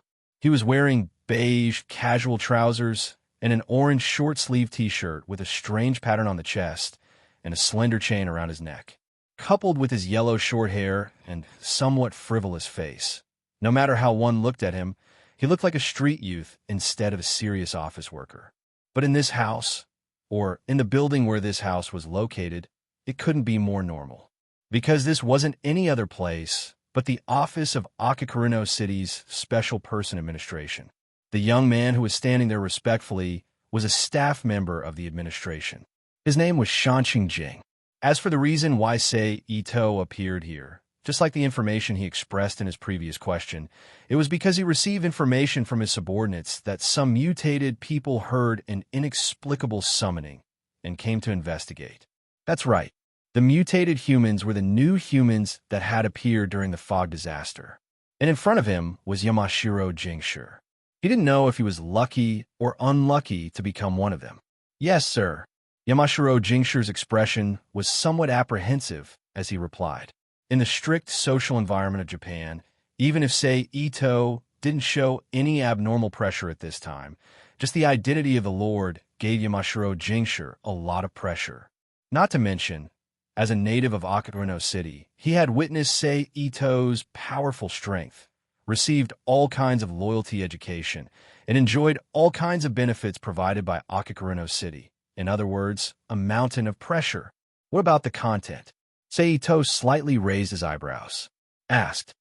It's too vague. I don't remember the specific content very clearly, but a name often appeared. Yamashiro Jingshi frowned and thought for a moment, then said. Sei Ito showed an expression of listening. Metatron, Yamashiro Jingshi replied. Hearing this name, a light flashed in Ito Sei's eyes. Metatron, also known as Metatron, was the archangel of gods in Christian mythology.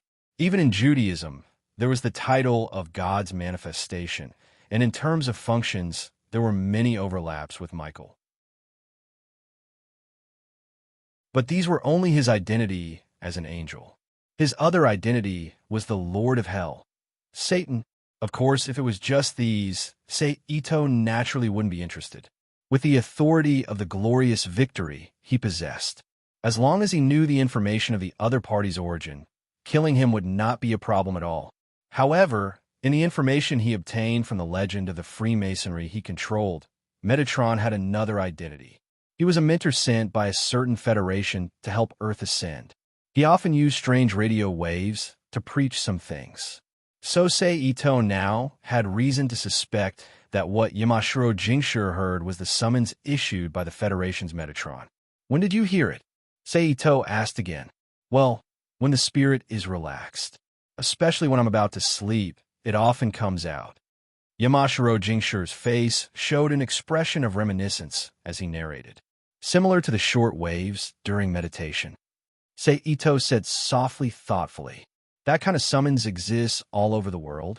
Sei Ito asked again. No, I'm not sure. Yamashiro Jingshi shook his head.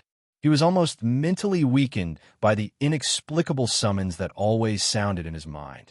How could he pay attention to whether the summons was all over the world? If it weren't for the fact that he was in this position and knew that there were other people in this situation, he would think that he had auditory hallucinations after the mutation or was mentally ill. Then when did this summon start? Sei Ito nodded and asked again. About 3 days ago. Yamashiro Jingshi recalled. After the third rain? Yes. Sei Ito nodded again. Then his eyes fell on Yamashiro Jingshi. He released his spirit force and explored the situation inside Yamashiro Jingshi. Under Sei Ito's strange gaze that seemed to be able to see through everything, Yamashiro Jingshi's face showed a mixed expression of embarrassment and discomfort. His posture was coy, and he looked like he wanted to hide something but didn't dare to.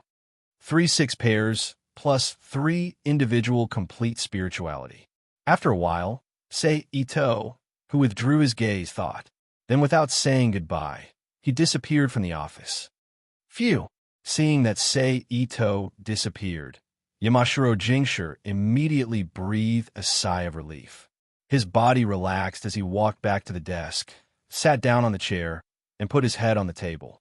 On the other side, Sei Ito, who left Yamashiro Jinshur's office, appeared in the main residence area dedicated to detaining new humans. He then selected a few mutants and began to question them. Looks like it's a change that happened after the third reign. After a round of questioning, investigation, and the information that little Ling Meng sent back about the second mutation after the third reign, Sei Ito could basically confirm that this summoning sound was a new change that happened after the third reign. After that, Ito Sei flashed back to his home in the shrine and sat down with his legs crossed. He allowed himself to enter a special state where he was half asleep and still retained a trace of intelligence. He tried to accept Metatron's summons.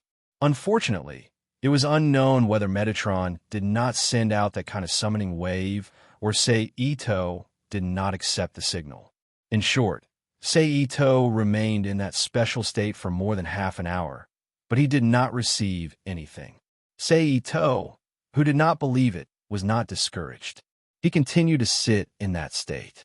1 hour, 1.5 hours, 2 hours, 3 hours, 5 hours, 8 hours from that afternoon until this time the next day, Sei Ito still did not receive any signal. Ito Sei was about to ask the others about yesterday's situation to confirm if he didn't have the terminal or if Metatron didn't start talking. He stood up and stretched his body. Then, he teleported to the residential area where the mutated people were imprisoned. He found those who had received the signal and asked them about it. Yes, it lasted for 3 hours. Are you sure? I'm sure, sir. Sei Ito was speechless. He somewhat understood that it might be because he did not have the terminal and did not receive the summoning signal. However, Sei Ito immediately thought of a new idea. Since he did not have the terminal, he could simulate it, right? Therefore, Sei Ito decided to stay here tonight and observe how these mutants receive the signal. That night, at around 12:30 a.m., a change occurred. Under the observation of Sei Ito's mental power, a certain spiritual core in the body of the mutant he was observing trembled slightly and emitted a strange energy wave. It entered the brain of the mutant through the neural net and stimulated the brain of the mutant to secrete a new substance into the brain. Then it disappeared. This change caused Sei Ito, who was about to replicate the changes in the brain waves of the mutant, to freeze in place. It's using the spiritual core as a relay, and the method of confidentiality is so strange. Looking at the situation, even if the receiver is asleep, he can still hear Metatron summoning. Sei Ito narrowed his eyes and thought to himself. In other words, the half-awake state of all the receivers is actually an illusion. It's a trick. In other words, it was true before the third reign, but it changed after the third reign. In order to verify this conclusion, Sei Ito directly spread out his mental power and enveloped all the nearby houses with mutants to investigate. The results were as he expected.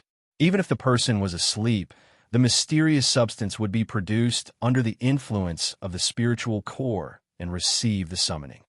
But it's strange. Why is it that some people's spiritual cores have a reaction while others don't? Sei Ito frowned as he discovered a new situation. Then, Sei Ito stretched out his hand and swiped the air in front of him.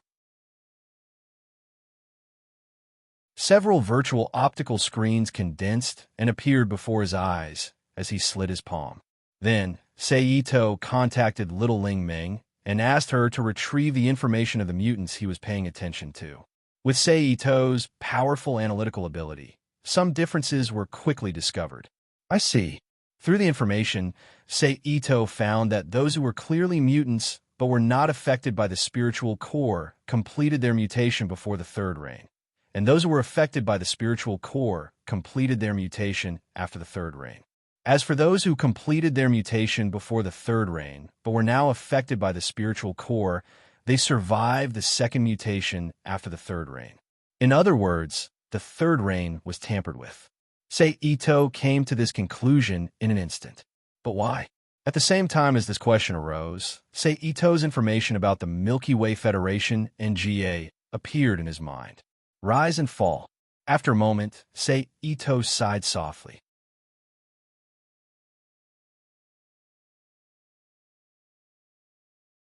Chapter 1499. P.S. Thank you to Sun Xiao for the evaluation vote. Thank you to classmate Dazzling Sky for the precious monthly vote. Thank you to Love Moment and NXCX for the rewards. The main world. In the morning in Asia. In the sky. A large amount of light spots appeared above the clouds, as if a meteor shower was about to descend. Oh my God! The staff of a department in charge of satellite signal reception and management in a country looked at the picture presented on the screen and exclaimed in shock. God, is this a war? Similar exclamations sounded one after another. On the huge LCD screen in front of the room, a large number of huge spaceships, like an interstellar fleet in a game, were hovering near the Earth's atmosphere in a group. Through the screen, they exuded a strong sense of oppression. And this picture was also received by other countries on Earth with stars and sent to the desk of the person in charge of the country. Then, regardless of time zone, location, or tool, as long as there's an electronic product that can receive signals, the signals are all mixed up and transformed into another kind of message. Hello, humans on Earth. Around the world, on TV, computers, large street advertising screens, and other image transmission tools, all the pictures flashed, and a man wearing gray clothes made of special materials appeared. His overall appearance was still humanoid, but there were no eyebrows on his smooth face. His eyes occupied most of his face, and his ears were long and pointed. He looked like a legendary elf, but the back of his head protruded outwards. It's the Sirius star, the origin of the Egyptian pharaoh. Seeing the image of the man, several scientists around the world who have studied the history and culture of Egypt shouted excitedly, completely ignoring the current situation. At the same time, mobile phones, radio stations, and other signal reception terminals that can transmit sound also began to transmit the other party's voice. I'm a asterisk from the Sirius star. My current position is a captain of the 3rd Advanced Battalion of the Milky Way Federation. This time I came to Earth as an envoy to assist you in returning to the universe. I have no malicious intentions, please rest assured, the Sirius star stated. Then there was a long string of words and so on. He's finally here. Sei Ito sighed softly as he watched the arrival of the Sirius star and the message they wanted to convey through the virtual optical screen created by Little Spirit Dream. However, at this moment, a melodious ringtone sounded. Sei Ito took out his phone and looked at the caller ID displayed on the screen. 0086-010. Itowari probably knew who it was, so he pressed the answer button. He put the phone to his ear. Hey, hello, Mr. Ito. This is Yang Wei. The familiar voice of Yang Wei, the leader of the China Secret Service team, came from the phone. What is it? Sei Ito asked. Do you see this? It's on TV right now. What do you think of these aliens? No one offends me. I don't offend people. Don't you have any other ideas? Oh, so, you already have an idea? Sei Ito sneered and said, In that case, tell me your ideas. We do have some ideas, but before we can determine the real purpose of the other party, these ideas are just ideas. But we hope that if we really need to take action, Mr. Ito, you can stand on our side. After all, we are all human beings. The name of righteousness has been given. I see. Is there anything else? A global summit may be held in the near future. At that time, I hope that Japan can support our country on account of the friendly relations between the two countries. I see. Ito Mori was still non-committal, and no one could tell what he meant by his bland answer. Okay, I won't bother Mr. Ito goodbye. Sei Ito hung up the phone without hesitation. It's time to bring Shichin's family over. Sei Ito, who put away the phone, said softly, and then his mind moved. In an instant, he disappeared from the room. The next moment, in the corner of a residential area in Beijing, China, Sei Ito's figure appeared. Sei Ito, who appeared, didn't stop. He stepped into the thick fog and walked toward the building where Grandfather Chen's house was located. A few minutes later, Sei Ito arrived at Grandfather Chen's house and knocked on the security door in front of him. Dang, dang, dang. Who is it? Behind the door, Aunt Lu Xiaohua's cautious voice came. It's me, Shiqing, Sei Ito replied. Walala. As soon as he finished speaking, the tightly locked security door was quickly opened with a series of noises. Then, Lu Xiaohua, who was wearing home clothes, appeared in front of Sei Ito. Shiqing, why are you here?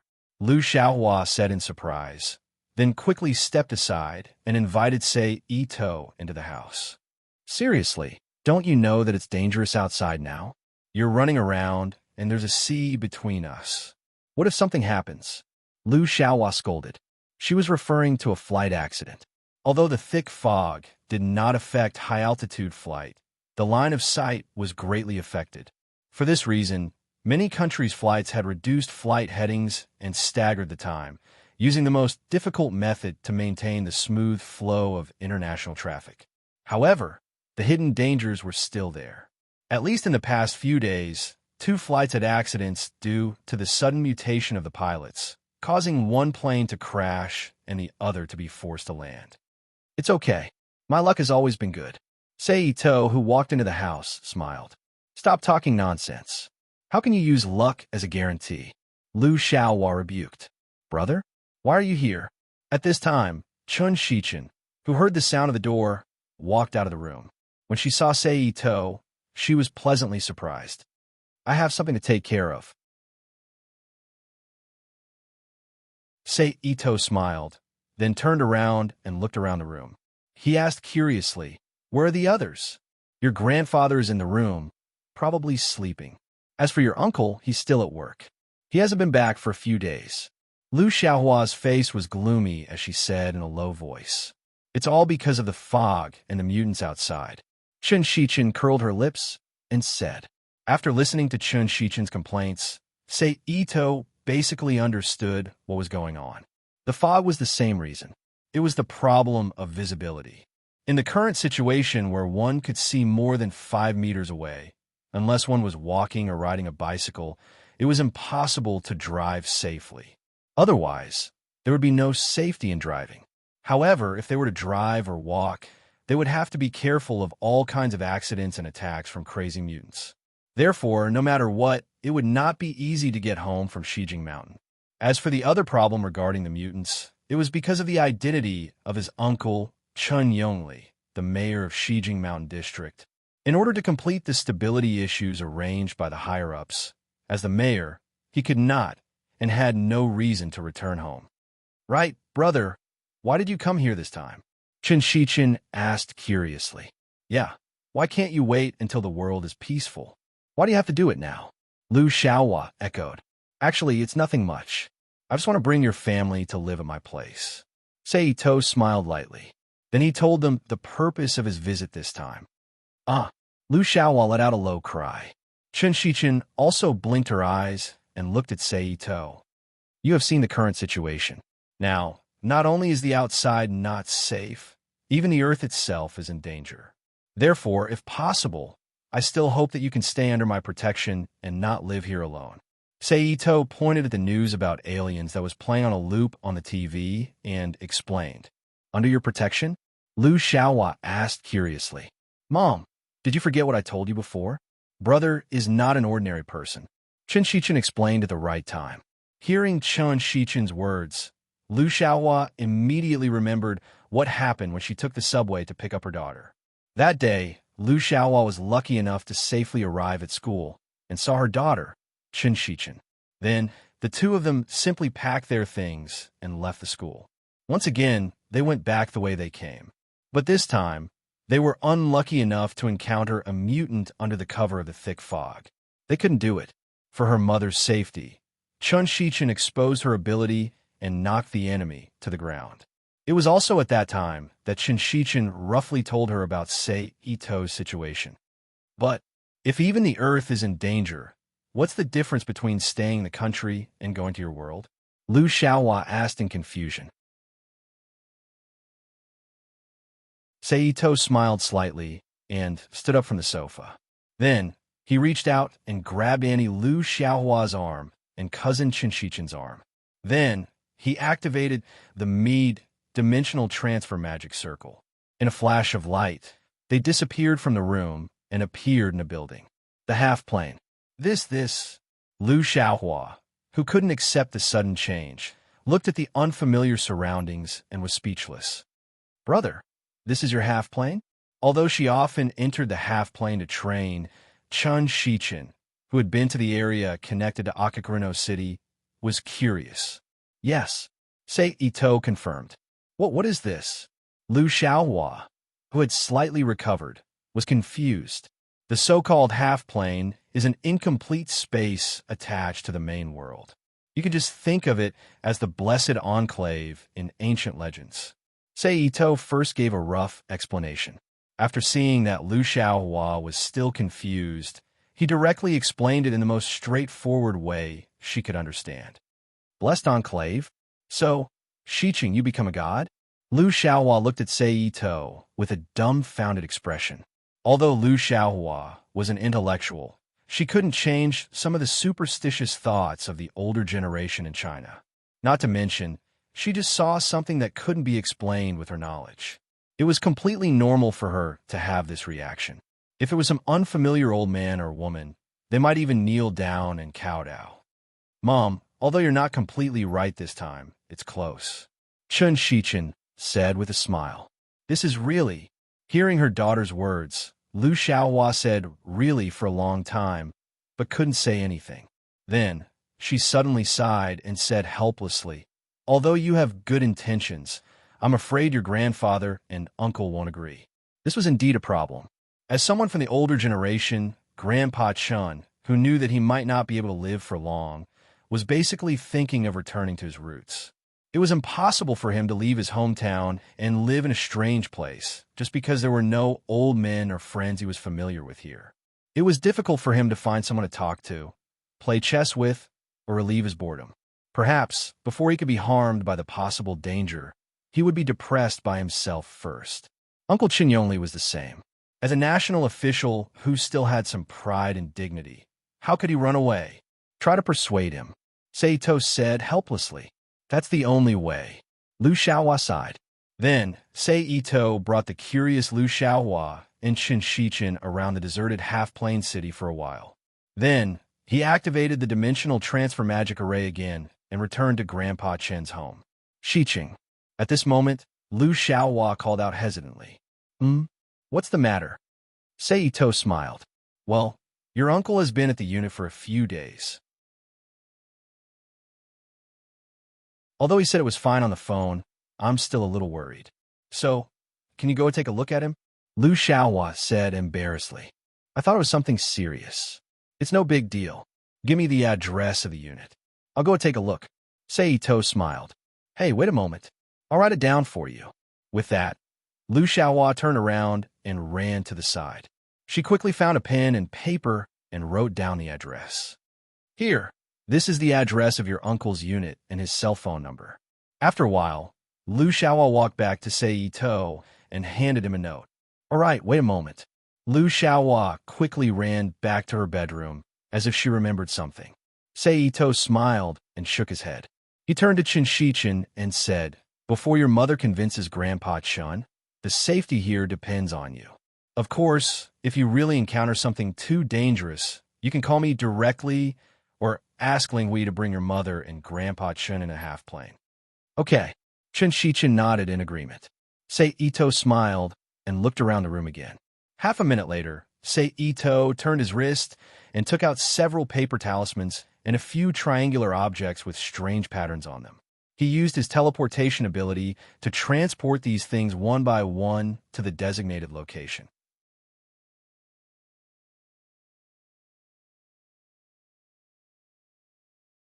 Chapter 1500. Linghui, what is my brother doing? Chun Shichen, who was curious about Sei Ito's actions, asked in her mind. He should be setting up a barrier, but I can't tell what kind of barrier it is due to lack of information. Chun Linghui, the administrative program incarnation of the Book of the Elves, replied telepathically. Chun Shichen had a look of realization on her face.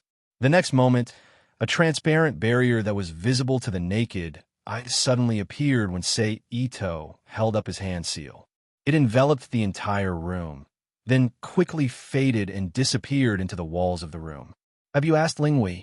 Sei Ito, who had dispersed his hand seal, looked at Chun Shichen beside him and smiled.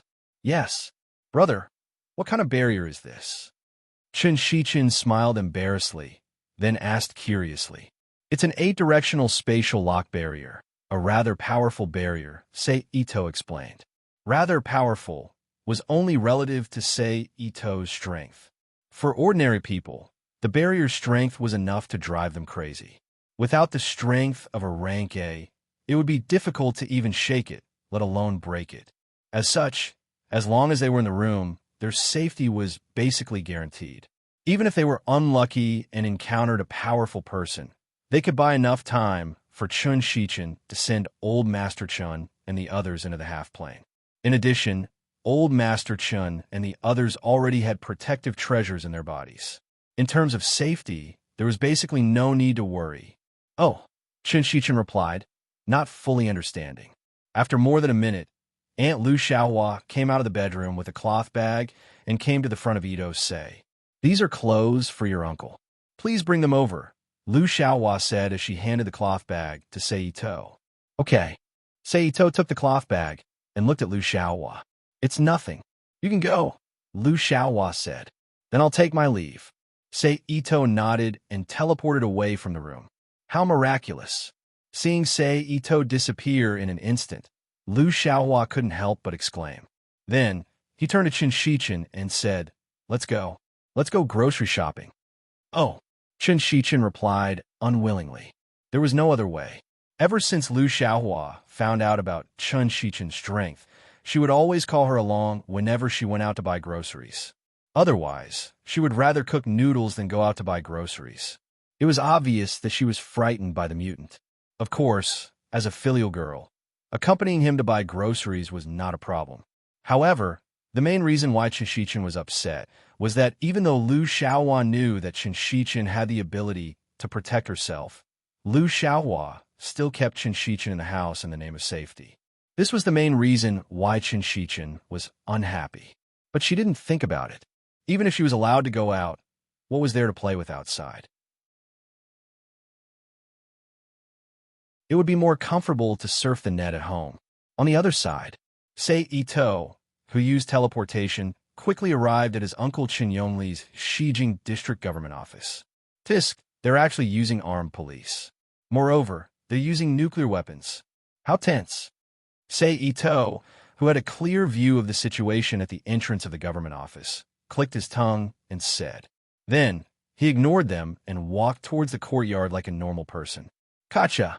The sound of a gun being loaded could be heard. Stop!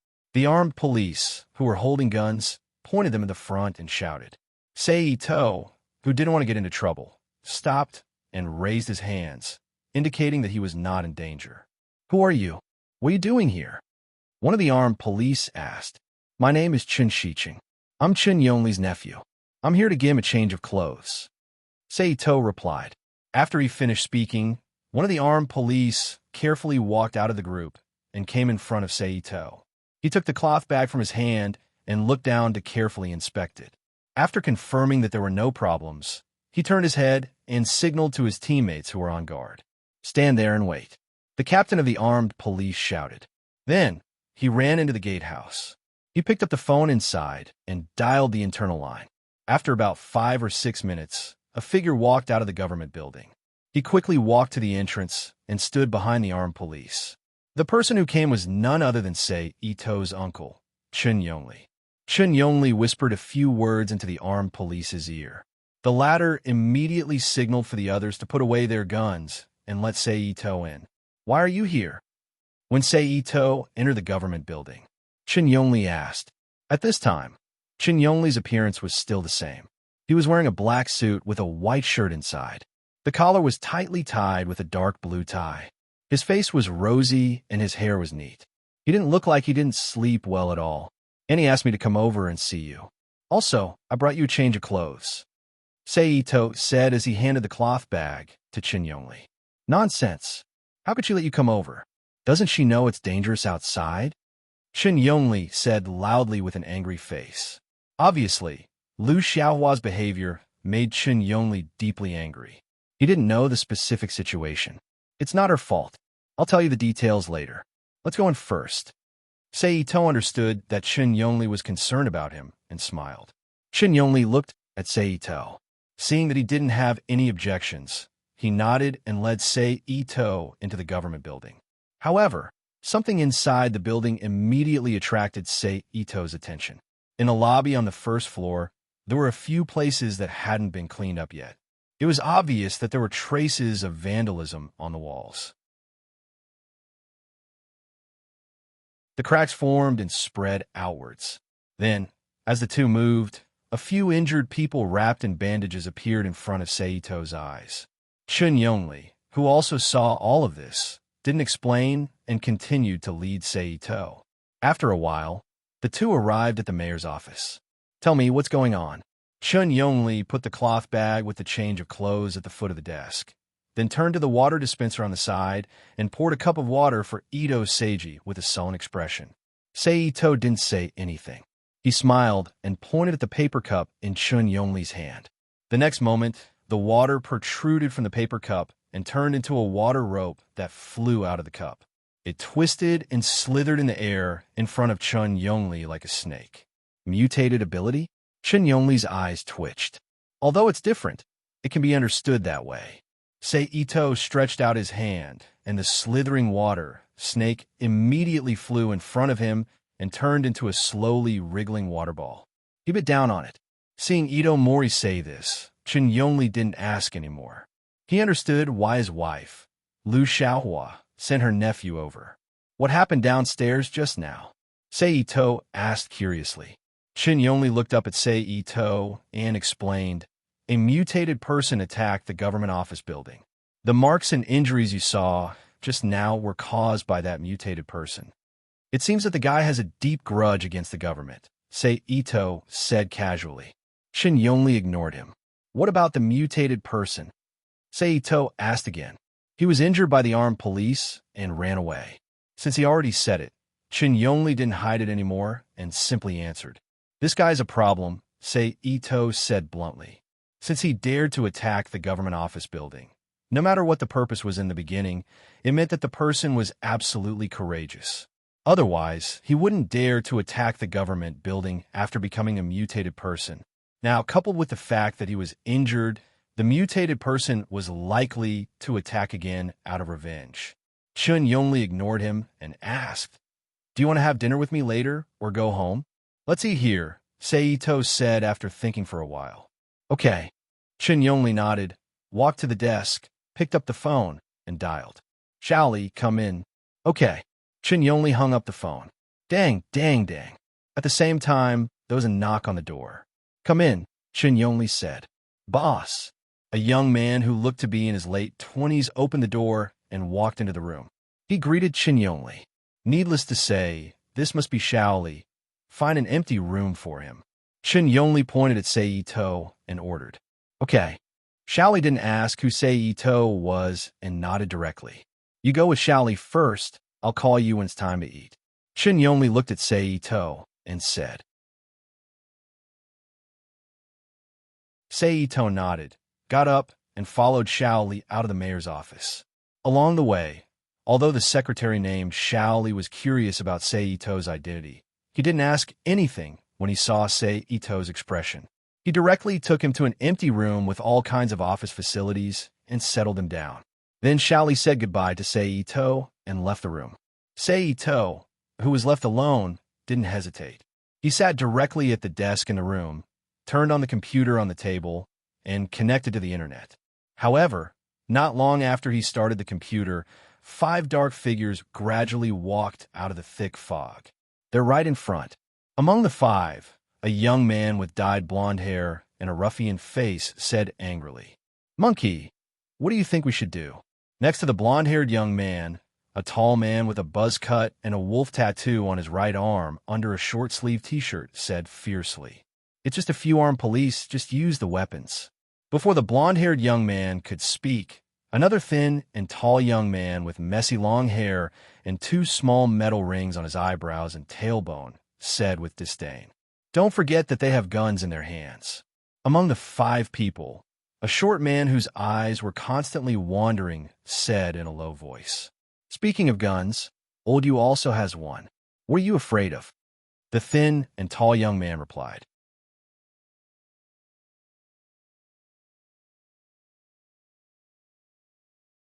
Chapter 1501.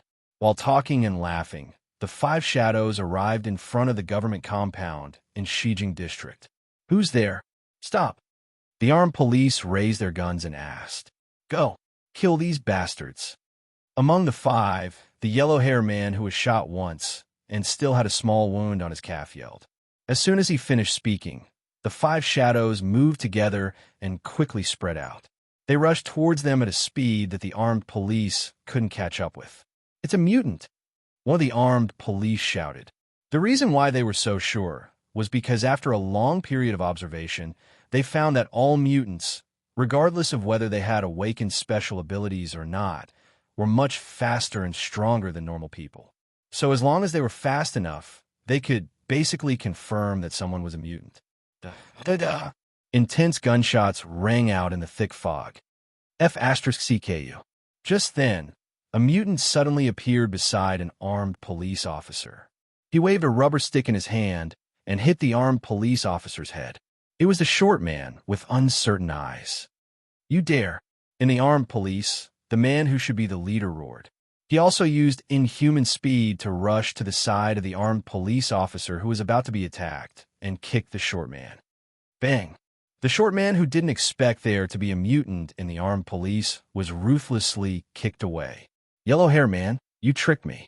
Didn't you say there were no mutants in the armed police?" In the thick fog, a man shouted. "Fuck, there definitely wasn't one the last time I came. It must be a new one."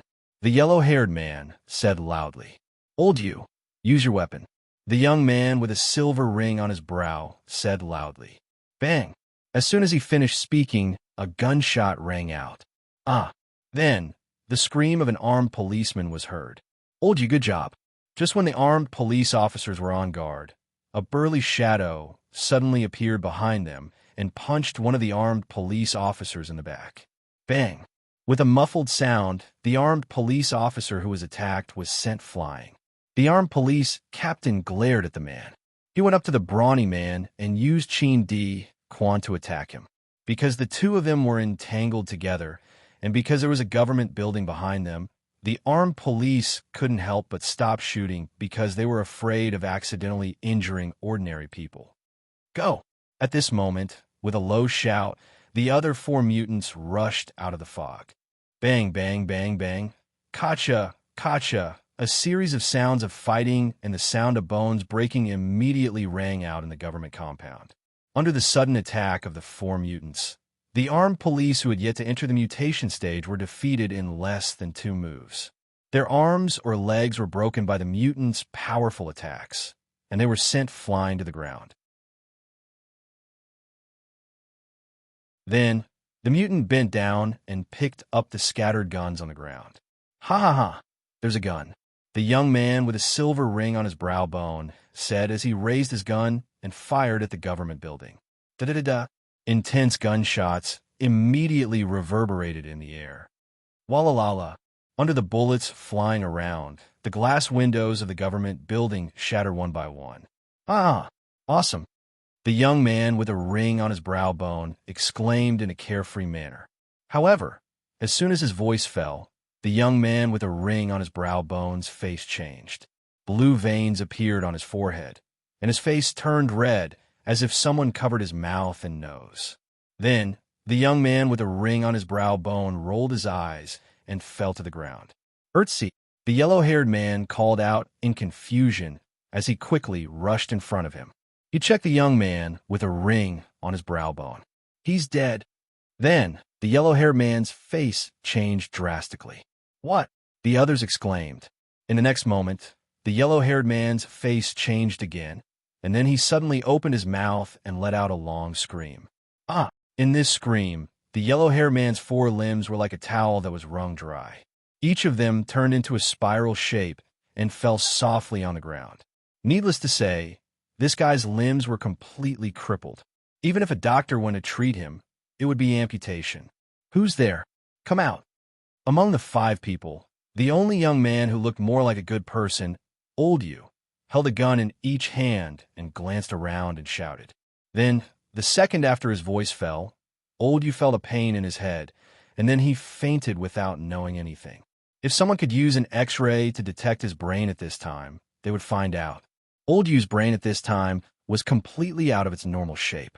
It was like a soup that was stirred up and filled his skull. Seeing that his companions were experiencing strange situations one after another and were short in stature, the man with uncertain eyes turned his gaze and quickly left the big man who was barely holding on under the mutated armed police's fist. He ran out while feeling the oil on the soles of his feet. However, the result was the same as the other 3 people. He immediately fell to the ground abruptly and fainted with a pale face. "Fall for me." It was also at this time, the big man who finally couldn't fight the panic in his heart was also beaten to the ground by the mutated armed police. He used the fist to remove the joints of his hands and legs and took him down. "Which friend is this? Please come out and meet us," the armed police shouted. However, just like the other gangsters, not a single voice responded to his question. Seeing this, the armed police shouted a few more times. After realizing that the person who helped him didn't want to appear, regardless of whether the person was still there or not, he directly shouted, "Thank you for this matter. I, Lu Wu, will remember this in my heart.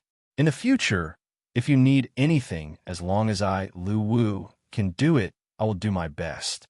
Although his words were very generous, his words were very careful to leave some leeway so that he would have a reason to refuse in the future.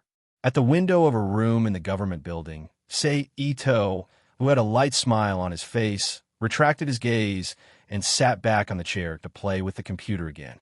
It was obvious that everything that happened just now was the result of Sei Ito's secret actions. Then 1/2 an hour later, when it was time to get off work, Chun Yonglei was led by his secretary, Shaoli, to Sei Ito's room. He invited Sei Ito to the dining room for dinner. During the meal, Chun Yonglei looked at Sei Ito strangely several times. Obviously, after hearing about the situation at the gate, he more or less suspected that the person who secretly acted was his nephew, Chen Shiqing. However, when he thought about the seemingly ruthless means, he couldn't believe it, which was why he was so conflicted. After the meal, Sei Ito sent Chun Yonglei back to the dormitory. He left the government building under the cover of the night and returned to Grandfather Chen's home. After staying for a night, he used the Flying Thunder God Jutsu to return to his home behind a shrine. The next day, around 10:30 a.m. Europe time, around 2 o'clock a.m. Asia time, around 3 o'clock a.m. Asia time, a disc-shaped aircraft that looked almost the same as the UFOs in many UFO sightings flew out from a large fleet.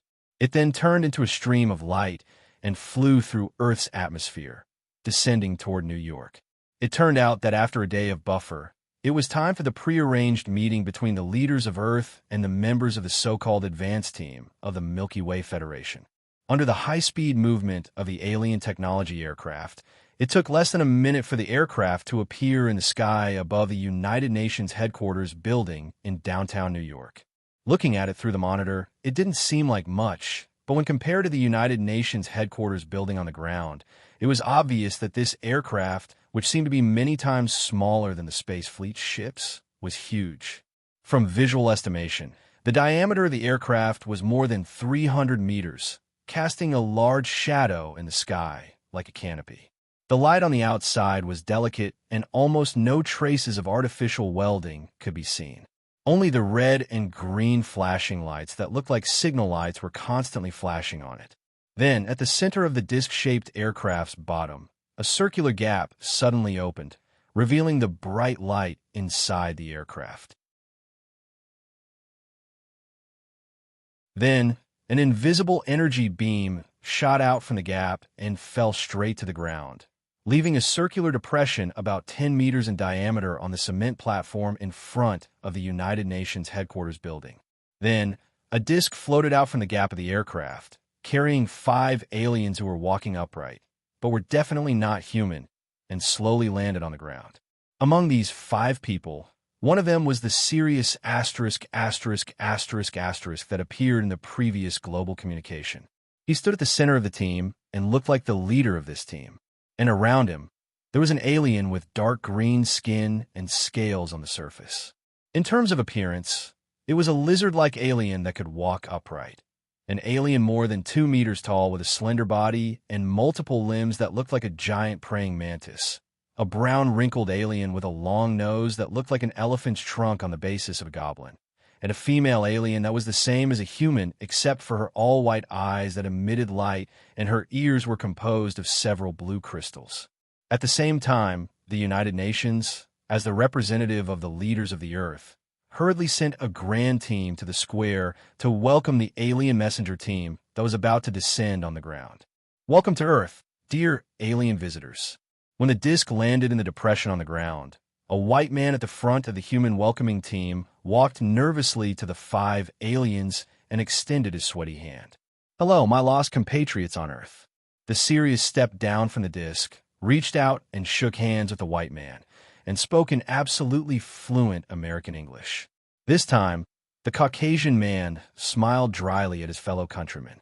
Everyone, please come in.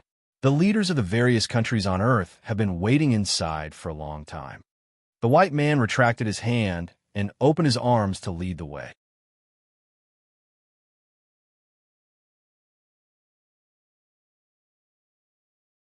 Chapter 1502. P.S. Thank you to Glory of Stars for your precious monthly votes. Thank you to NXCX and Dazzling Sky for their tips. What you're seeing now is a message sent back from the front. In 5 minutes, an important meeting that will decide the future of Earth will be held. On the TV of all countries around the world, the voice of the news anchor came out. At the same time, the meeting between the 5 extraterrestrial visitors and the leaders of the world was also shown on the TV screen. However, this scene didn't last long. Then, it was replaced by a wooden door that slowly closed. At the same time, the scene jumped to the top right corner of the commentary studio with the words live broadcast, and so on. It entered the stage where experts made wild guesses. Little Ling Meng, let me know when the results are out. Sei Ito, who had no interest in watching the experts and sociologists, ordered casually. Yes. As soon as she finished speaking, the virtual optical screen in the air suddenly flashed and disappeared. Sei Ito closed his eyes and immersed himself in meditation to pass the time. After all, for a high-level meeting like this to decide the future of the world, it would take at least 8 or 9 hours to discuss anything. In the middle, there would be wrangling for each country's own interests. Even a day would not be enough time. While most people around the world were attracted by the meeting, some sneaky people appeared in various corners of the world under the cover of the thick fog. New York, USA, near Signal Tower. A tall man covered in a brown hooded cloak appeared under the signal tower and stopped. He took out a silver-white metal rod about 1 meter long and 10 centimeters thick from his cloak and inserted it into the ground. The next moment, a dozen red and green light dots similar to signal lights appeared on the metal rod. Then, a third of the lower part of the rod spun quickly like a drill bit, throwing the soil in all directions. The rod quickly sank into the ground. In less than half a minute, the metal rod had completely disappeared into the ground. The hooded man used his foot to fill the small hole left in the ground. He took out a mobile phone-like communication tool and put it to his ear. He said in a low voice, "Position 73. Setup complete." Then, the hooded man put away the communication tool and disappeared into the thick fog again. Just like that, a few hours passed peacefully without the general public being aware of it. ZZ.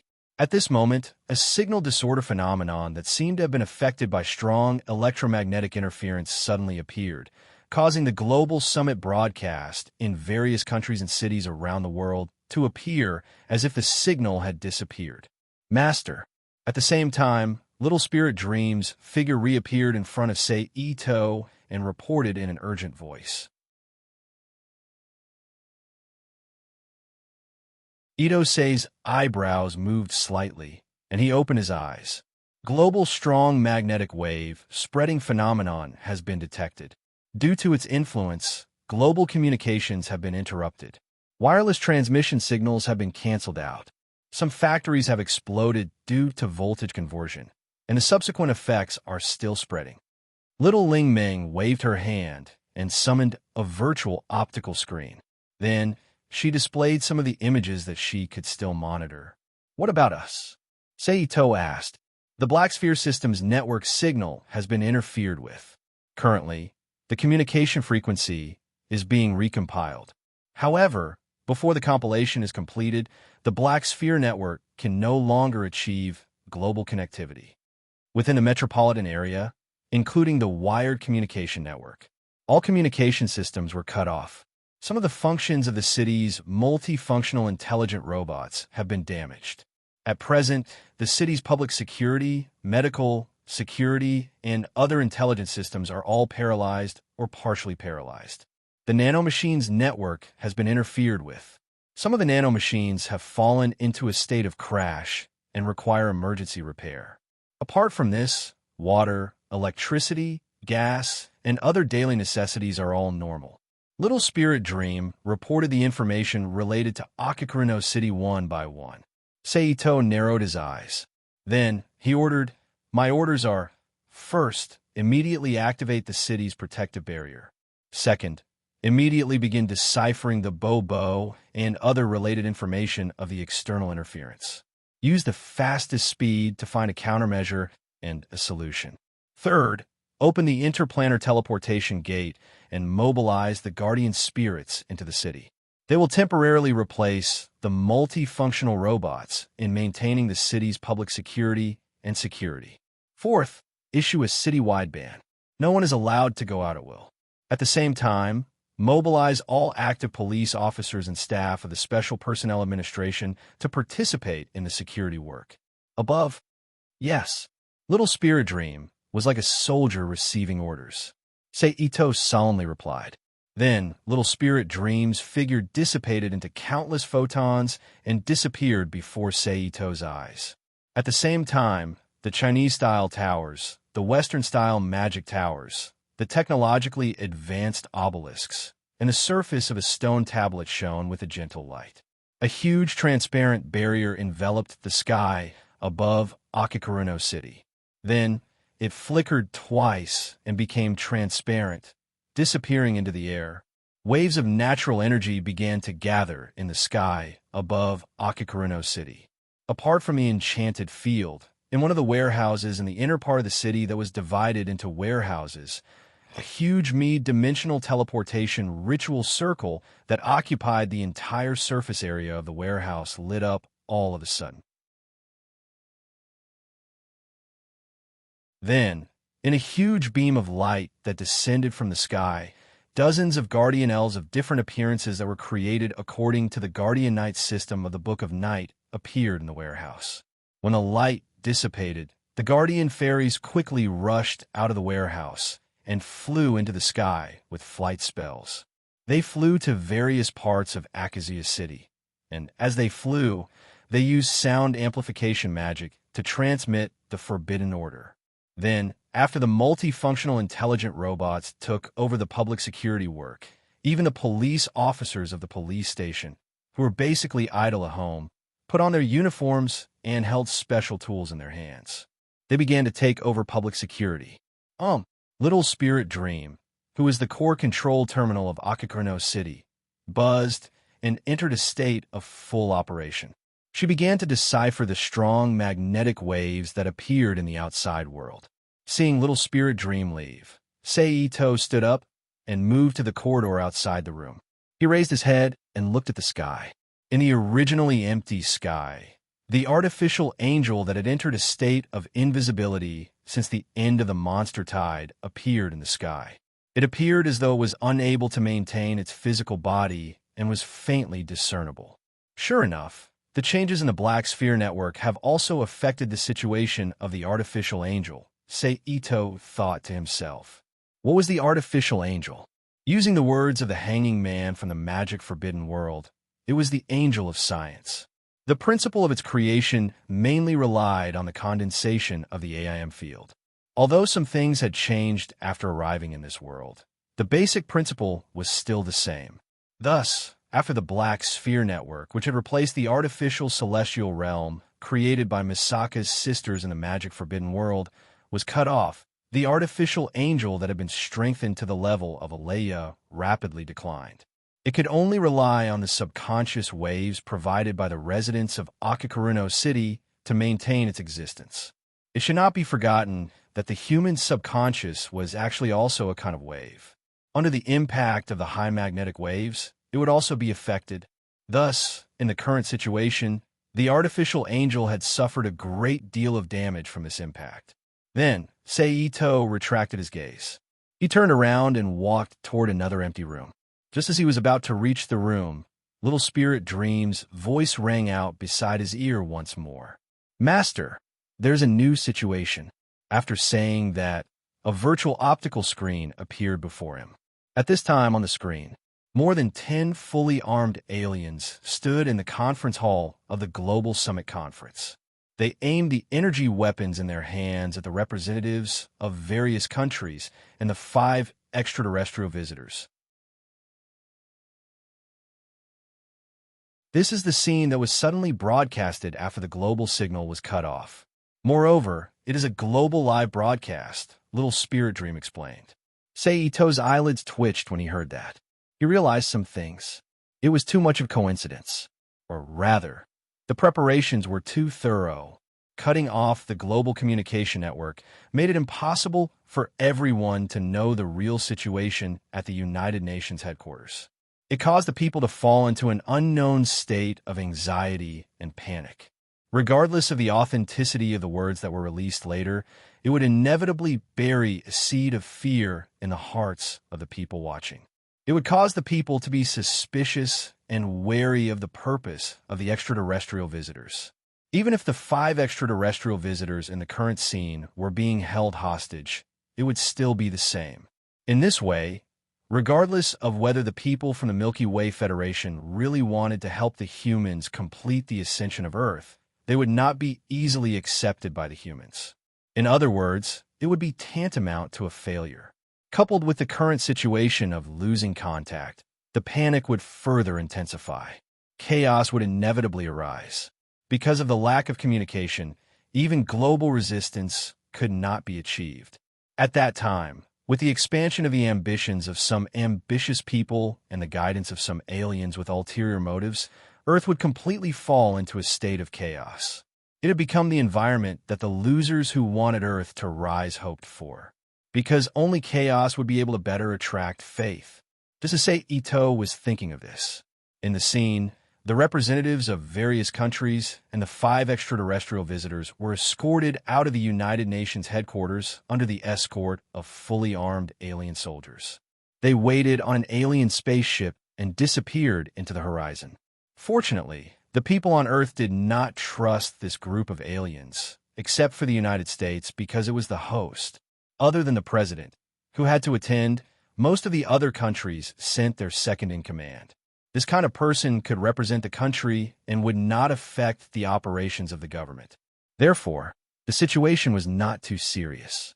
However, this had nothing to do with Seito for the time being. After instructing Little Spirit Dream to pay appropriate attention, he continued to walk toward the room. About half a minute later, Seito entered the empty room. When he arrived here, Seito immediately threw out 8 paper talismans and arranged them according to the 8 positions of Qian, Kuan, Kan, Li, Zhun, Sun, Jin, and Dui. Then, he formed a seal and established a barrier in the room. After that, Seito, who had finished setting up the barrier, grabbed the air in front of him with one hand. The air in the entire room immediately vibrated and swarmed toward Seito's palm.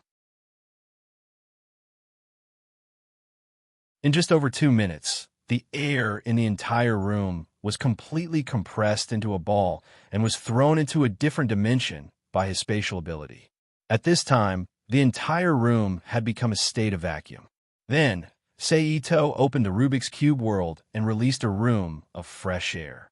After the concentration was about right, he summoned the new humans Erica Simmons, Serene, and Dawa Kira, the normal humans Lakshata, Akiji Ritsuko, Kimiyama Haruki, Scarlett O'Hara, Shia Atsuko, Dr. Zola, and the scientific researchers who had been transformed into a guardian knight.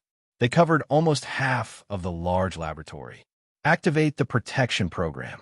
When they appeared, Sei Ito ordered. Yes, sir. An orderly electronic sound rang from their bodies, and then an extremely thin layer of energy protection appeared outside their bodies, covering their skin. Needless to say, it was the personal terminal that was popular in the Rubik's Cube world, the Book of Elves. Needless to say, the version in the hands of the people present was definitely not the low-level version that ordinary people of the Rubik's Cube could have. Your mission is very simple. Decode the strong electromagnetic signal that is now spreading outside, Seito said bluntly. Then, he summoned little Ling Ming and asked her to tell the scientists what she had learned about the situation and transmit the information to the Book of Elves in everyone's hands. Knowing the seriousness of the matter, everyone quickly devoted themselves to the deciphering work. Seeing this, Seito did not disturb them. He turned around and left the room. Unbeknownst to the people of the world, the same group of mysterious hooded people had quietly entered the forests of various countries around the world, or places where no one had gone. Of course, mysterious places like the ocean naturally did not lack their presence. At this time, in the Amazon rainforest, known as the lungs of the world, a mysterious hooded man appeared inside the forest. He suddenly stopped and then took out an aluminum can with a diameter of about 8 centimeters and a height of about 20 centimeters from his waist under his robe. He put on the ground, stretched out his finger, and quickly pressed a few buttons on the electronic lock on the top. Then there was a soft chi sound, and the top of the aluminum can gently bounced up, revealing a circular mark.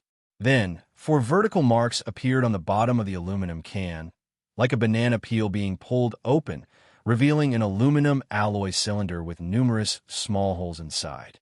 In the light sound, the cylinder quickly rotated and a strange mist sprayed out, quickly spreading in all directions. The mysterious hooded man, who should have been the first to bear the brunt of the mist, disappeared from the aluminum can with a flash of blue light the moment the aluminum can opened. The strange mist quickly spread in all directions. All the plants and movements that it encountered along the way, whether they were weeds or precious plants that were rarely seen in the outside world, whether they were rare animals on the protected list or unknown species that had not yet been discovered by humans, all of them fell into a strange state. The plants began to grow wildly, and the animals began to mutate. It was as if they had suffered from nuclear contamination and genetic mutation.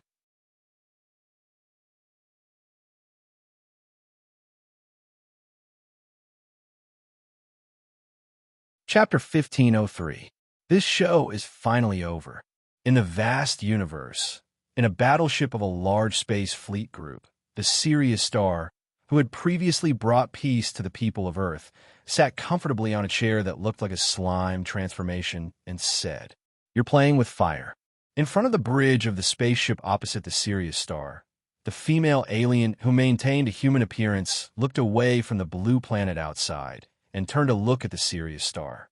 "I'm doing this for the Federation's independence," the Sirius Star said nonchalantly. "Independence? I'm afraid the Federation will be dragged into the abyss by your plan.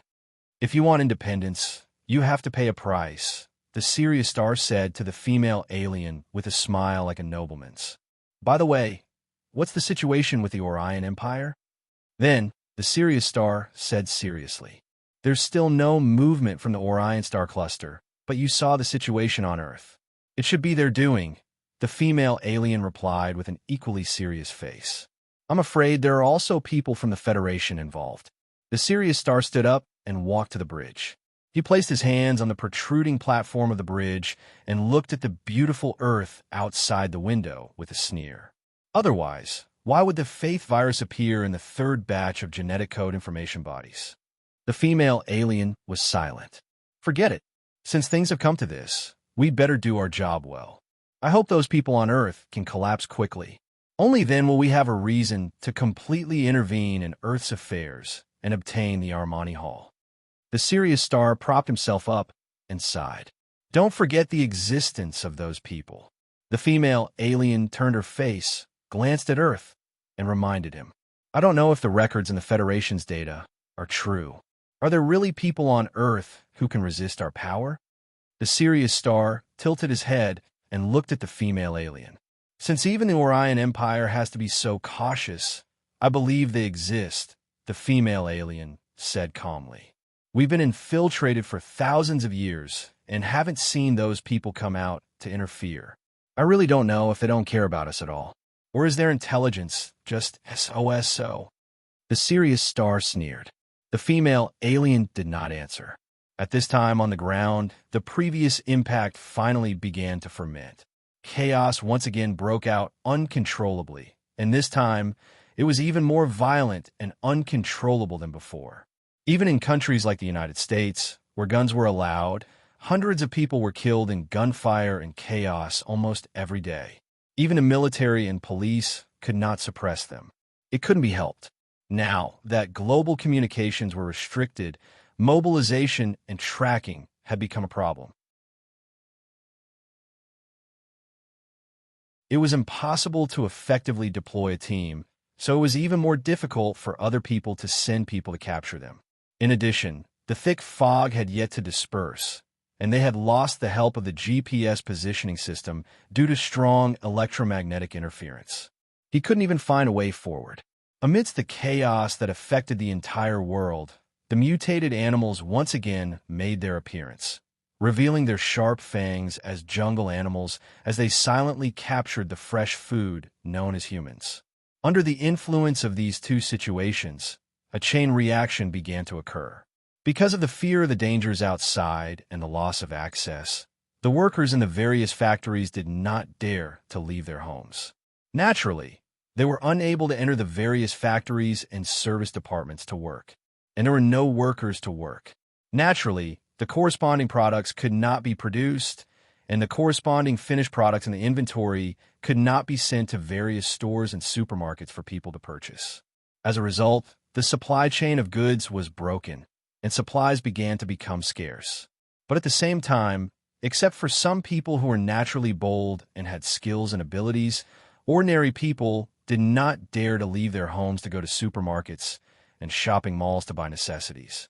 So, this directly caused situations similar to hunger and diseases to begin to appear on a large scale, causing a large number of deaths among the humans who entered the later stage of mutation. And at this time, the collapse of social order was inevitable, causing the Earth to enter a chaotic era. On this day, little Ling Meng's figure suddenly appeared in front of Seito and said with a face full of joy, "Master, the results are out." Seito raised the corner of his eyes, and a touch of joy appeared on his face. He immediately stood up and walked out of the room. He walked quickly to the room where the elite scientists were located. Little Ling Meng fluttered behind him. In less than half a minute, Seito appeared in the room. "Sir," sparse greetings could be heard. Seito waved his hand, indicating that there was no need for formalities. Then he looked at everyone in the room and asked, "I heard from little Ling Meng that you have the results here?" "Yes." Everyone in the room looked at each other, and then Erica answered, "Can it be used directly?" Seito asked, "If it has a built-in frequency conversion system, the program code can be transmitted and the system will convert it on its own. If it doesn't have a frequency conversion system, it will need to be equipped with another frequency conversion device." Erica replied, "Okay, Erica, immediately transfer the information to little Ling Meng." Seito ordered. "Okay." Erica agreed, took out her book of spirits, and began to transmit the program to little Ling Meng. "Thank you for your hard work." Seito said to the people in the room with a sincere expression. "Sir, you are too polite." Still sparse and modest voices responded. "Sir." At this moment, Ji Wei's voice rang out. Seito turned to look at her in confusion. "Sir, I think that when we install the components this time, we can add a super quantum conversion system, Ji Wei explained. I learned from little Ling Ming about the program outside called the Artificial Heaven Realm. I know that Sir wants to strengthen the collection of human subconscious signals by adding some components to complete the core of the artificial angels of the Artificial Heaven Realm. But I think that instead of absorbing the subconscious signals that are obviously disturbed by external magnetic waves as the foundation, it is safer to directly receive the special information emitted by the human soul itself. Do you have a way to resolve the restriction and protection of the body on the soul and directly extract the information of the human soul? Seito asked with a frown. Just as the cultivation system said, the body was the boat of the soul, the lower barrier and armor that protected the soul from the outside world. From this, one could see the protective effect the body had on the soul. Use the technique. Ji Wei answered straightforwardly. That's right. The technique can forcibly extract the information of the human soul. But have you thought about the difficulty of setting it up? Seito shook his head and asked. After all, the artificial heaven realm covered the entire world. In other words, if Seito wanted to set up the technique to extract the information of the human soul, he would have to set it up on a global scale.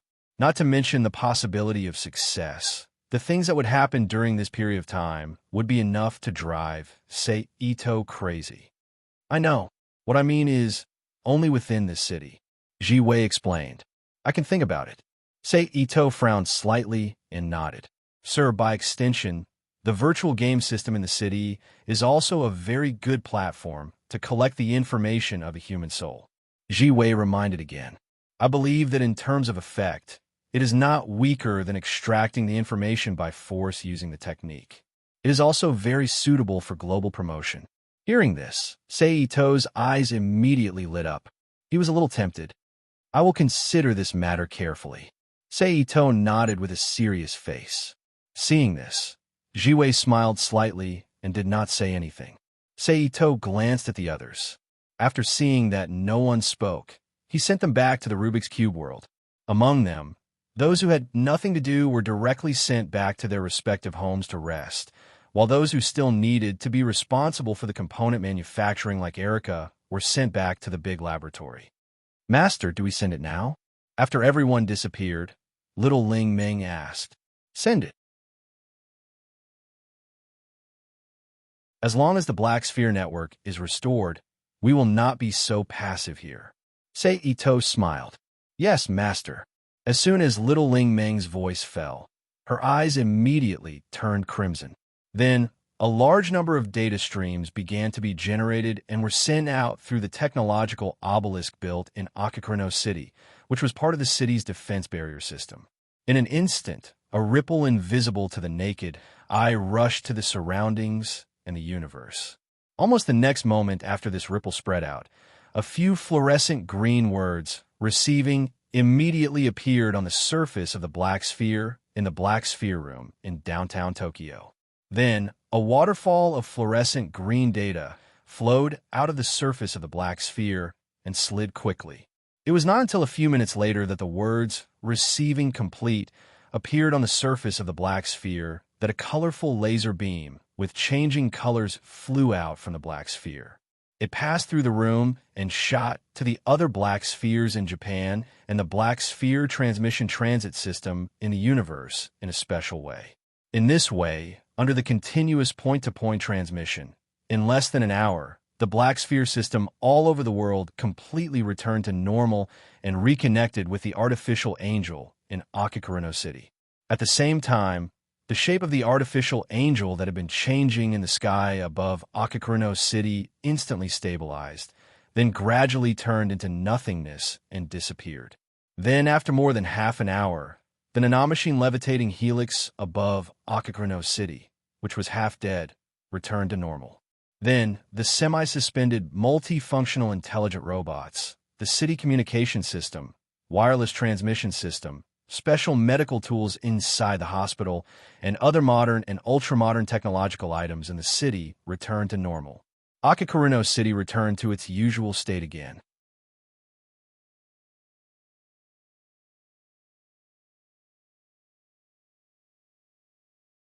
Chapter 1504. You have seen the situation outside.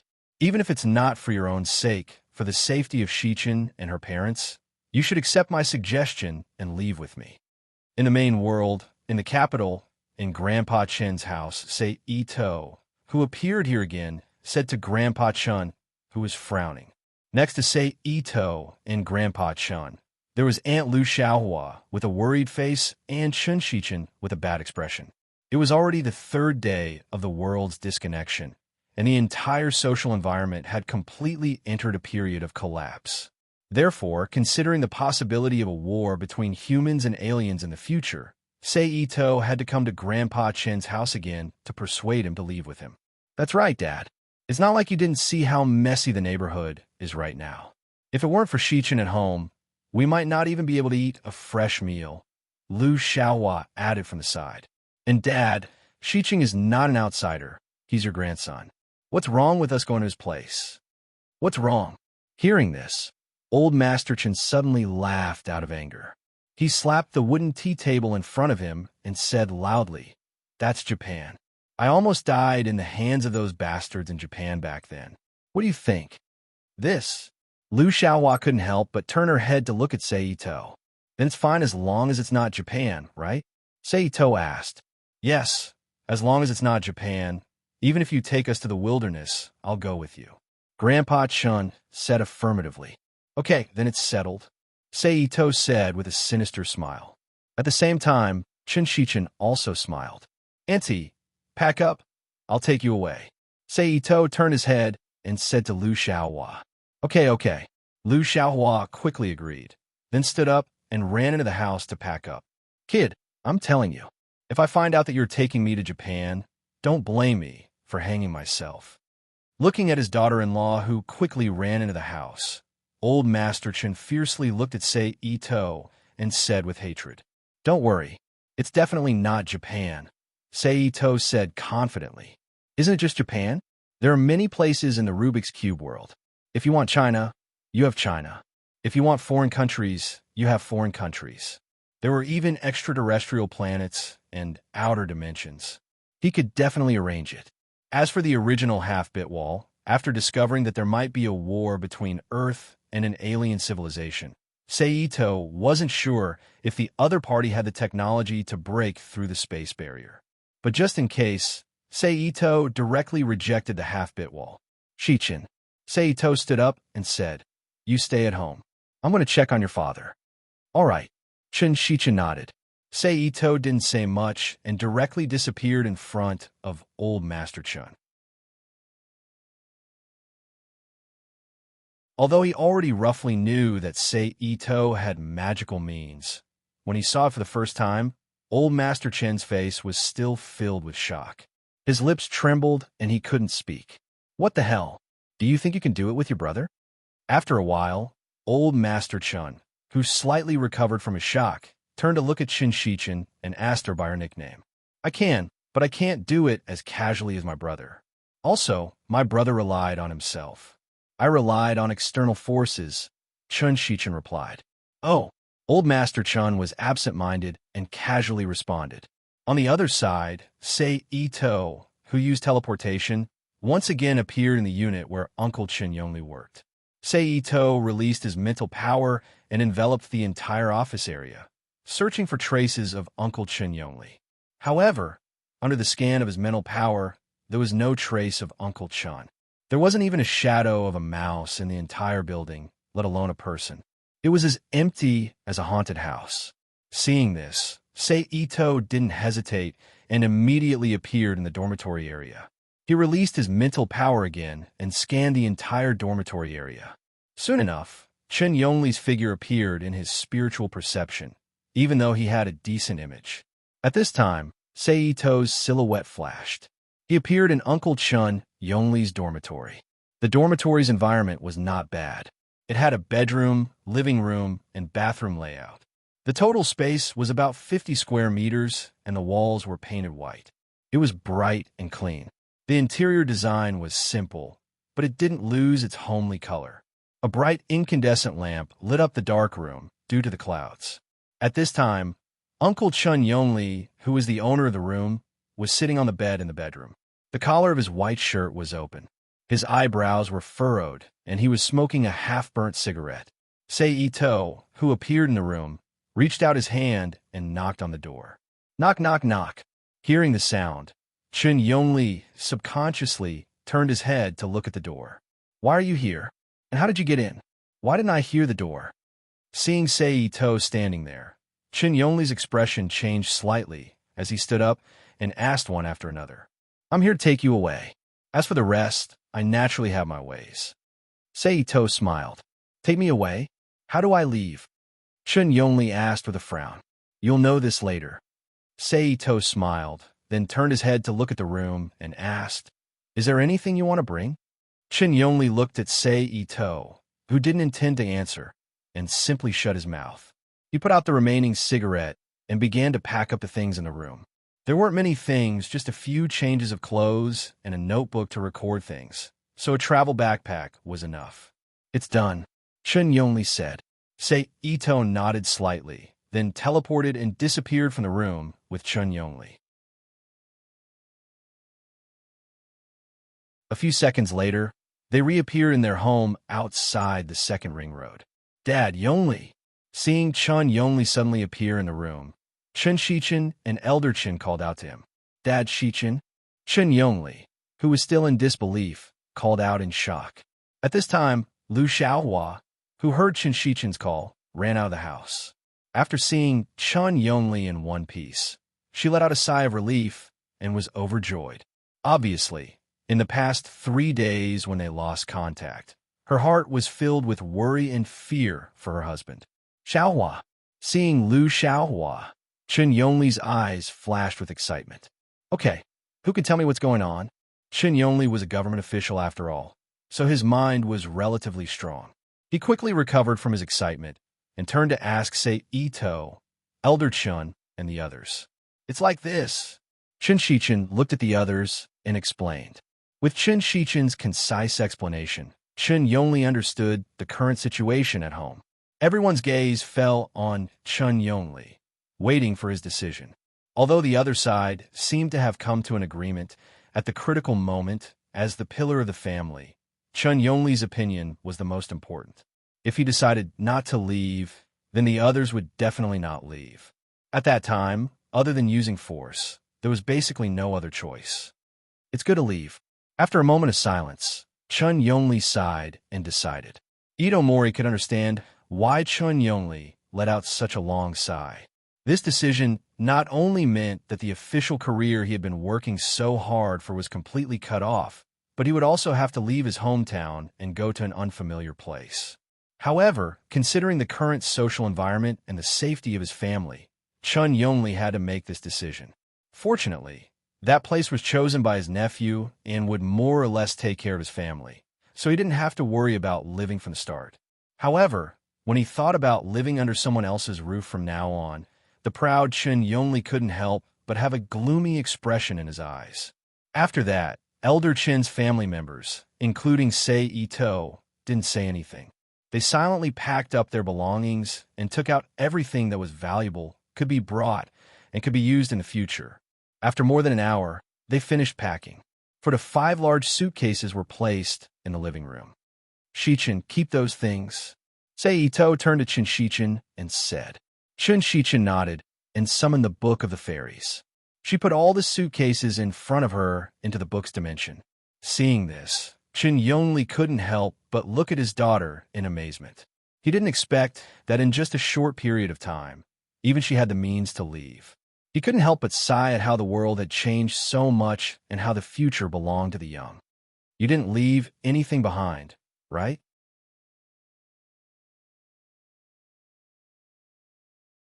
Ito looked at Elder Chen's family and asked.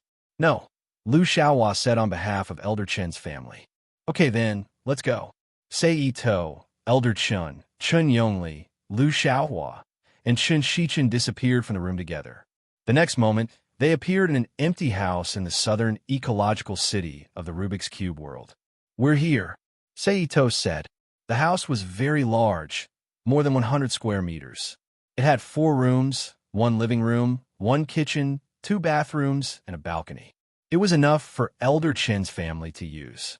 Then, Seito began to register Elder Chen's family's household information, set up personal accounts, and handle multi-function cards, etc. During this process, Elder Chun Yongli, and Lu Xiaohua were once again shocked by the things that Seito casually created.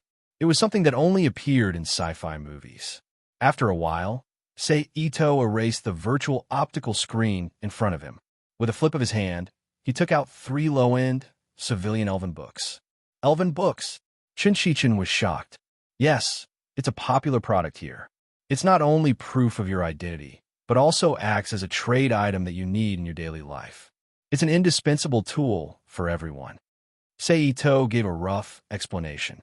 Everyone take one and press your palm on the cover. Seito handed over the elven books in his hand and said, "What about me? Don't I need it?" Chen Shichen asked when she saw that her parents and grandfather had taken the elven books. "Don't you already have spiritual intelligence?" Seito smiled. The next moment, 3 rays of light suddenly appeared in the room and enveloped Elder Chun Yongli, and Lu Xiaohua, who were holding the elven books. You're tuning into the Warrior Lore YouTube channel. Don't forget to subscribe and join us on this journey to catch the most captivating stories.